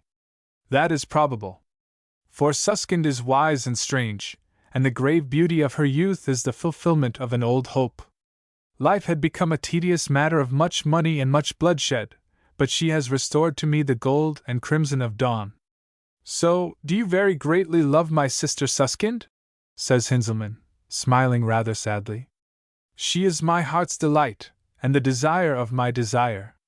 It was she for whom, unwittingly, I had been longing always since I first went away from Suskind, to climb upon the grey heights of Radex in my long pursuit of much wealth and fame. I had seen my wishes fulfilled, and my dreams accomplished. All the godlike discontents which ennobled my youth had died painlessly in cushioned places. And living had come to be a habit of doing what little persons expected, and youth was gone out of me, and I, that used to follow with a high head after my own thinking and my own desires, could not any longer very greatly care for anything. Now I am changed, for Suskind has made me free once more of the country of the young and of the ageless self-tormenting youth of the grey depths which maddened Rurik, but did not madden me. Look you, Count Manuel, but that penniless young nobody, Rurik the clerk, was not trapped as you are trapped. For from the faith of others there is no escape upon this side of the window. World-famous Manuel the Redeemer has in this place his luck and prosperity to maintain until the orderings of unimaginative gods have quite destroyed the Manuel that once followed after his own thinking. For even the high gods here note with approval that you have become the sort of person in whom the gods put confidence, and so they favor you unscrupulously. Here all is prearranged for you by the thinking of others. Here there is no escape for you from acquiring a little more wealth today, a little more meadowland tomorrow, with daily a little more applause and honor and envy from your fellows, along with always slowly increasing wrinkles and dulling wits and an augmenting paunch, and with the smug approval of everybody upon earth and in heaven. That is the reward of those persons whom you humorously call successful persons. Don Manuel answered very slowly, and to little Melisande it seemed that father's voice was sad. Said Manuel, "Certainly, I think there is no escape for me upon this side of the window of Aegis. A bond was put upon me to make a figure in this world, and I discharged that obligation. Then came another and yet another obligation to be discharged. And now has come upon me a haze which is not to be lifted either by toils or by miracles. It is the haze which is laid on every person, and the life of every man is as my life, with no moment free from some bond or another. Used vaunts windily, but in the end nobody can follow after his own thinking and his own desire. At every turn he is confronted by that which is expected, and obligation follows obligation, and in the long run no champion can be stronger than everybody. So we succumb to this world's terrible unreason, willy-nilly, and Helmas has been made wise, and Ferdinand has been made saintly, and I have been made successful, by that which was expected of us, and by that which none of us had ever any real chance to resist in a world wherein all men are nourished by their beliefs. And does not success content you? Ah, but, asked Manuel slowly, just as he had once asked Horvendile in Manuel's lost youth, what is success? They tell me I have succeeded marvelously in all things, rising from low beginnings, to become the most lucky and the least scrupulous rogue alive, yet, hearing men's applause, I sometimes wonder, for I know that a smaller-hearted creature and a creature poorer in spirit is posturing in Count Manuel's high-cushioned places than used to go afield with the miller's pigs. Why, yes, Count Manuel, you have made endurable terms with this world by succumbing to its foolishness. But do you take comfort, for that is the one way open to anybody who has not rightly seen and judged the ends of this world. At worst, you have had all your desires, and you have made a very notable figure in Count Manuel's envied station. But I starve there, Hinzelmann, I dry away into stone, and this envied living is reshaping me into a complacent idol for fools to honor, and the approval of fools is converting the heart, and wits of me into the stony heart, and wits of an idol. And I look back upon my breathless old endeavors, and I wonder drearily, was it for this? Yes, Hinzelmann said, and he shrugged, without ever putting off that sad smile of his. Yes, all this is only another way of saying that Beta has kept his word. But no man gets rid of misery, Count Manuel, except at a price. They stayed silent for a while. Count Manuel stroked the round straw-colored head of little Millicent. Hinzelmann played with the small cross which hung at Hinzelmann's neck. This cross appeared to be woven of plaited strings, but when Hinzelmann shook the cross it jingled like a bell. Yet, none the less, says Hinzelmann, here you remain. No, certainly, I cannot understand you, Count Manuel. As a drunkard goes back to the destroying cask, so do you continue to return to your fine home at Storsend and to the incessant whispering of your father's father, for all that you have but to remain in Susskind's low red-pillared palace to be forever rid of that whisper and of this dreary satiating of human desires. I shall of course make my permanent quarters there by and by, Count Manuel said, but not just yet. It would not be quite fair to my wife for me to be leaving Storsend just now, when we are getting in the crops, and when everything is more or less upset already. I perceive you are still inventing excuses, Count Manuel, to put off yielding entire allegiance to my sister. No, it is not that at all. It is only the upset condition of things, just now, and besides, Hinzelmann, the stork is to bring us the last girl-child the latter part of next week.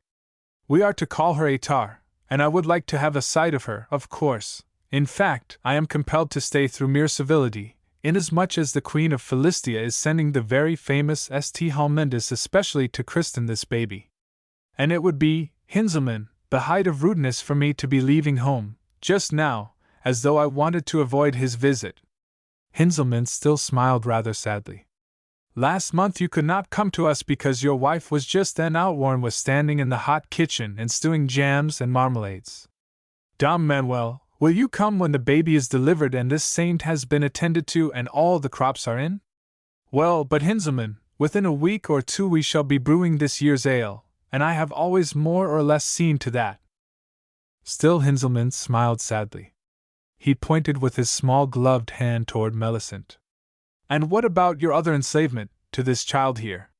Why, certainly, Hinzelmann, the brat does need a father to look out for her, so long as she is the merest baby. And naturally, I have been thinking about that of late, rather seriously. Hinzelmann spoke with deliberation. She is very nearly the most stupid and the most unattractive child I have ever seen. And I, you must remember, am blood brother to Cain and Seth as well as to Suskind. But Dom Manuel was not provoked. As if I did not know the child is in no way remarkable. No, my good Hinzelmann, you that serve Susskind have shown me strange dear things, but nothing more strange and dear than a thing which I discovered for myself. For I am that Manuel whom men call the Redeemer of Poitism, and my deeds will be the themes of harpers whose grandparents are not yet born. I have known love and war and all manner of adventure, but all the sighings and hushed laughter of yesterday, and all the trumpet blowing and shouting, and all that I have witnessed of the unreticent fond human ways of great persons who for the while have put aside their state, and all the good that in my day I may have done, and all the evil that I have certainly destroyed, all this seems trivial as set against the producing of this tousled brat. No, to be sure, she is backward as compared with Emmerich, or even Dorothy, and she is not, as you say, an at all remarkable child, though very often, I can assure you, she does things that would astonish you. Now, for instance. Spare me, said Hinzelmann. Well, but it really was very clever of her, Dom Manuel stipulated, with disappointment. However, I was going to say that I, who have harried pagandom, and capped jests with kings, and am now setting terms for the Holy Father, have come to regard the doings of this ill-bred, selfish, ugly, little imp as more important than my doings. And I cannot resolve to leave her, just yet. So, Hinzelmann, my friend, I think I will not thoroughly commit myself, just yet. But after Christmas we will see about it. And I will tell you the two reasons of this shilly-shallying, Count Manuel. One reason is that you are human, and the other reason is that in your head there are gray hairs. What can it be? Said the big warrior, forlornly. That I who have not yet had 26 years of living am past my prime, and that already life is going out of me? You must remember the price you paid to win back Dame Niafer from paradise. As truth, and not the almanac, must estimate these things you are now nearer 56. Well, Manuel said stoutly, I do not regret it, and for Niafer's sake I am willing to become 106. But certainly it is hard to think of myself as an old fellow on the brink of the scrap pile. Oh, you are not yet so old, Count Manuel, but that Susskind's power is greater than the power of the child, and besides, there is a way to break the power of the child. Death has merely scratched small wrinkles, very lightly, with one talon, to mark you as his by and by. That is all as yet, and so the power of my high sister Susskind endures over you, who were once used to follow after your own thinking and your own desire, for there remains in you 11 even today. Yes, though you deny her today, you will be entreating her tomorrow, and then it may be she will punish you. Either way, I must be going now, since you are obstinate, for it is at this time I run about the September world collecting my sister's revenues, and her debtors are very numerous. And with that the boy, still smiling gravely, slipped out of the third window into the grey sweet-smelling dusk, and little Millicent said, But father, why did that queer sad boy want me to be climbing out of the window with him? So that he might be kind to you, my dear, as he estimates kindness. But why did the sad boy want a piece of my hair? Asked Millicent. And why did he cut it off with his big shiny shears, while you were writing, and he was playing with me? It was to pay a price, says Manuel. He knew now that the Alf charm was laid on his loved child, and that this was the price of his junketings. He knew also that Susskind would never remit this price. Then Millicent demanded, And what makes your face so white? It must be pale with hunger, child, so I think that you and I had better be getting to our dinner. 38. Farewell to Susskind. But after dinner Dom Manuel came alone into the room of Aegis, and equipped himself as the need was, and he climbed out of the charmed window for the last time. His final visit to the depths was horrible, they say, and they relate that of all the deeds of Dom Manuel's crowded lifetime the thing that he did on this day was the most grim. But he won through all, by virtue of his equipment and his fixed heart. So when Dom Manuel returned he clasped in his left hand a lock of fine straw-colored hair, and on both his hands was blood let from no human veins. He looked back for the last time into the grey depths. A crowned girl rose beside him noiselessly, all white and red, and she clasped her bloodied lovely arms about him, and she drew him to her hacked young breasts, and she kissed him for the last time. Then her arms were loosed from about Dom Manuel, and she fell away from him, and was swallowed by the grey sweet-scented depths. "And so farewell to you, Queen Suskind," says Count Manuel. "You who were not human, but knew only the truth of things, could never understand our foolish human notions. Otherwise you would never have demanded the one price I may not pay." "Weep, weep for Suskind," then said Lubberkin, wailing feebly in the grey and April-scented dusk. "For it was she alone who knew the secret of preserving that dissatisfaction which is divine where all else falls away with age into the acquiescence of beasts." "Why, yes, but unhappiness is not the true desire of man," says Manuel. "I know, for I have had both happiness and unhappiness, and neither contented me." "Weep, weep for Suskind," then cried the soft and delicate voice of Hinzelmann. "For it was she that would have loved you, Manuel, with that love of which youth dreams, and which exists nowhere upon your side of the window, where all kissed women turn to stupid figures of warm earth, and all love falls away with age into the acquiescence of beasts." "Oh, it is very true," says Manuel, "that all my life henceforward will be a wearying business because of long desires for Suskind's love and Suskind's lips and the grave beauty of her youth, and for all the high-hearted dissatisfactions of youth. But the Alv charm is lifted from the head of my child, and Melisande will live as Niaphra lives, and it will be better for all of us, and I am content." From below came many voices wailing confusedly. "We weep for Suskind. Suskind is slain with the one weapon that might slay her, and all we weep for Suskind, who was the fairest and the wisest and the most unreasonable of queens. Let all the hidden children weep for Suskind, whose heart and life was April, and who plotted courageously against the orderings of unimaginative gods, and who has been butchered to preserve the hair of a quite ordinary child." Then said the Count of Poictesum, "And that young Manuel who was in his day a wilful champion, and who fretted under ordered wrongs, and who went everywhither with a high head boasting that he followed after his own thinking and his own desire, why, that young fellow also is now silenced and dead. For the well thought of Count of Poictesum must be as the will and the faith and as the need of others may dictate, and there is no help for it, and no escape, and our old appearances must be preserved upon this side of the window in order that we may all stay sane. We weep, and with long weeping raise the dirge for Suskind. But I, who do not weep, I raise the dirge for Manuel. For I must henceforward be reasonable in all things, and I shall never be quite discontented any more, and I must feed and sleep as the beasts do, and it may be that I shall even fall to thinking complacently about my death and glorious resurrection.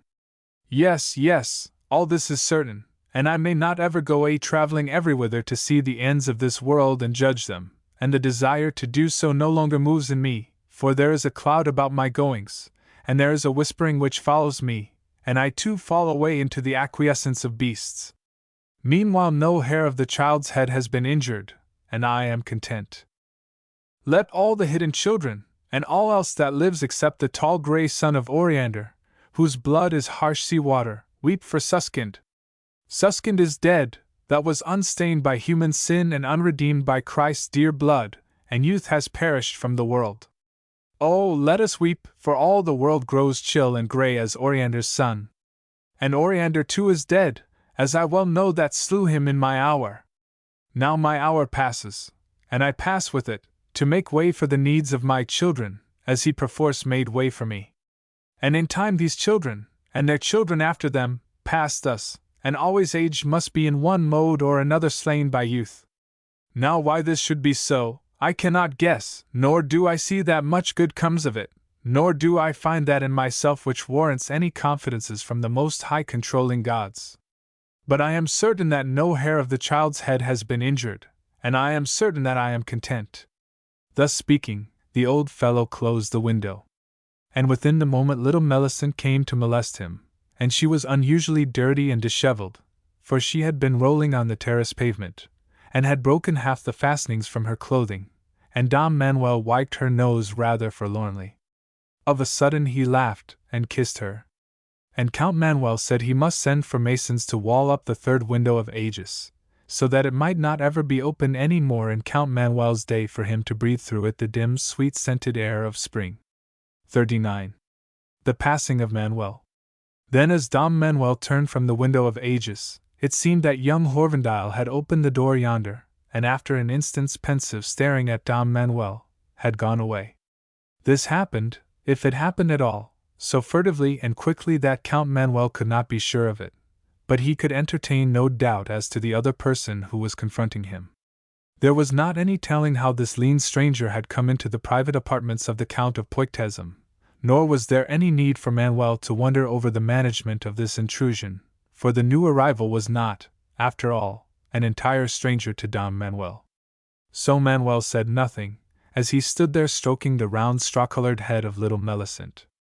The stranger waited, equally silent. There was no noise at all in the room until afar off a dog began to howl. "Yes, certainly," Dom Manuel said. "I might have known that my life was bound up with the life of Suskind, since my desire of her is the one desire which I have put aside unsatisfied." "O rider of the white horse, you are very welcome," the other replied. "Why should you think that I know anything about this Suskind, or that we of the Leshy keep any account of your doings? No matter what you may elect to think, however, it was decreed that the first person I found here should ride hence on my black horse. But you and the child stand abreast. So you must choose again, Dom Manuel, whether it be you or another who rides on my black horse." Then Manuel bent down, and he kissed little Millicent. "Go to your mother, dear, and tell her." He paused here. He queerly moved his mouth, as though it were stiff and he were trying to make it more supple. Says Millicent, "But what am I to tell her, father?" "Oh, a very funny thing, my darling. You are to tell mother that father has always loved her over and above all else, and that she is always to remember that, and, why, that in consequence she is to give you some ginger cakes," says Manuel, smiling. So the child ran happily away, without once looking back, and Manuel closed the door behind her, and he was now quite alone with his lean visitor. "Come," says the stranger, "so you have plucked up some heart after all. Yet it is of no avail to posture with me, who know you to be spurred to this by vanity rather than by devotion. Oh, very probably you are as fond of the child as is requisite, and of your other children too, but you must admit that after you have played with any one of them for a quarter of an hour you become most heartily tired of the small squirming pest." Manuel intently regarded him, and squinting Manuel smiled sleepily. "No, I love all my children with the customary paternal infatuation. Also you must have your gesture by sending at the last a lying message to your wife, to comfort the poor soul against tomorrow and the day after. You are, magnanimously, you like to think, according her this parting falsehood, half in contemptuous kindness and half in relief, because at last you are now getting rid of a complacent and muddle-headed fool of whom, also, you are most heartily tired. No, no," says Manuel, still smiling. "To my partial eyes dear Niaphar remains the most clever and beautiful of women, and my delight in her has not ever wavered. But wherever do you get these curious notions?" "Ah, I have been with so many husbands at the last, Count Manuel." And Manuel shrugged. "What fearful indiscretions you suggest."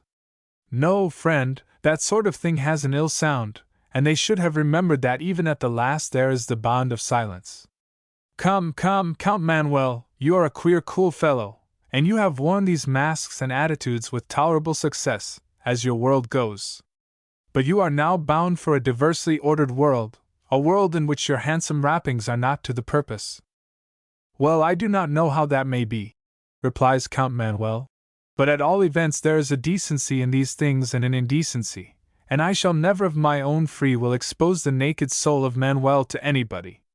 No, it would be no pleasant spectacle, I think. Certainly, I have never looked at it, nor did I mean to. Perhaps, as you assert, some power which is stronger than I may some day tear all masks aside, but this will not be my fault, and I shall even then reserve the right to consider that stripping as a rather vulgar bit of tyranny.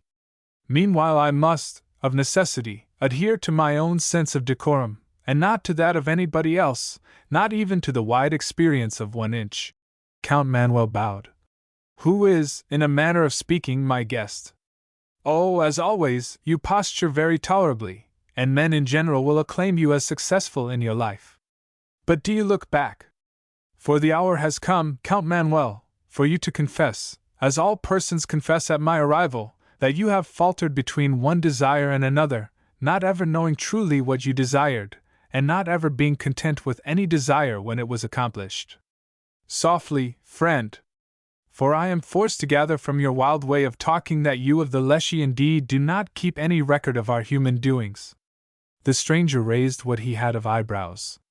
But how can we, he inquired, when we have so many matters of real importance to look after? Candid blunt Dom Manuel answered without any anger, speaking even jovially, but in all maintaining the dignity of a high prince assured of his own worth. That excuses, then, your nonsensical remarks. I must make bold to inform you that everybody tells me I have very positive achievements to look back upon. I do not care to boast, you understand, and to be forced into self-praise is abhorrent to me. Yet truthfulness is all important at this solemn hour, and anyone hereabouts can tell you it was I who climbed grave radix, and dealt so heartily with the serpents and other horrific protectors of Miramon Lugor that I destroyed most of them and put the others to flight.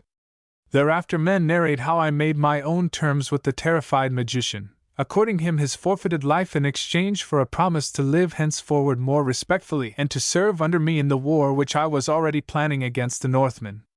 Yes, and men praise me, too, because I managed to accomplish all these things while I was hampered by having to look out for and protect a woman. I know, said the lean stranger. I know you somehow got the better of that romantic visionary half-brother of mine, and made a warrior out of him, and I admit this was rather remarkable. But what does it matter now?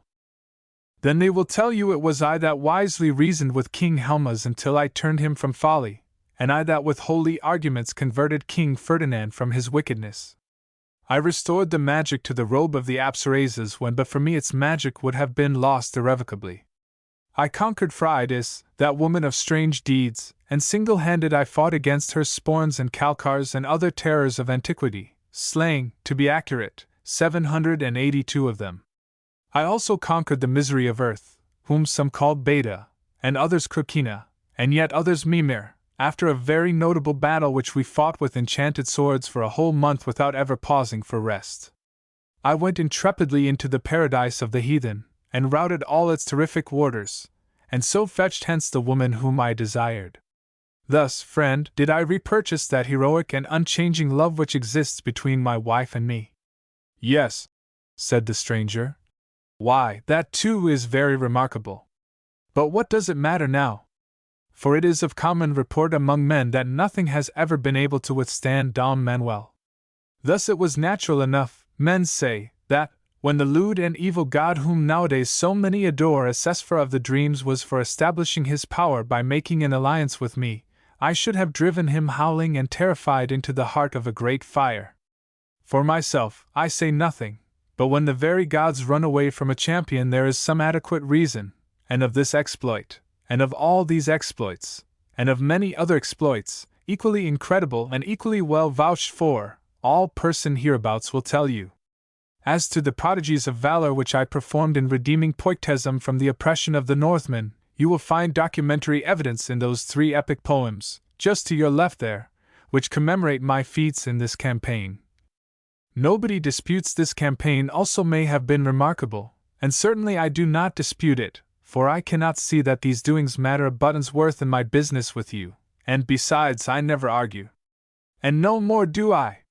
Because I abhor vainglory, and I know these affairs are now a part of established history. No, friend, you cannot destroy my credit in this world, whereas in the world for which I am bound, you tell me, they make no account of our doings.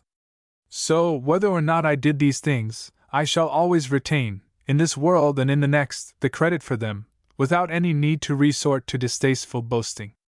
And that, as I was going on to explain, is precisely why I do not find it necessary to tell you about these matters, or even to allude to them.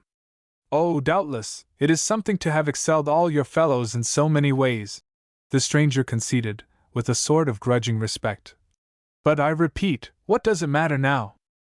And if you will pardon my habitual frankness, friend, that query with so constant repetition becomes a trifle monotonous.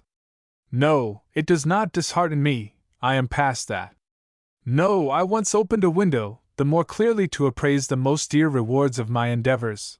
That moment was my life. That single quiet moment summed up all my living, and— Here Manuel smiled gravely. Still without boasting, friend, I must tell you that in this moment all doubt as to my attested worth went out of me, who had redeemed a kingdom, and begotten a king, and created a god. So you waste time, my friend, in trying to convince me of all human life's failure and unimportance, for I am not in sympathy with this modern morbid pessimistic way of talking. It has a very ill sound, and nothing whatever is to be gained by it. The other answered shrewdly. Yes, you speak well, and you posture handsomely, in every respect save one. For you call me friend. Ha, Manuel, from behind the squinting mask a sick and satiated and disappointed being spoke there, howsoever resolutely you keep up appearances. There spoke mere courtesy, Grandfather Death, says Manuel, now openly laughing. And for the rest, if you again will pardon frankness, it is less with the contents of my heart than with its continued motion that you have any proper concern. Truly it is no affair of mine, Count Manuel, nor do any of your doings matter to me. Therefore let us be going now, unless, O most unusual man, who at the last assert your life to have been a successful and important business, unless you now desire some time wherein to bid farewell to your loved wife and worshipped children and to all your other fine works. Dom Manuel shrugged broad shoulders. And to what end? No, I am Manuel. I have lived in the loneliness which is common to all men, but the difference is that I have known it. Now it is necessary for me, as it is necessary for all men, to die in this same loneliness, and I know that there is no help for it. Once, Manuel, you feared to travel with me, and you bid Nyapher mount in your stead on my black horse, saying, Better she than I. Yes, yes, what curious things we do when we are boys. Well, I am wiser now, for since then I have achieved all that I desired, save only to see the ends of this world and to judge them, and I would have achieved that too, perhaps, if only I had desired it a little more heartily. Yes, yes, I tell you frankly, I have grown so used to getting my desire that I believe, even now, if I desired you to go hence alone you also would obey me. Grandfather Death smiled thinly. I reserve my own opinion. But take it what you say is true, and do you desire me to go hence alone? No, says Manuel, very quietly. Thereupon Dom Manuel passed to the western window, and he stood there, looking out over broad rolling uplands. He viewed a noble country, good to live in, rich with grain and metal, embowered with tall forests, and watered by pleasant streams. Walled cities it had, and castles crowned its eminences. Very far beneath Dom Manuel the leaded roofs of his fortresses glittered in the sunset, for Storsend guarded the loftiest part of all inhabited Poctezum. He overlooked, directly, the turrets or Rannoch and of Ash. To the south was Narak, northward showed Perdigan, and the prince of no country owned any finer castles than were these four, in which lived Manuel's servants. It is strange, says Dom Manuel, to think that everything I am seeing was mine a moment since, and it is queer too to think of what a famous fellow was this Manuel the Redeemer, and of the fine things he did, and it is appalling to wonder if all the other applauded heroes of mankind are like him. Oh, certainly, Count Manuel's achievements were notable and such as were not known anywhere before, and men will talk of them for a long while. Yet, looking back, now that this famed Count of Poctezum means less to me, why, I seem to see only the strivings of an ape reft of his tail, and grown rusty at climbing, who has reeled blunderingly from mystery to mystery, with pathetic makeshifts, not understanding anything, greedy in all desires, and always honeycombed with poltroonery. So in a secret place his youth was put away in exchange for a prize that was hardly worth the having, and the fine hayas which his mother laid upon him was exchanged for the common hayas of what seems expected. Such notions, replied Grandfather Death, are entertained by many of you humans in the light-headed time of youth. Then common sense arises like a light formless cloud about your goings, and you half forget these notions. Then I bring darkness. In that quiet dark, my friend, it may be I shall again become the Manuel whom I remember, and I may get back again my own undemonstrable ideas, in place of the ideas of other persons, to entertain me in that darkness. So let us be going thither. Very willingly, said Grandfather Death, and he started toward the door. Now, pardon me, says Manuel, but in Poictesm the Count of Poictesm goes first in any company. It may seem to you an affair of no importance, but nowadays I concede the strength as well as the foolishness of my accustomed habits, and all my life long I have gone first. So do you ride a little way behind me, friend, and carry this shroud and napkin, till I have need of them. Then the Count armed and departed from Storsand, riding on the black horse, in jeweled armor, and carrying before him his black shield upon which was emblazoned the silver stallion of Poictesm and the motto Mundus Vult Decipi. Behind him was Grandfather Death on the white horse, carrying the Count's grave clothes in a neat bundle. They rode toward the sunset, and against the yellow sunset each figure showed jet black. And thereafter Count Manuel was seen no more in Poictesm, nor did anyone ever know certainly whither he journeyed. There was a lad called Jurgen, the son of Koth of the Rocks, who came to Storsand in a frenzy of terror, very early the next morning, with a horrific tale of incredible events witnessed upon Upper Morven. But the child's tale was not heeded, because everybody knew that Count Manuel was unconquerable, and, having everything which men desire, would never be leaving all these amenities of his own will, and certainly would never be taking part in any such dubious doings. Therefore little Jurgen was spanked, alike for staying out all night and for his wild lying, and they of Poictesm awaited the return of their great Dom Manuel, and not for a long while did they suspect that Manuel had departed homeward, after having succeeded in everything. Nor for a long while was the whole of little Jurgen's story made public. XL. Colophon de Capo. Now some of Poictesm, but not all they of Poictesm, because the pious deny this portion of the tale, and speak of an ascension. Some narrate that after the appalling Eucharist which young Jurgen witnessed upon Upper Morven, the Redeemer of Poictesm rode on a far and troubling journey with Grandfather Death, until the two had passed the sunset, and had come to the dark stream of Lethe. Now we must ford these shadowy waters, said Grandfather Death, in part because your destiny is on the other side, and in part because by the contact of these waters all your memories will be washed away from you. And that is requisite to your destiny. But what is my destiny?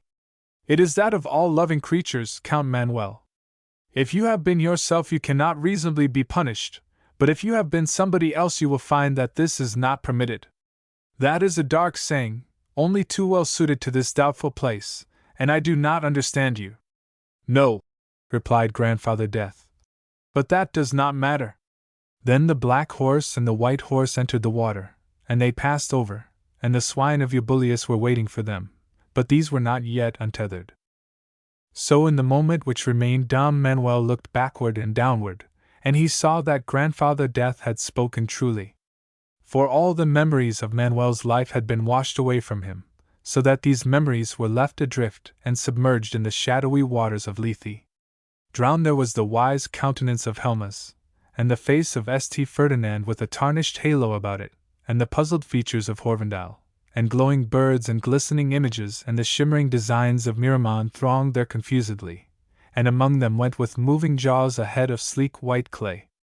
The golden loveliness of Alianora, and the dark splendor of Phrydias, and, derisively, the immortal young smile of Sesphra, showed each for a moment, and was gone.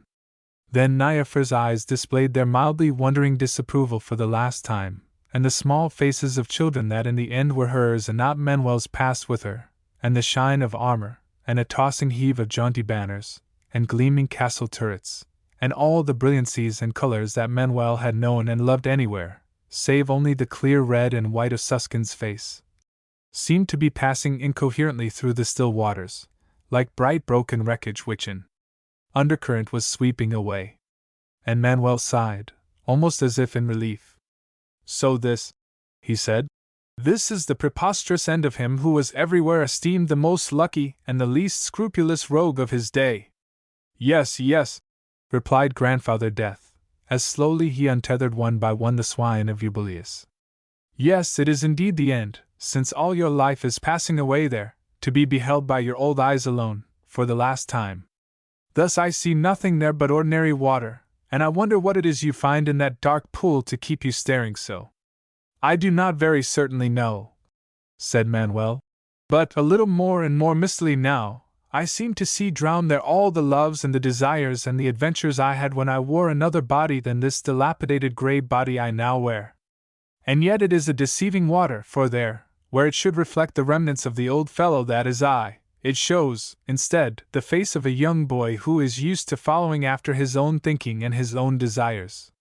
Certainly it is queer you should be saying that, for that, as everybody knows, was the favorite byword of your namesake the famous Count Manuel, who is so newly dead in Poictesum yonder. But what is that thing? Manuel raised from looking at the water just the handsome and florid young face which Manuel had seen reflected in the water. As his memories vanished, the tall boy incuriously wondered who might be the snub-nosed stranger that was waiting there with the miller's pigs, and was pointing, as if in mild surprise, toward the two stones overgrown with moss and supporting a cross of old worm-eaten wood. For the stranger pointed at the unfinished, unsatisfying image which stood beside the pool of Haranton, wherein, they say, strange dreams engender. What is that thing? The stranger was asking yet again. It is the figure of a man, said Manuel, which I have modeled and remodeled, and cannot get exactly to my liking.